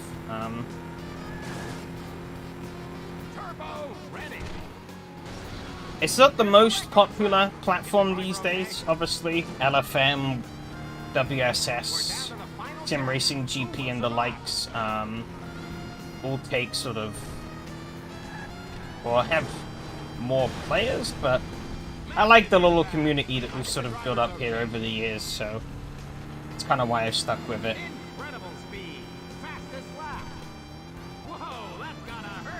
I also don't have to pay a single penny to basically put together whatever nonsense I want for a season, so I'm kind of lucky to get the opportunity, so taking it.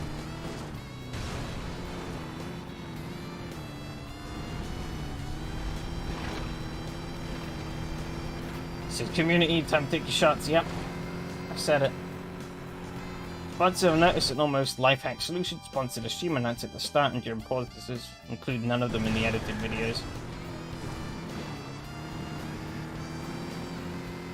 Yeah. Oh, no worries. I killed that man. Whew. I am nearly dead though, so I need to be careful. Oh. Things do not drive well anymore. Oh my god.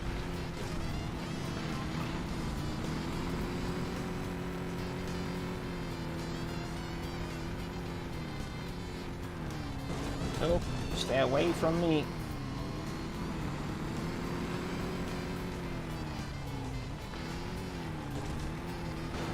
Oh, this oil. Not doing me any favors.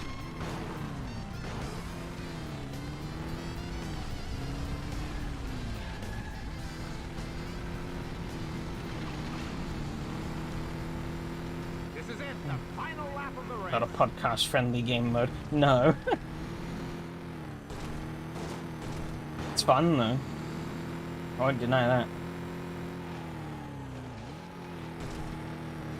Yeah, one thing I've noticed sometimes, I end up having to focus more in the, like, side game I play after the stream, or after the mainstream content, than the actual fucking racing itself. This one's over. We have a winner. And I'm like... There we go, finally. That was surprisingly difficult. I guess just for how much of a crapshoot it is. 350th sub? Nice.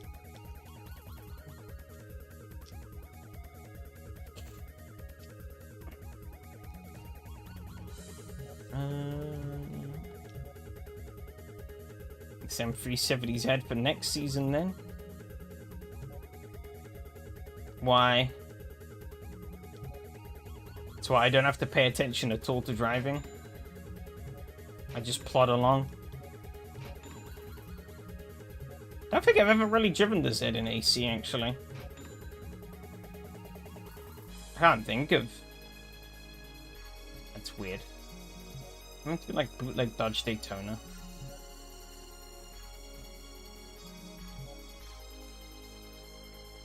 That's the same. Oh, that's slightly different, actually.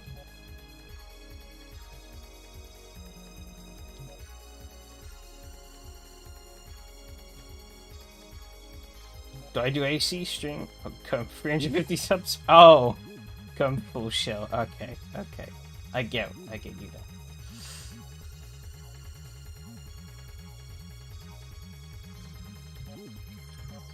You gotta save the celebrations for like proper milestones.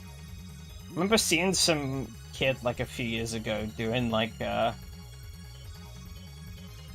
he's doing like a 33 sub special on Minecraft.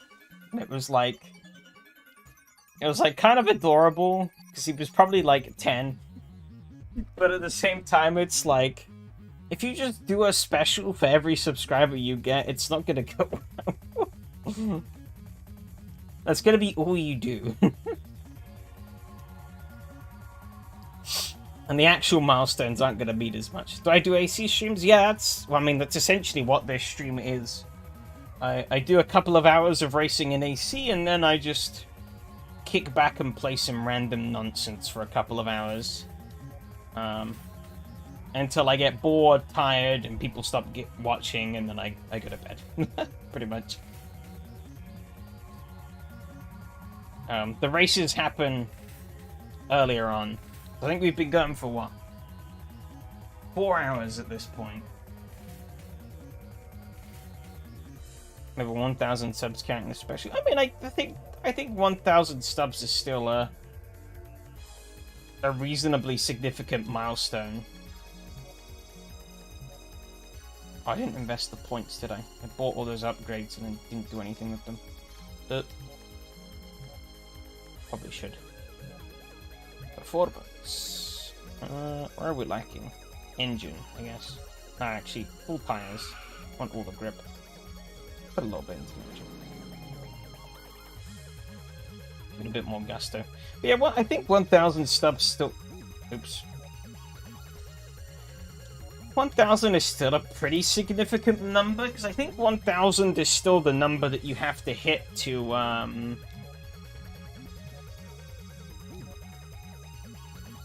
one of the numbers you have to hit to be eligible for monetization.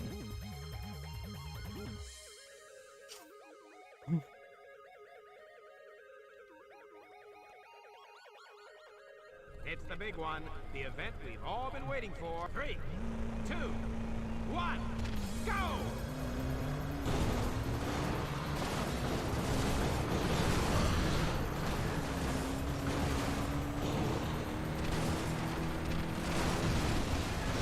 Whereas, saw someone I talk relatively well.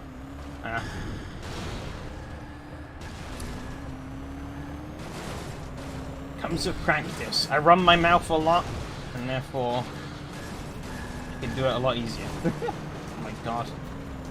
These little, like, ramps at the side of the road keep flipping all these cars over. Stop.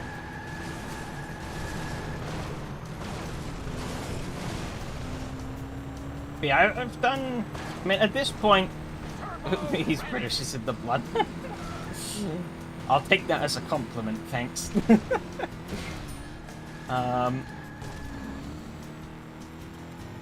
Yeah, it's kind of just the norm now. I'm usually talking to people in some regard, so... It's not... I don't find it too hard, really. Because if I wasn't sat here now doing this, I'd essentially just be doing the same anyways. Just without live streaming it, so...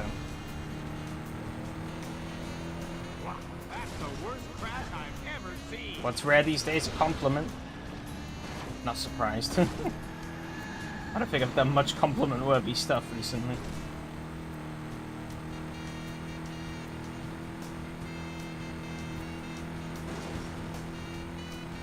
But I'm lacking on the top speed. This track definitely pushes for more top speed. And me was like, yes, I'm gonna put it all in the tires. I'm catching up with this guy.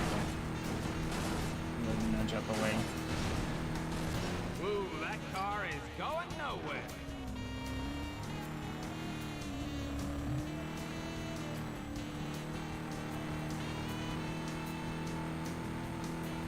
But yeah, I can talk forever. As long as I have something to talk about, I can pretty much talk forever.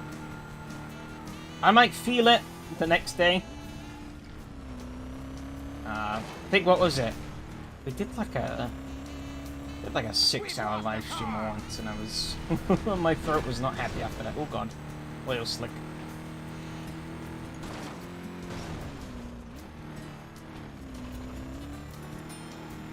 But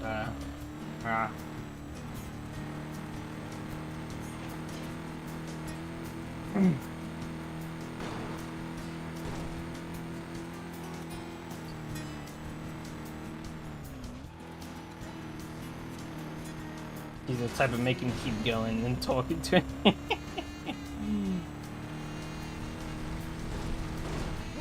Oh, I'm more dead than I thought I was. I need to be careful. Oh shit. Yep, and I immediately do that. I did post signer.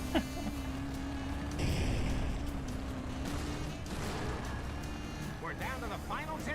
Who will survive? I mean, I do have the advantage by being a native English speaker. You know, for some people who like, obviously, like, English is a pretty dominant language in, like, content creation platforms. So, like for quite a lot of people, it's not their first language. They've just learned it.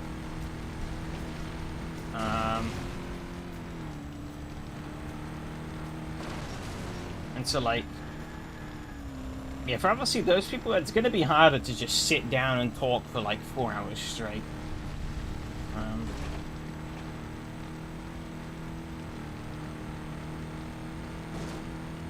Because, you know, it's not the default language that rolls off their tongue, usually.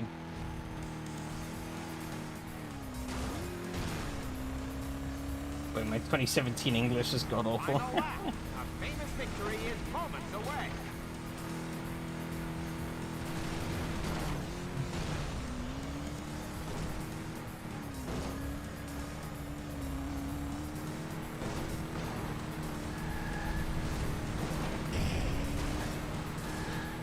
I am slightly disappointed in my younger self that I never really put in the care to really keep up my Spanish. Because I could have been It's all over. We have could have been bilingual, but nope.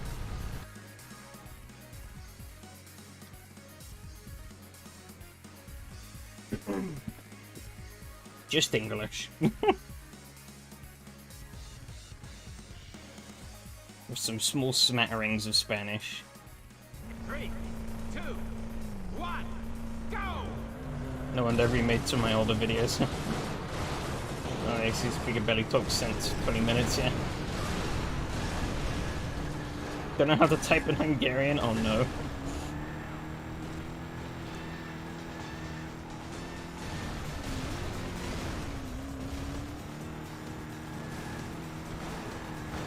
Incredible speed! Fastest lap! Turbo ready! It's getting very dangerous out there!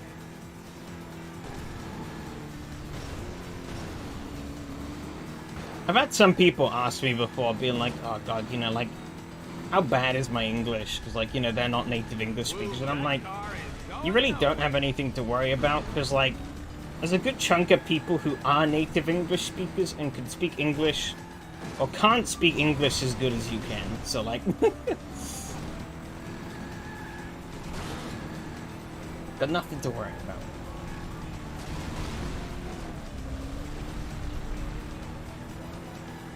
Do you Google Translate back to my native language? I need to reply, oh no.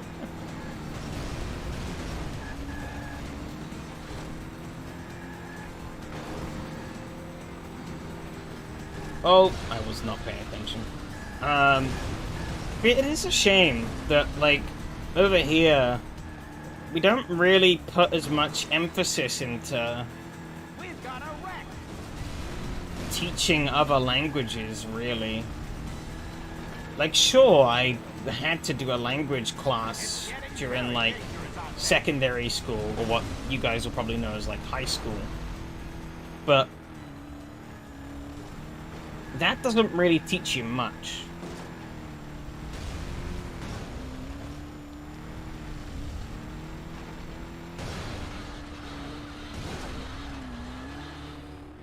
You know.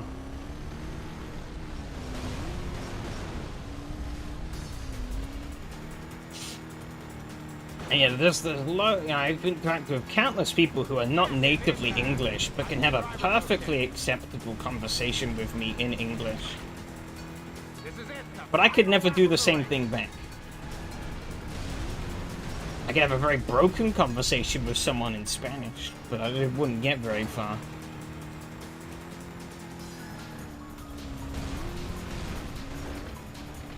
But I feel like our education system is just kind of like, yeah, We have a winner! there's no need. Oh, we're tied on points. Uh-oh. Is it that purple car? I'm just gonna have to junk him next round.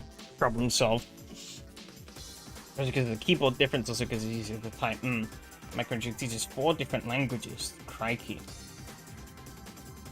Live from the Bronx, it's 3. Yeah, over here I had... At my school, I had... Just some schools do offer slightly different. My school had the opportunity to do Spanish or French, which are like 2 main ones that most places offer.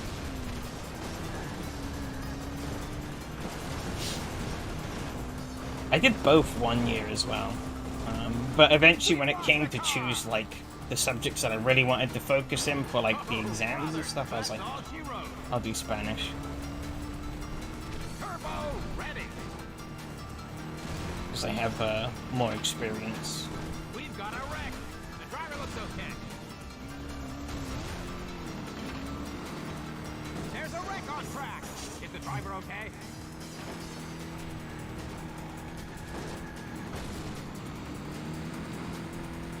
That's a new fastest lap!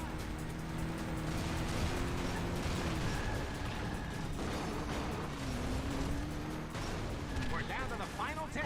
Who will survive? I learned to learn English with forced to learn German in elementary school. I hated it.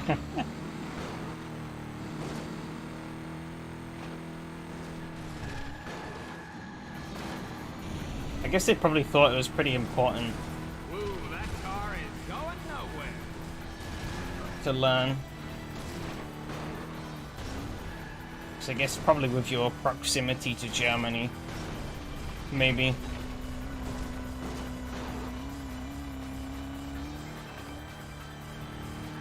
It's getting very Big dangerous slide. out there.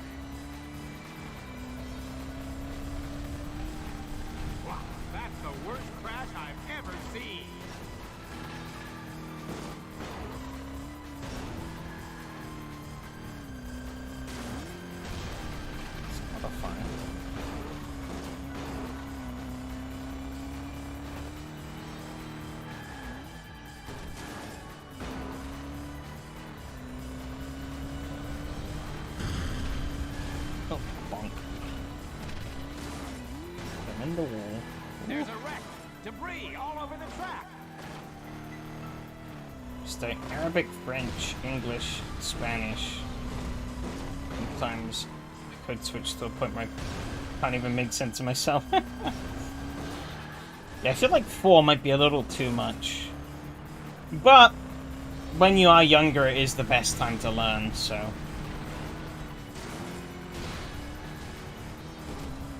Trying to redo some of those things as an adult is a lot harder. It's a war zone. There's almost nobody left running. It's like, so I keep mentioning Spanish, and that's because, I actually, I wasn't born there, but I grew up there. We moved there. My parents made a pretty bold move to move out there when we were really young. So it's actually where I started school, out in Spain. And, so I used to be fluent in both Spanish and English, but I came back over to England for a multitude of reasons. And, we have a winner. like, there was no real importance for me keeping up the language. And the, you know, the sort of teaching stuff never really, like, what they taught us didn't really help a lot either. So, in the end, I kind of just, my knowledge of the language kind of just faded over time. Granted, my fluency was only up to, like, I don't know, like, end of elementary school level. But, like, you know, that was how old I was then, so. You know, it was, bloody hell, backed up to the main menu again. You know, that was actually relevant.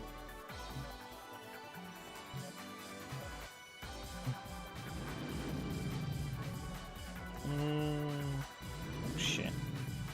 3 points in there. Yeah. Put a little bit more into power. Go like that. Teachers gave the same reason as they did my parents' time with Russian, future-proof and funny, never turned out to be true. Yeah.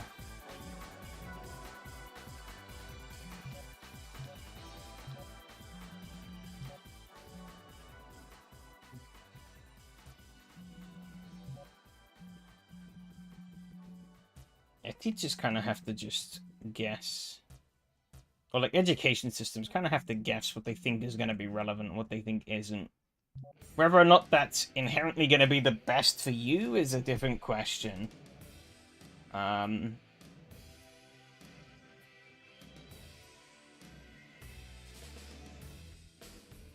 it kind of sucks that if you want to learn something that's not in the common curriculum, you really have to go out of your way to do it.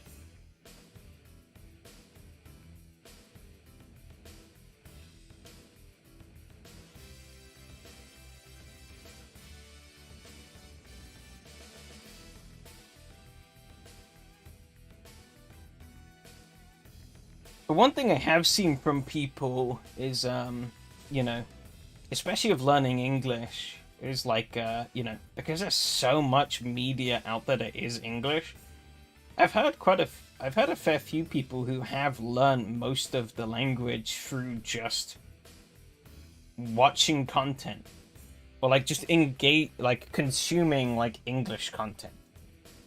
I think probably the funniest one was somebody was telling me.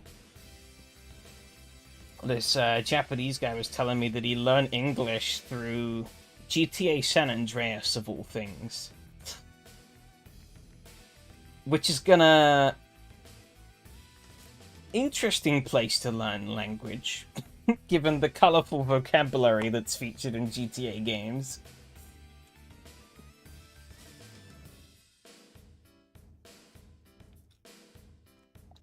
But, it was pretty funny to learn.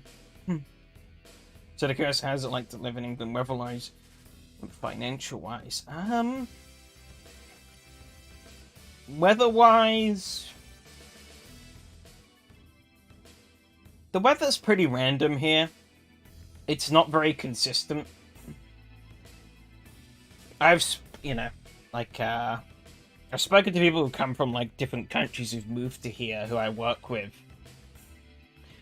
That's a pretty common thing they tell me, is how, like, back home, like, they're used to more consistent weather. They come here and they have no clue what's going to happen. Because, yeah, there's obviously the jokes about it raining a lot. It does kind of do that, but it also doesn't. Like, it rained a lot last week, but the weeks before that, it didn't rain at all. And, like, it kind of chops and changes on a dime. It basically depends on where the wind blows, really. If it comes from the south, we're gonna get, like, the hotter air from, like, Spain and Africa. If it comes from, like, the north down, it's gonna bring the cold Arctic air. If it comes from the ocean, God knows what it's bringing. If it comes from Europe, it's gonna bring whatever Europe's got. So it kind of chops and changes from week to week, really. Very inconsistent weather-wise. It's usually kind of just like the dregs of whatever anyone else gets, though. But yeah, it sometimes is relatively hot. It's sometimes pretty cold. Sometimes rains a lot, sometimes doesn't rain a lot. It's hard to really pinpoint an exact pattern. Financially, though, it's kind of hard to say, because it really depends on what you do. And a lot of where you live. There's a huge divide in prices for things between the north and the south of the country, especially if you concentrate the south around London. Like, everything in London is very expensive. The areas around London, things are quite expensive. But if you then go up north, things get gradually cheaper and cheaper the further up you go. Flip side, less work up there, so it's harder to get money from up there. Most of the work is down in and around the London area. So it does kind of vary quite a lot on where you live and what you do as to how it is financially. Like, I live about an hour away from London, and I work as a software developer, so I get a reasonable... I'm not, like, balling, but I get an okay sum of money. Enough that I can pay all my bills and have a nice little bit left over that I can, have a nice little sort of safety net in case something doesn't go well. Which I'm pretty lucky to have, because I know a lot of other people who don't have that luxury. So it varies a lot. Don't know how it goes in your guys' countries, but teachers are in a bad spot here. Payouts are getting low, and yet they're expected to do more work, so the shady situation is just getting more shady. Yeah.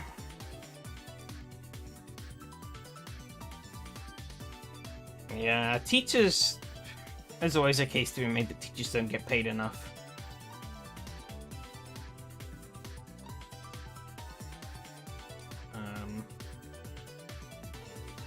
Especially having to deal with, like...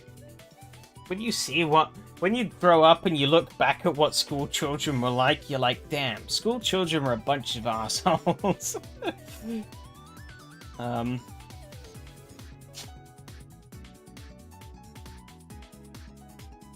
So, putting up with them and teaching them potentially valuable stuff for their future life, not easy. As someone who has done a little bit of teaching myself over the years, it's not easy. High schools and their requirements are a nightmare, yeah. That being said, on the flip side, I do look at some teachers and sometimes question how the hell they got into their position. So when I was in college here, we had this one tutor, and she was terrible. The only information she knew, so obviously I studied software development because that's what I do now. But the only knowledge she knew about the subject was what she read from the excerpts from the textbooks and the PowerPoint presentations.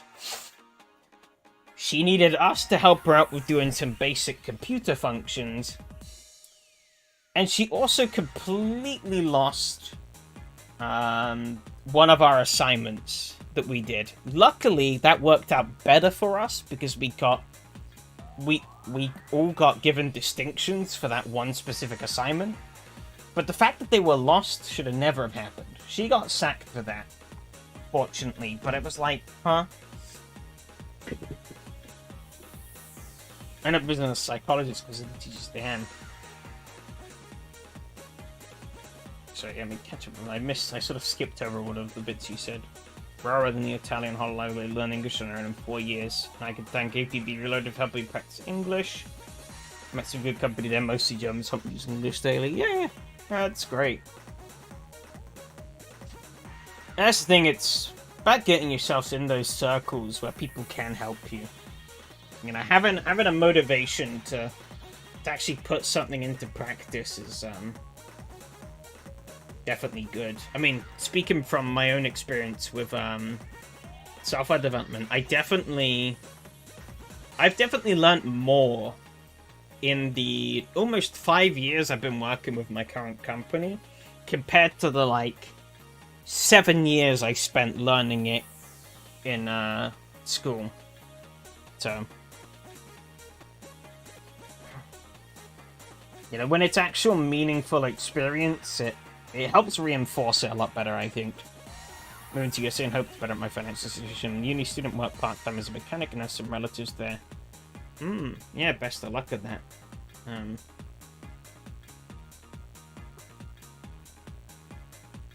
Yeah, US is a big place.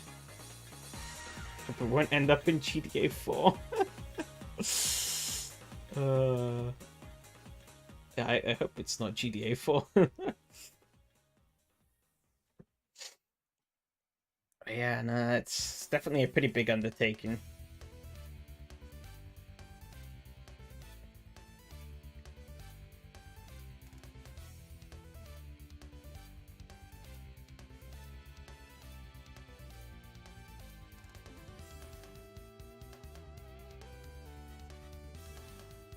Yeah, America is a interesting country. I wouldn't mind going there one day, if for nothing else than to just watch some racing out in the US. Remember my family talked, we talked about it a bit as like a holiday plan a few years ago, but it never really happened. So we kind of just, well, yeah, we never did it. I wouldn't mind to go out there one day. Because I do have a couple of friends out there. Maybe I'd go and pester them for like a week or so. And then fly on back across the pond. As you know, Russian Mafia beef. Yeah, hopefully you don't. That wouldn't be ideal. But anyways, I think it's time to call time. Almost been 5 hours, and I can feel my voice starting to give up. But yeah, it's good fun. Good fun. Fun racing. Need to learn how to get better on the brakes on that Ferrari, and pretty fun chatting and gaming afterwards. But yeah, that's all I have for this week. Be back next week, obviously, with more of the same. So yeah, take care everyone. I'll see you all next time. Adios.